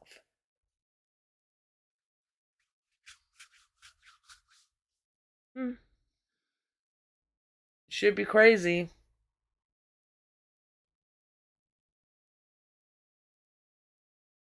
So you're saying don't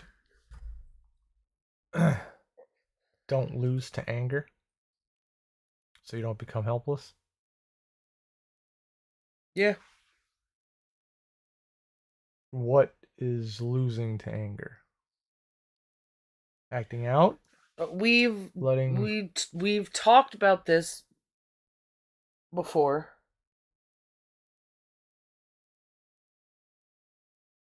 Anger is anger is anger. If you get angry, even in your mind, if you can recognize yourself getting angry, you're better off. And you've completely lost yourself when you can't be convinced that you're angry when you are, like we've been through. Yeah. Well, you have to look for yourself to fail more than to succeed. Look for that failure because it can happen at any time. The only time that you've succeeded is that bing, the trial's over. Let's tally up the score.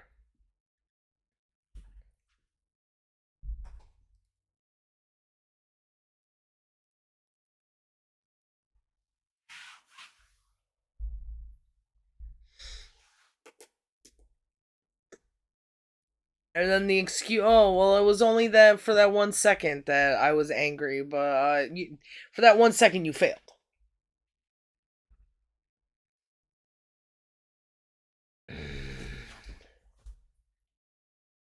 And you can't let that make you angry, or else you fail. Boys want the easiest way to succeed. As long as I shut my mouth and nobody bothers me, I'm succeeding because I'm still smoking my cigarettes, getting my dick sucked in fucking prison. Don't start no trouble because there goes my fucking success.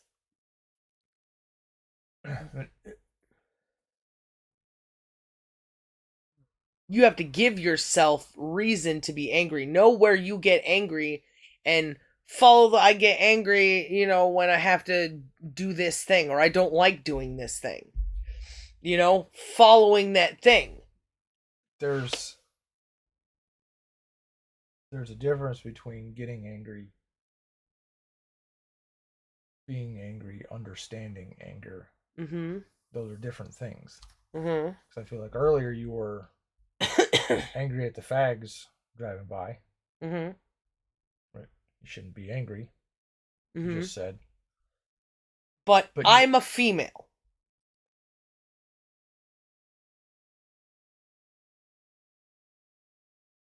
What am I going to do to fight against all of the motorcycle idiots? I'm not respected as a male. So even if I say, I think you're gay, they're going to get louder. If you said, I think you're gay,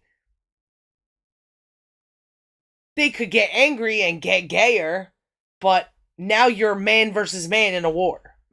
Or they could have, hey, you know what? I don't like when Negroes drive by my house and fucking blast music, and I'm here with my handlebar mustache, my Harley Davidson TM handlebar mustache, and driving past people's houses, being a piece of shit. Being even louder most of the time. Causing physical ear damage, brain damage to people. Where does it end?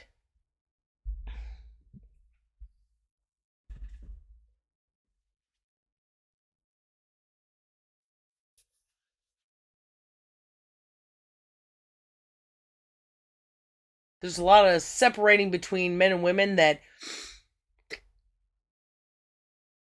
you tried in the past to force me to bridge that gap, to become like a guy so I can lead you by example, and then you never fucking did, and I got fucking angrier. Men will always take advantage of women if they're not aware that they're taking advantage of fucking women. Fag!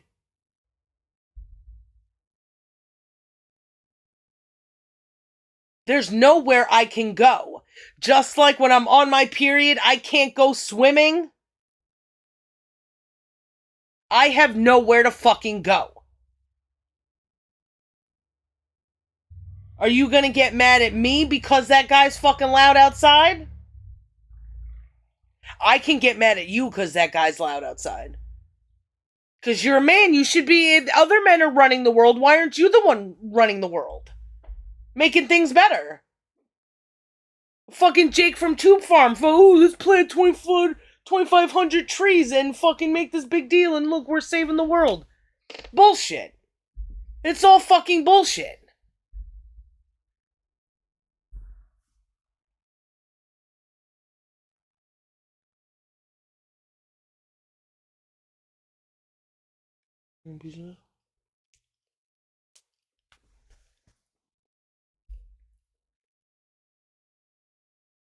Where are those trees being planted?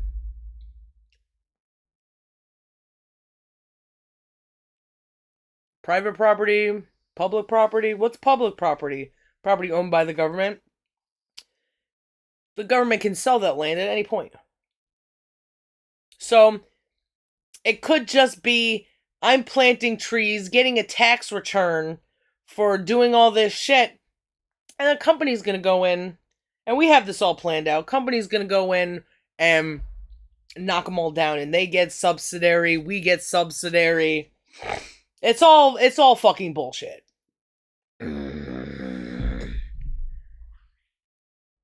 This is the only way to prove that you want things to change.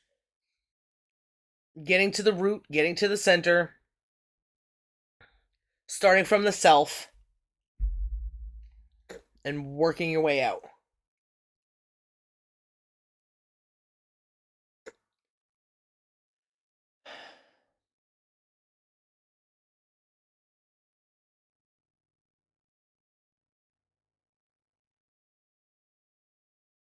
So,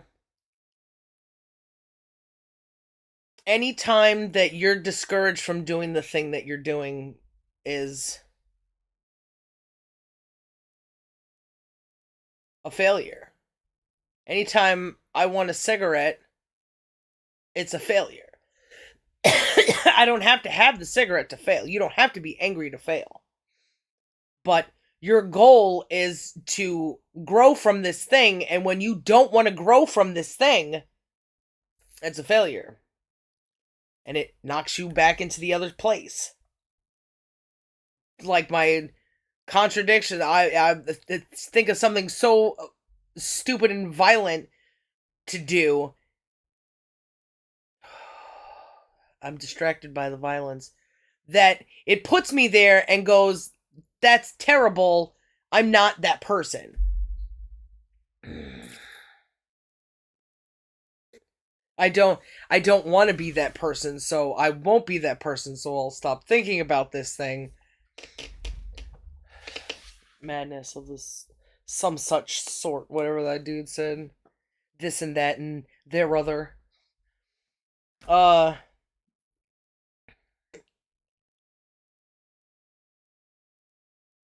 When you don't have the motivation, you have to realize it. Count your L's, as the children would say, and look for that again. And if you can't find it, which that's where we have so much contention, is because you're like, I can't find the stuff. You don't knock yourself back into the better position by regretting holding yourself to a standard and saying, because I don't feel like this, that's a bad thing, and I have to want this again.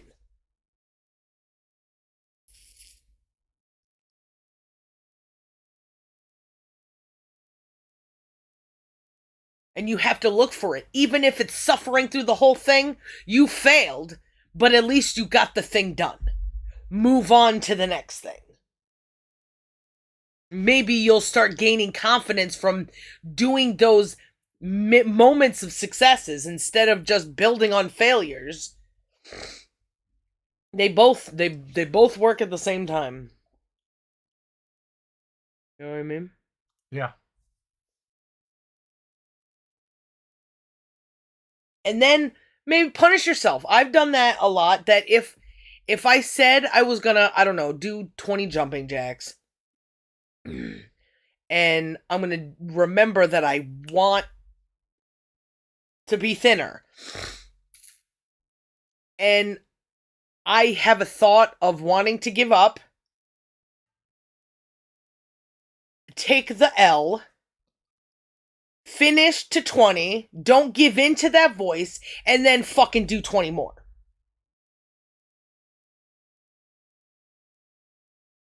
Even if the same shit happens, I don't have to torture myself. Doing it twice is good enough punishment. It's not about fucking having no energy for tomorrow. It's that I know you're here. I recognize you as a thing I don't want. And remember that. Keep that with you fucking every other day.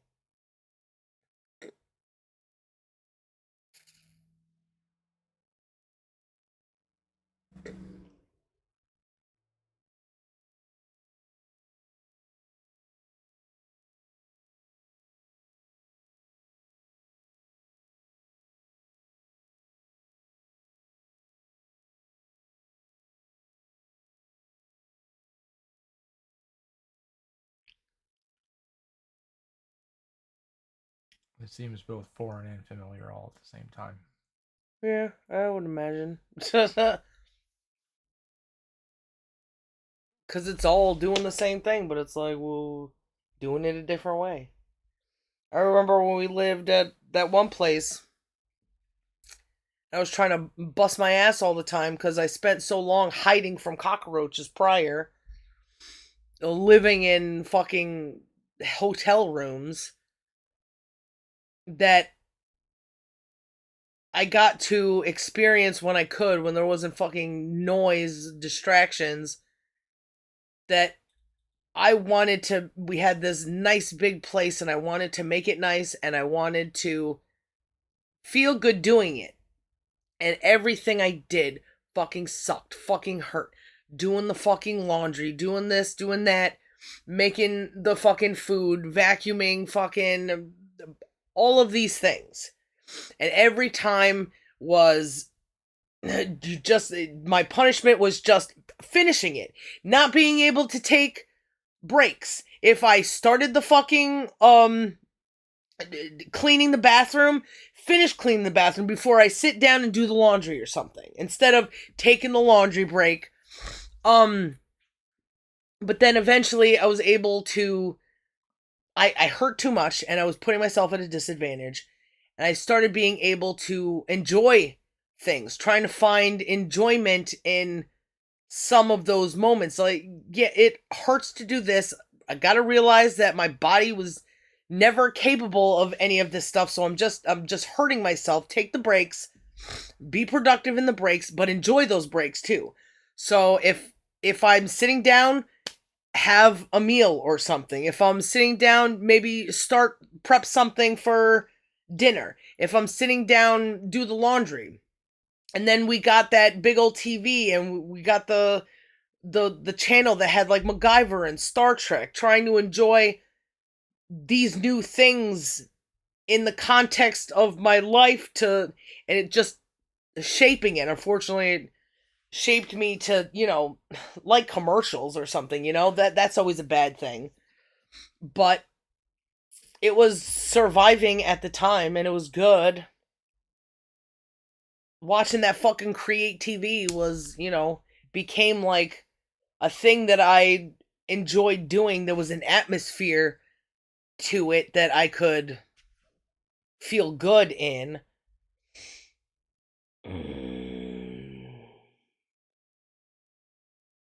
Yada yada.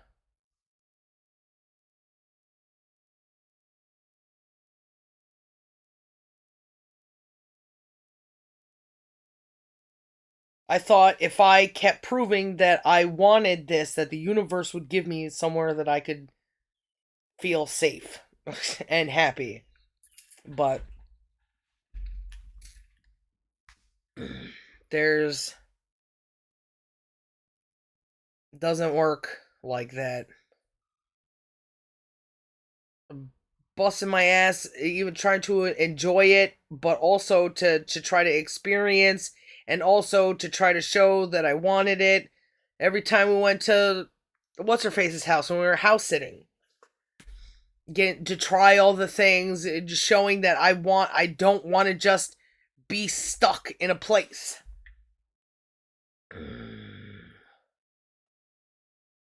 But I keep getting stuck in places.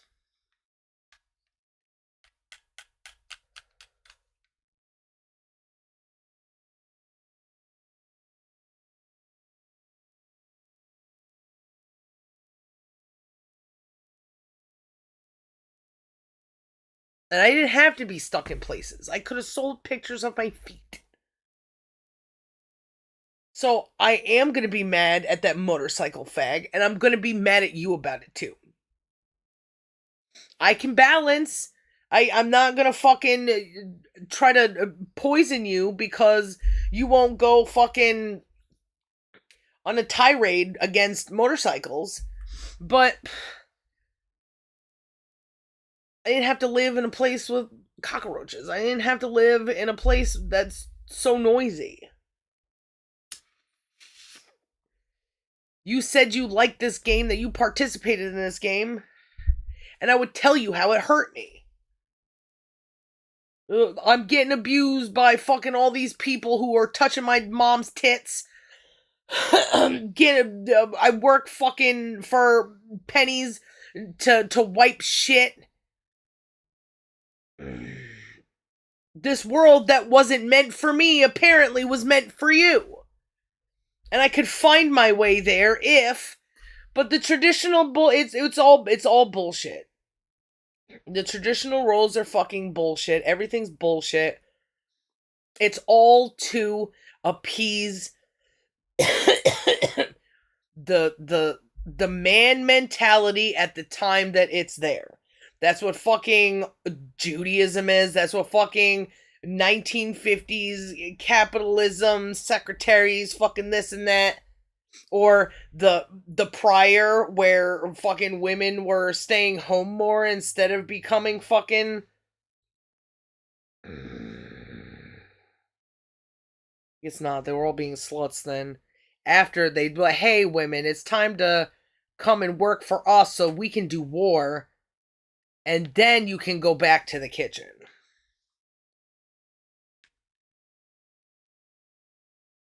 Look, Leave It to Beaver does it. TV, like everything was just so perfectly manipulatable. It's almost too good to be true. I don't think people realize how the ego and disgust of man has controlled everything. They will justify anything with anything they want. No honesty to get what they want. And they may even believe it, but they don't get held, they were never held accountable for the contradictions. There are people fucking talking contradictions every fucking 4 years. And nobody fucking has been paying attention. All fucking psyop bullshit.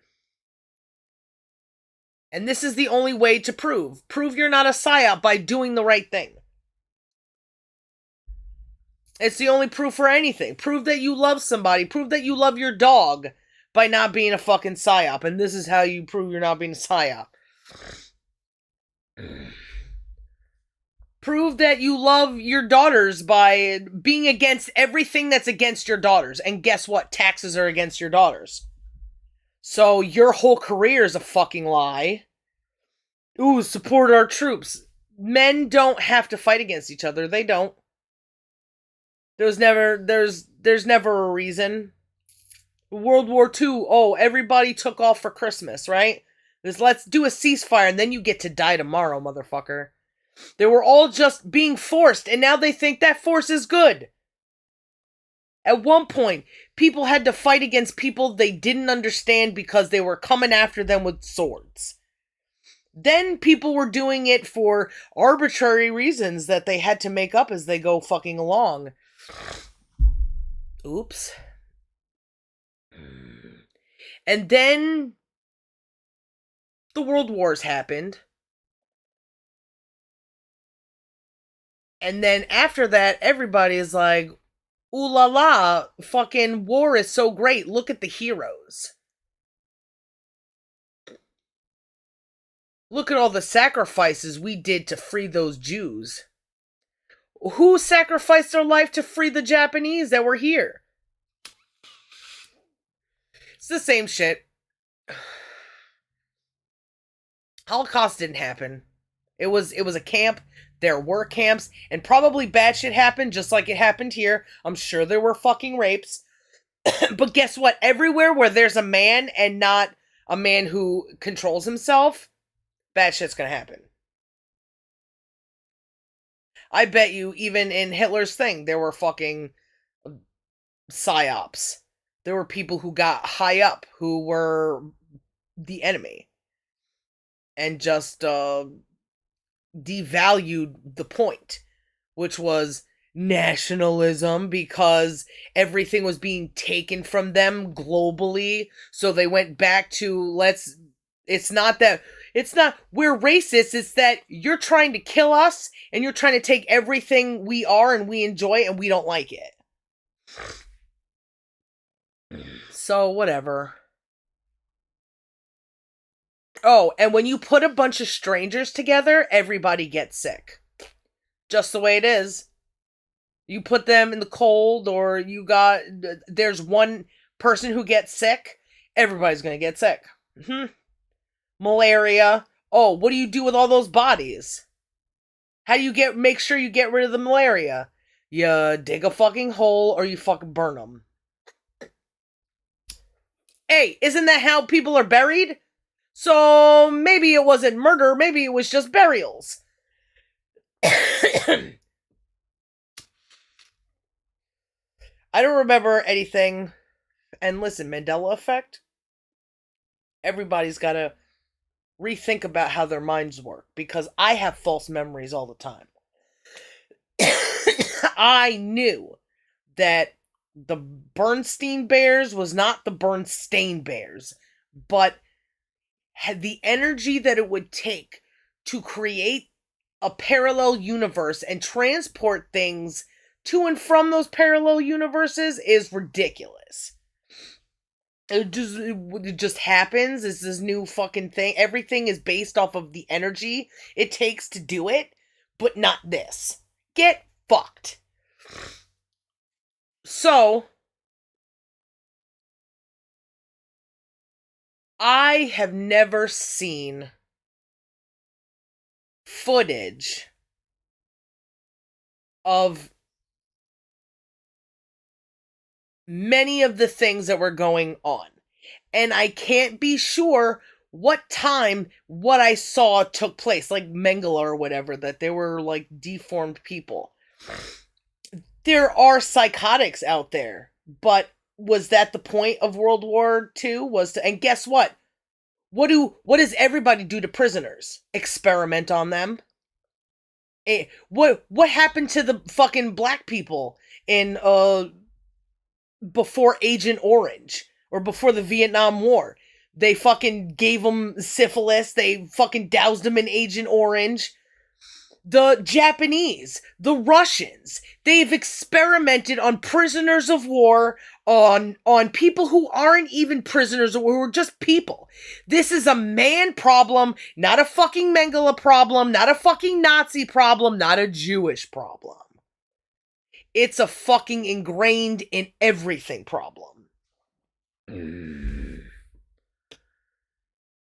So,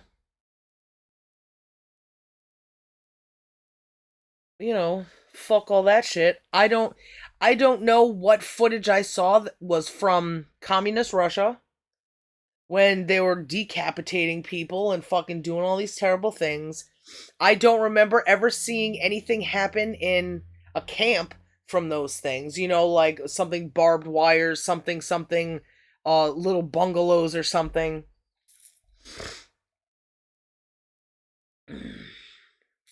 And when you make an enemy, there is anger and people are going to do something about it. It's not good that fucking World War II happened.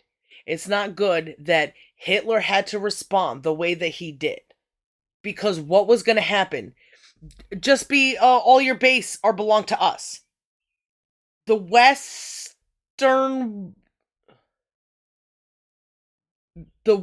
of Germany was already taking their souls from them and benefiting financially from them from World War I, the Bastille fucking agreement, whatever. So now you have an abused person who's getting more fucking abused.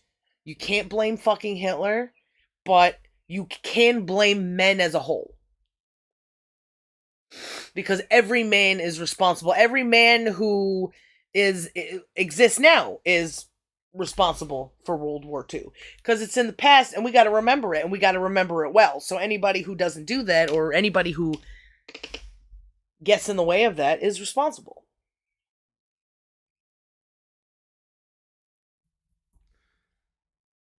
Anybody who doesn't question everything and look for the patterns in the contradictions that they solve to reveal the truth, and then they have a responsibility to exude that truth.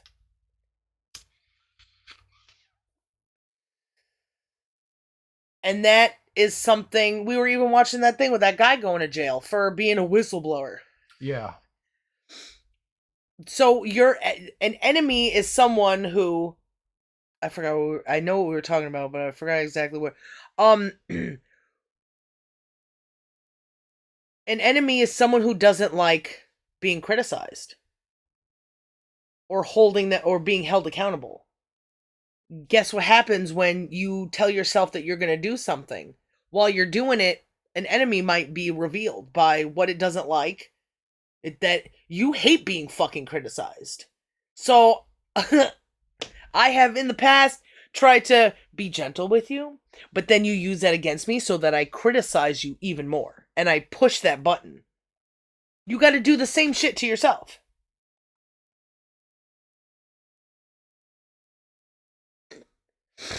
laws can go on forever to speak about how contradictions are okay. Because law is not law. Law to men are things that men decide.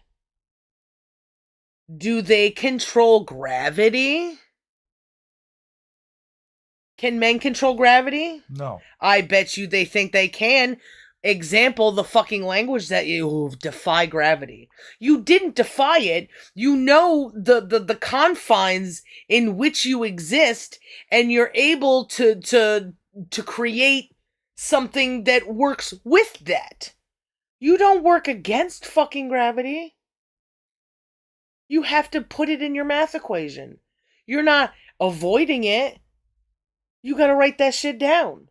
You know what I mean? Yeah. So, if a man writes a law, he believes that that's something he can control because he thinks he can control everything. He acts like that. All men fucking act like that. From how I should be speaking to you right now to fucking the sun comes up and down in my favor. All you have to do is be strong enough to take ownership of it and not lose that for a while until somebody else comes around and takes it from you. There exists an alternative to the laws of stupid, faggy, fucking child molesting, fucking dog abuser man that exists outside of them that they can't control. Just like fucking gravity. Just like fucking time. They want to control all the things that fucking exist within time because they're humans. We're the most evolved things. But we gotta take it away from them. And the way we take it away from them is to understand the laws of the universe. If you understand the separations between human nature and the universe, you can see their similarities. You can see where things create a pattern between them.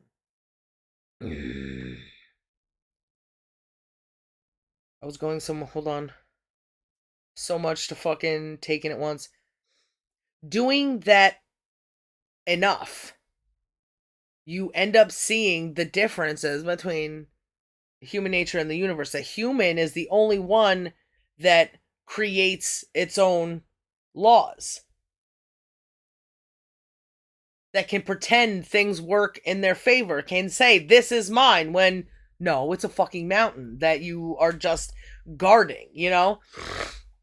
God made this for me. Whatever fucking thing. Nature can't do that. The best it can do is be strong, hierarchy, unga bunga. The more contradictions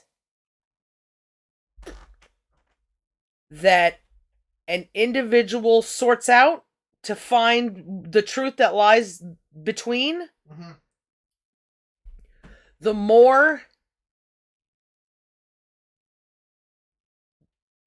the universal laws of man can be revealed. Because you have to go in this direction to answer all those contradictions. And it becomes obvious that a man wanting to fight a man for something instead of using the human in them to come to an agreement now at this point is imbecilic, is hateful to puppy dogs and little girls. So then the universal law of man would be would exist, does exist inside the bubble of the choices that humans have to make to do the best thing.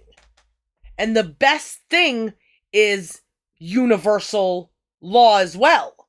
because we can make the decision to do the good thing or do the bad thing and watch what takes and what gives, what creates, what destroys. It's understanding all those things in the universe and nature and reflecting it in ourselves, representing all of it and making the choice to have that gravity, to have time, to know dogs by their nature and not by what we want from them. Or both. Finding a balance, who knows? Because cows, we need them for milk, so.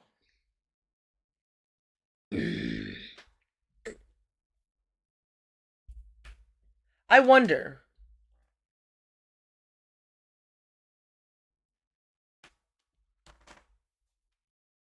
What do you wonder, why? It's a shame that India is so fucking nasty and dirty because they have a lot of cows that roam free, like through streets. Uh-huh. If we were to live in a way that promoted more grass than concrete fucking bullshit, if cows could live among us just like they do in India but better, nobody would ever have to charge for milk. Or is it a thing of bacteria? I bet you not, because if there's roaming fucking cows, they may just find a general area. Who knows what their natural way of doing things? It may be the perfect thing to always have a friendly cow with a glass of milk ready for you. Just thought experiment. And I know it could happen, huh? Having a friendly cow. Yeah, Moo. I'm just your friendly. You got a milkman coming to your door. Why not the couple of moo cow family? I'm just a cow after all. I'm just. Don't put the blame on me. Don't put the moo on me. Don't put the moo on me. I'm only mooing after all. That guy looks Jewish too. I don't know if that means anything. His name was like Michael O'Conahan or some shit, so maybe not. But who knows?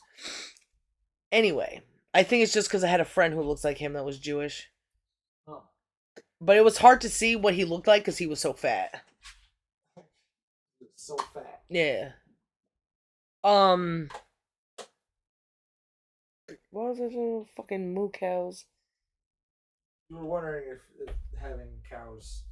Yeah, but before that, I brought up that it's a shame that India is halfway there, but they have nowhere for their cows to be. They're just like starving. Yeah, it's a gross, disgusting place. Yeah. Because they haven't figured out where not to poop themselves. Yeah, also, like, nobody cares. It's like, well, I'm just a poor shit living in slums.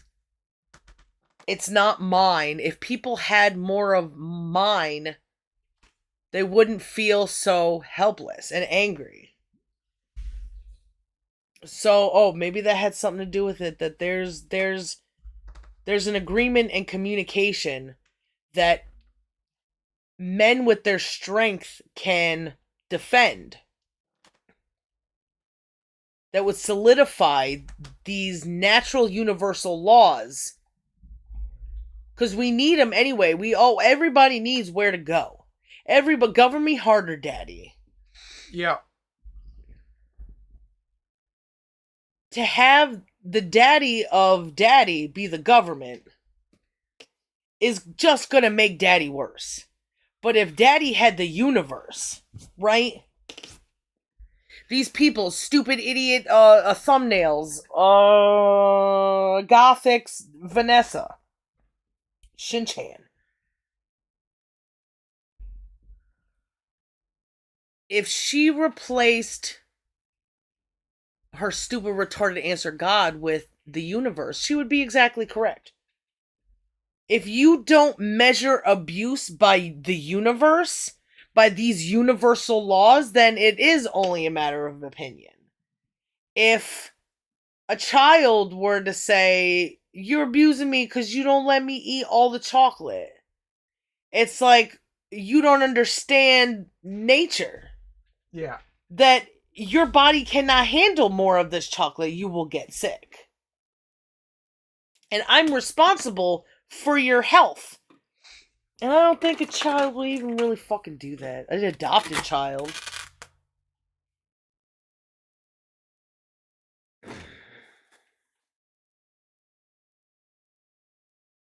So, what people are doing right now with the fighting, with the picking side or side, Yeah. with taking a stance at one place and sitting there forever, expressing yourselves with art, fucking comparing and contrasting, but to government. And the things that they say shouldn't happen, but are happening.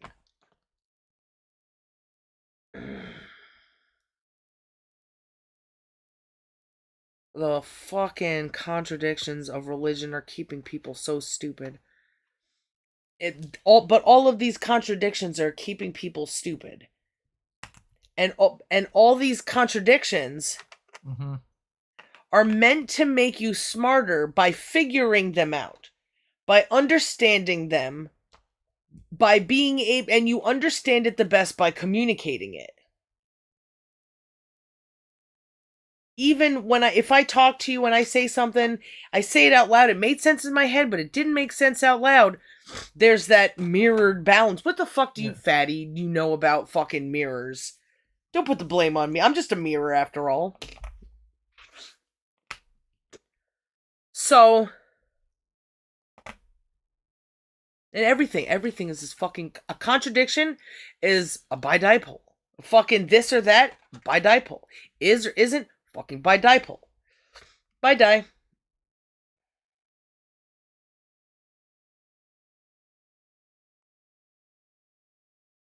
When you lessen these bidipoles, there's less volatile fucking molecules everywhere trying to get their piece of fucking space, you know?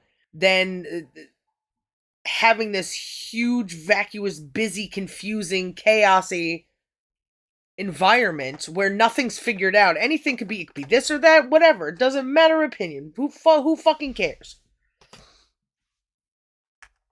Figuring those things out uses those molecules to attach to the bigger picture, you know? Is it this or that? One of these things is going to attract to the bigger picture, one of them is going to repel, you know? Yeah.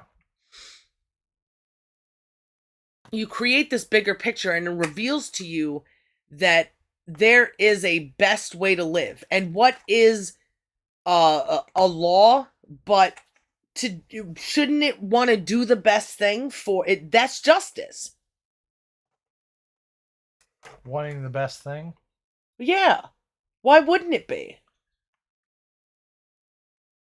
Even if the best thing is to not do this, to not do X. Somebody does X. Do you make the best thing? Sure, this guy interfered with the best thing.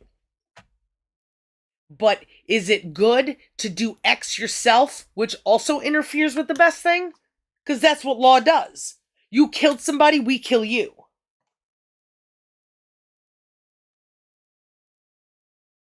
You can't do a thing like God damn it. What is and what isn't. I mean, we're trying to define what is good. You got to do it by what it isn't. You can't define justice, but you can define injustice. Yeah. So doing things that cause injustice, like killing. Killing, thus, can never be justice. These things, justice, people don't have enough respect for these words, their meaning. It's just whatever I think at any given time. Anything that people will pay me to fucking say. That's what I wanted to watch. That one guy had a thing about Jim Brewer. The last time I heard Jim Brewer, he was very speculative of the whole vaccine bullshit. Mm-hmm. The trust in these people, and his wife had cancer. So I was interested to see in what he's doing now because that guy was presenting information. Yeah. Red Bard? Red bar, scar, something. Turns out that Jim Brewer was what is it called? Oh, what's the word I was looking for? Not in bed, not indoctrinated, not coerced. Manipulated. No, put it.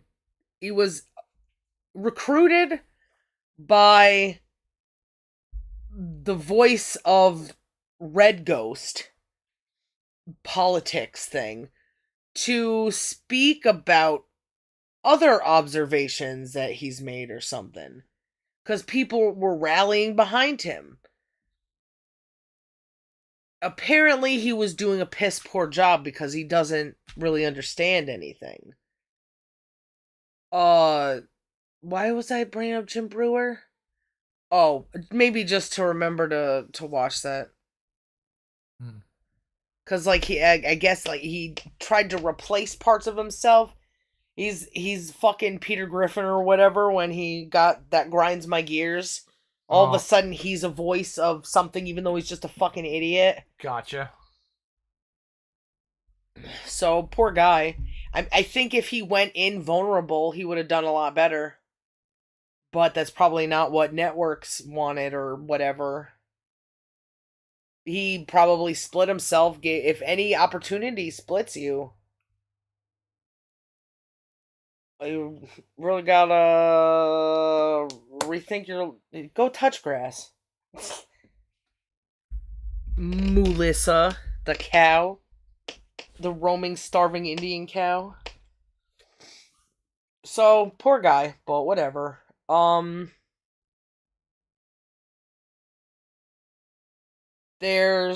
We were talking about the whole truth stuff. There's universal law to be found in doing good. And the only way you do good is to learn the not good. So yeah, you may fail a lot, but there's a lot of there's a lot of failures versus the right thing. And the best thing is is in a constant state of flux. You could be confident that because there's no contradictions that you're doing the best thing, but something else might come up. It's never like solid, this is a law written, you know? It makes it so that people don't improve.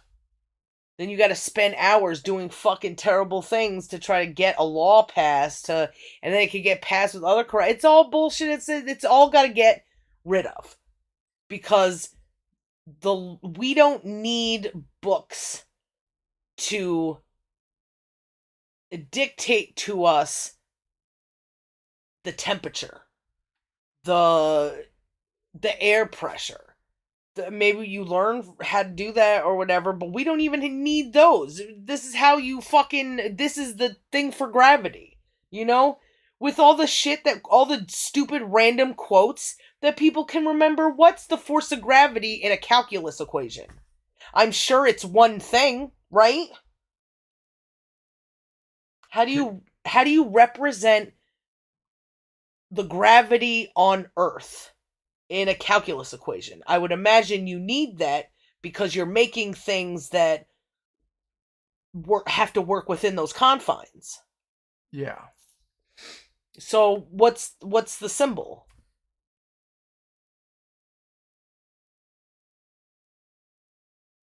Or number? The gravity on Earth, like, yeah. Well, like when you're dealing with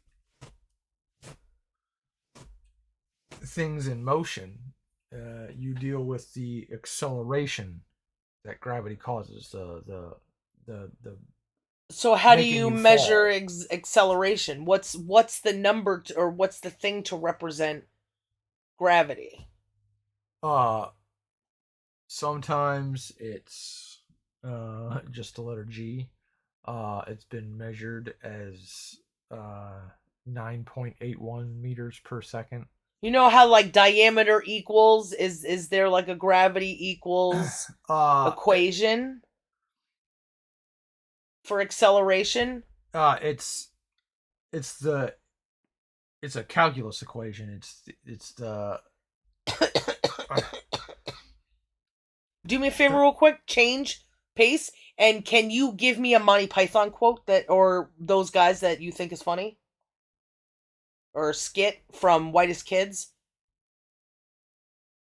just a quote. Yeah, anything that has stuck with you.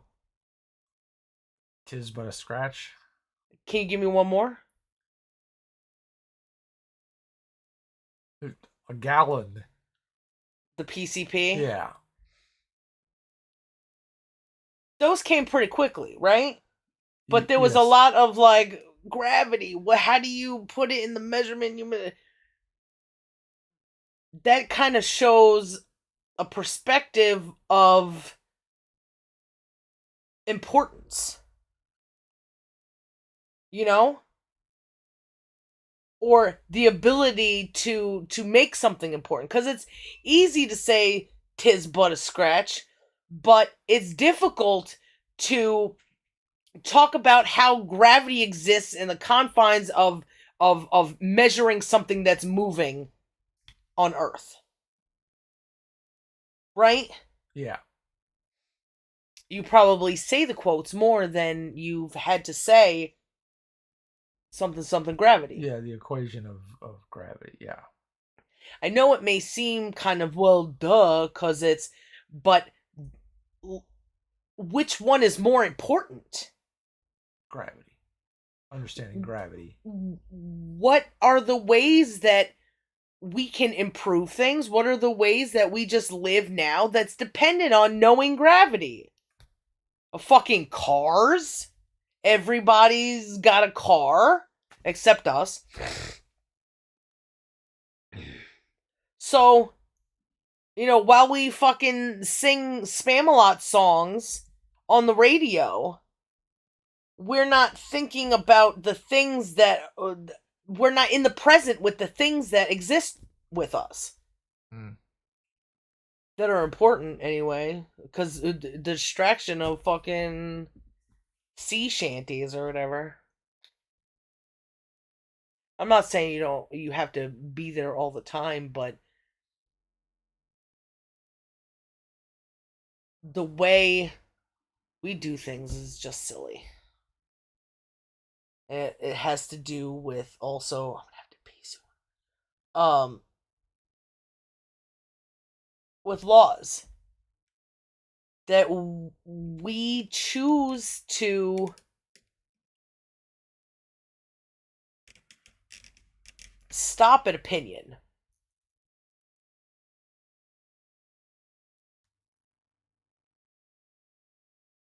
And then opinion becomes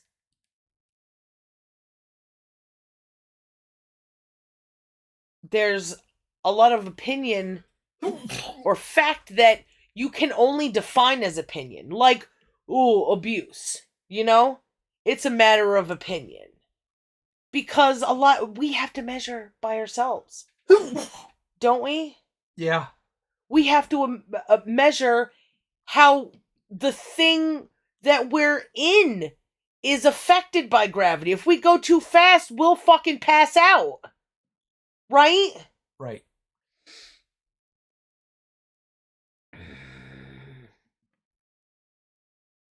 So it removes the source to think that there are things that hurt us that are only matter of opinion. When men make laws, this is bad, this is bad, you can only drink on this fucking day. And then a woman comes out, you shouldn't kill any fucking kid. Well, that's a matter of opinion, right? You shouldn't kill any kid? Yeah. No kid should die. Is that opinion? Yeah. I don't think that's What's to stop you from thinking otherwise? Because government does. Fucking rock star Vanessa, stupid bitch, fucking thinks that it's a matter of opinion. Being manipulated by fucking man. God killed a bunch of kids. Yeah, God was killing fucking everybody. Because he was not in the mood, because they betray me. The Bible is fucking the original Tommy Wiseau script. Oh, you betray me. What do you mean? I'm just an idiot who you told not to fucking eat this apple, and you somehow made a talking snake to convince me. Why shouldn't I? Oh, yeah. You just expect me to know things, right? Why you betray me?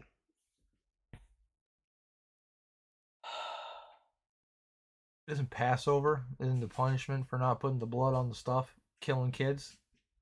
Yeah, some about firstborns. I think like the pharaohs or some shit. All of the Egyptians were gonna have their firstborns killed if there wasn't blood on your door, and blood on your door represented that you were a Jew, so you were safe from that. So God has no qualms killing kids. Nope.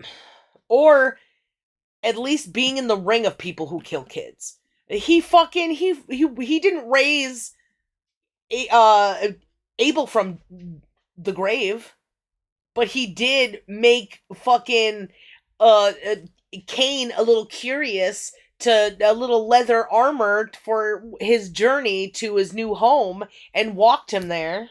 Did they mention that Abel like went to heaven and everything's okay? Nope. He was never seen of again. No idea if Abel went to heaven.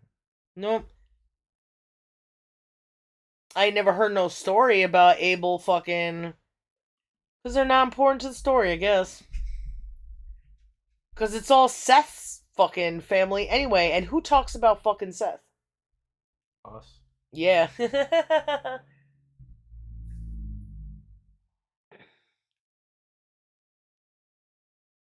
So, sorry.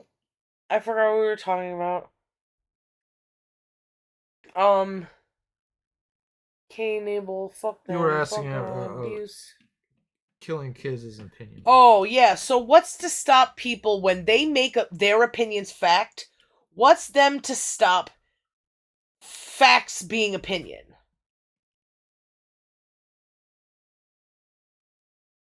What for other people? What makes There's no. When you try to make something that goes against gravity, you fail. That's how you know, right? That you did something wrong. You playing by yourself? uh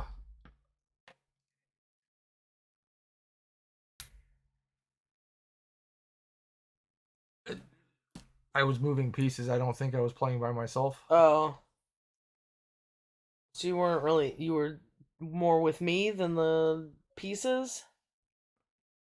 I was trying to represent the mirror, the reflection. Oh?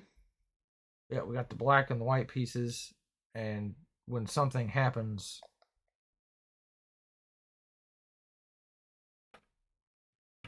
like, is killing kids good or bad? Well, what's the reflection?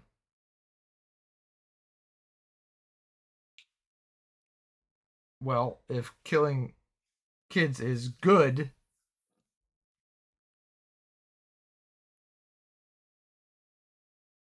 then there has to be a reflection of killing kids is bad, right? Yes. Killing kids is good gets any man who has the power to justify killing kids. If killing kids is bad, then everybody has to work against killing kids. Every idea has to have that in mind. Every idea has to work around that. You don't have to if killing kids is good. Yeah.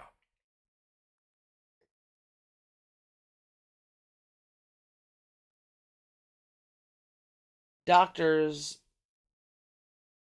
are more politicians than anything. The way that kids don't feel pain, right? Babies don't feel pain. I think that comes from, a whole history of murdering children because they were of the wrong race. They were of your enemy's race, and you got to make sure that they're all dead.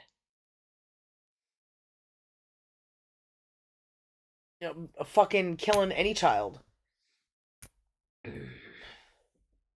for for any reason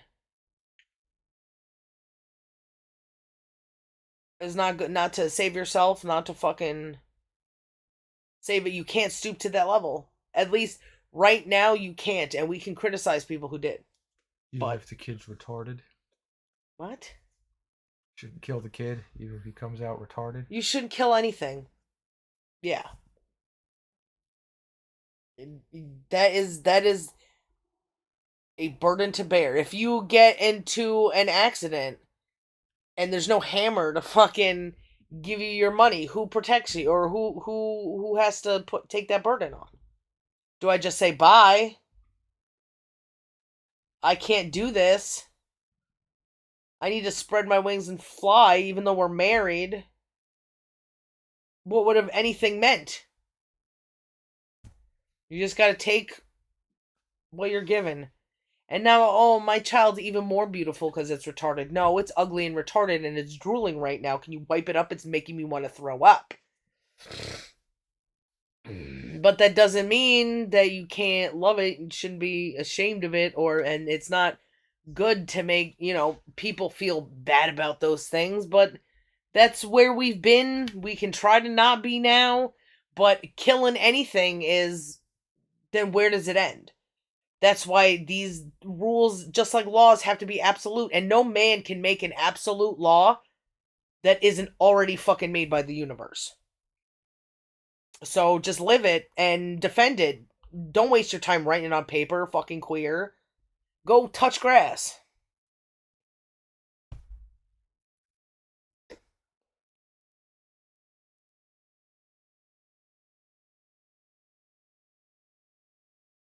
Everybody's angry. I was watching the other day that people in like Sweden were burning Korans. And it's like, yeah, fucking religion is bad, but there's a chaos there that's not making people smarter. It's just being really loud about your opinion. Am I really loud about my opinion without having solutions? No. There's a reason for that opinion. It's not because I want fucking daddy government to change something for me. It's because I changed myself and I'm trying to promote other people changing themselves. It sucks, but it's the only thing to do.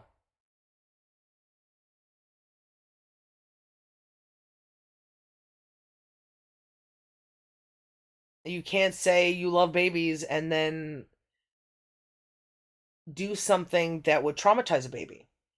So we're having a lot of problems in the places that we lived before, the state that we lived before, where they were like killing gophers to uh line shit with pavement, blasting them, poisoning them. Do that in front of a child. Take a fucking animal and take its life in front of a child. In front of your fucking child, Jocko. Do you like that? Does it like it? Does she like it? Then you have to do something different. Maybe you shouldn't have so much concrete. Maybe the concrete industry is fucking corrupt. Maybe they're too stupid. Too many stupid people pouring fucking shit everywhere, taking away fucking nature. Do kids like steel or puppies better? Puppies. People like, or do babies like fucking ducks more, or do they like light posts? I don't. It's like there's a nature that's gone, which means that humans gone. And it's a forced separation between human and nature. Oh, you're different because you live in a building. Okay, well, I don't have to live in a building. You're forcing me to live in a building. I could have lived in the fucking grass. We could build something fucking that shelters us from fucking people have done it for years. We didn't have to have you do it. There was a lot more grass then than now.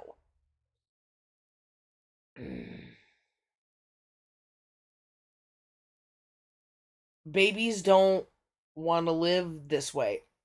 What's easier for a baby to walk on or learn to walk on? Grass or concrete? Grass. Asphalt or grass? Grass. What happens if they start crawling around on shit like that? On the other two, Yeah. they get scuffed up. They get hurt. Because it's rough, it's hard. If they're gonna fall, and it's not gonna be nice. So why isn't everybody fucking raising their children on grass? Why don't men value grass more? Tom grass more?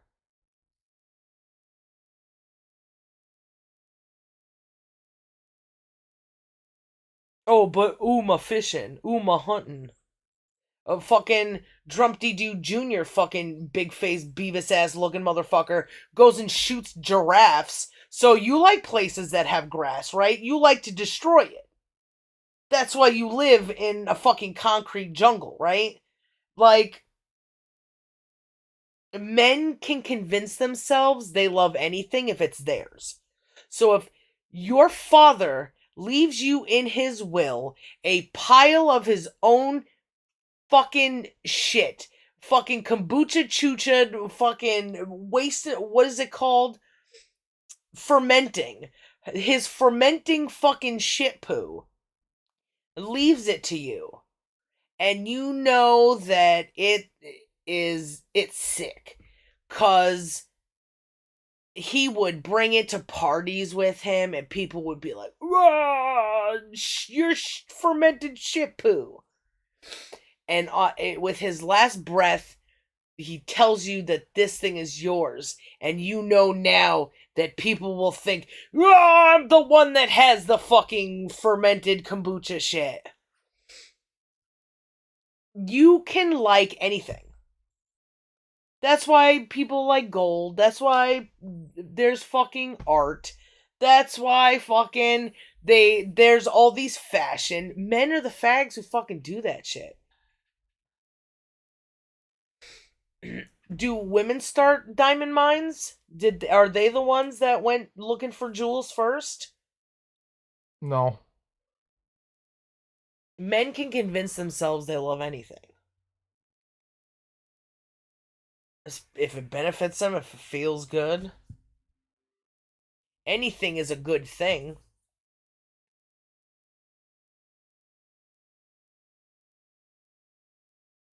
When I grew up, it was in a big city where, I remember riding my bike and fucking swallowing that horsefly once. I remember playing handball with my father on against a brown stone wall or something.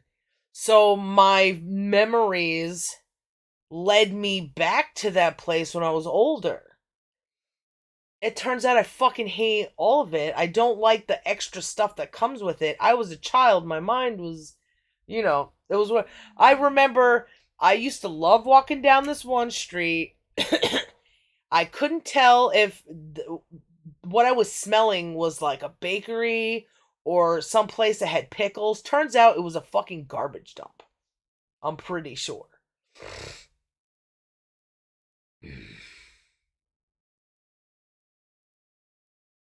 All of those things were just my environment. If you're a guy who controls that environment, I wonder if I went back there and I had control, because I used to fantasize, living in a high tower, high rise building with in the having the lights of the city like only coming a little bit, with long drapes, with windows that opened up fucking from top to bottom or some shit. having a balcony. Oh, that's fucking terrifying. Uh Having the air and the traffic and the subway and having all the culture and blah blah blah blah blah. It was good as long as I was on top of it. You know? As long as it was something that I could fantasize about. When men, I don't know if I would have liked it if I got exactly what I wanted.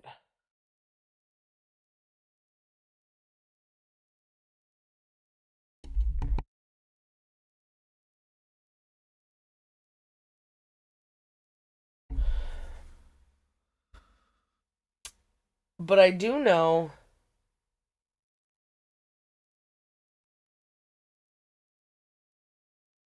that dudes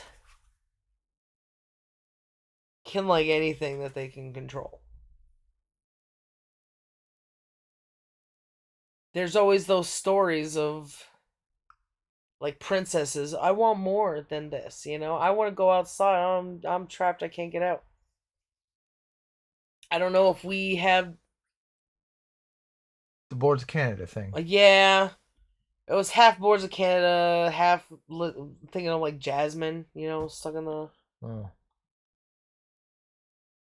It all comes with bad things. If you're a princess, you could get abducted because you're powerful, and you're a commodity to your father. If you're living in a high rise, it might mean that the person you're living with is causing problems, because all this stuff I didn't know at the time was a thing that could happen. That people aren't corrupt. That's all in movies. I have reasoning, so everybody else would have reasoning, and I see that these movies have reasoning because they're creating a story for me with solutions and bad guys and things that make sense. But that's all a fucking lie. It's like, I understand how conspiracy people are like, you gotta watch the movies. They're telling you their grand schemes, because it kind of is, you know. Somehow it's not fucking, the bad guys losing against the good guys in real life.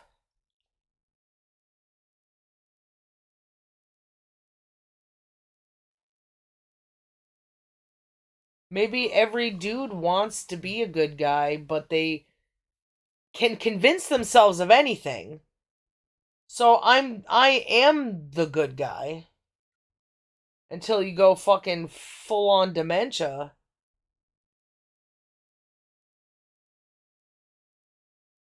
Hmm. Men can just lose themselves on the way because they're not doing that check all the time. I have no choice but to check. I got periods.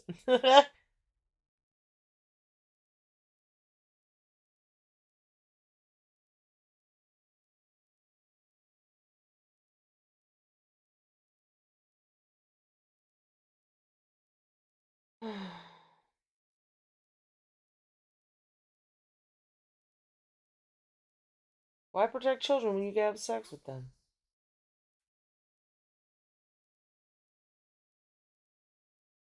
Nasty bitch.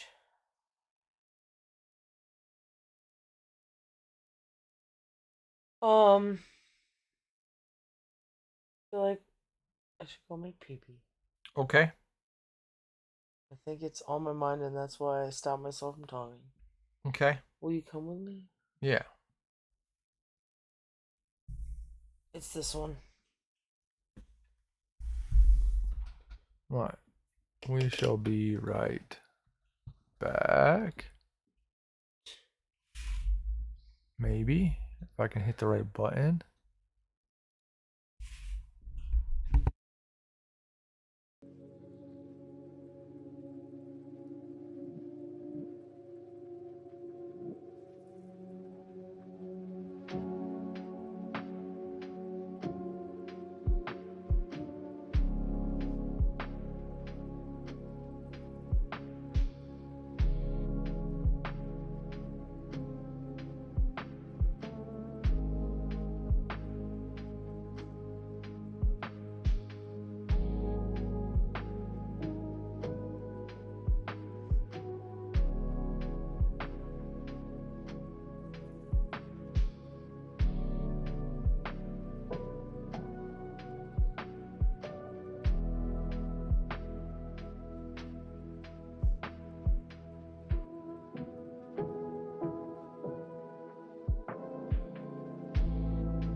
So, like we were talking about in the bathroom, I think that's as far right now as I think I can go with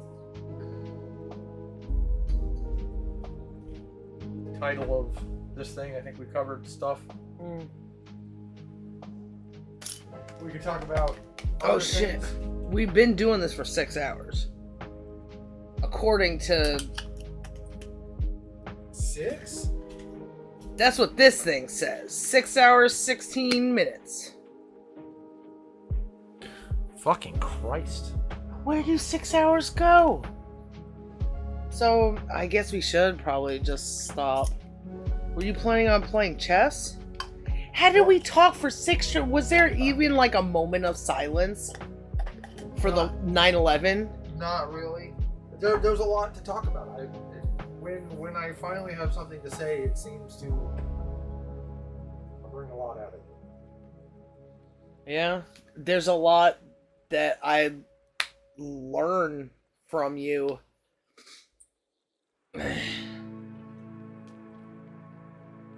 Or a lot that I read from the contradictions between you and other things. And the extraditions, what was that called?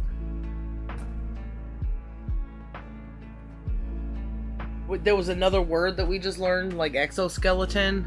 To expound? Yeah! Exopound. Hmm?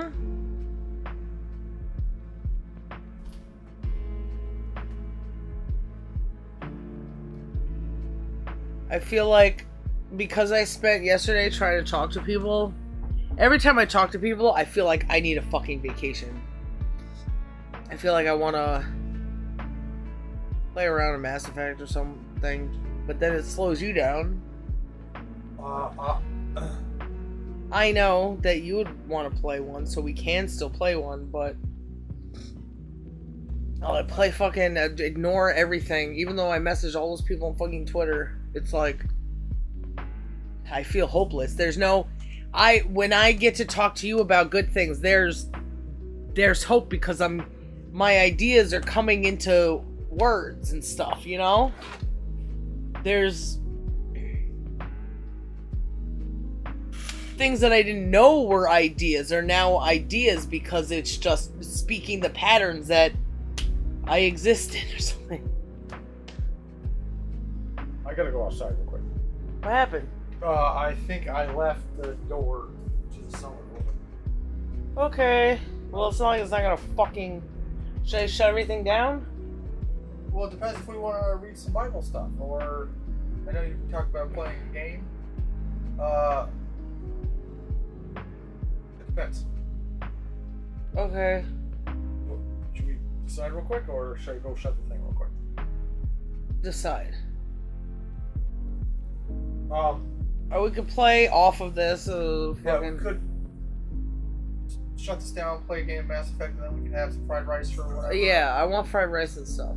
Okay, let's shut her down. Okay. I love you, baby. Love you. Love you, miss you, one piece. Love you, miss you, one piece. Don't fall.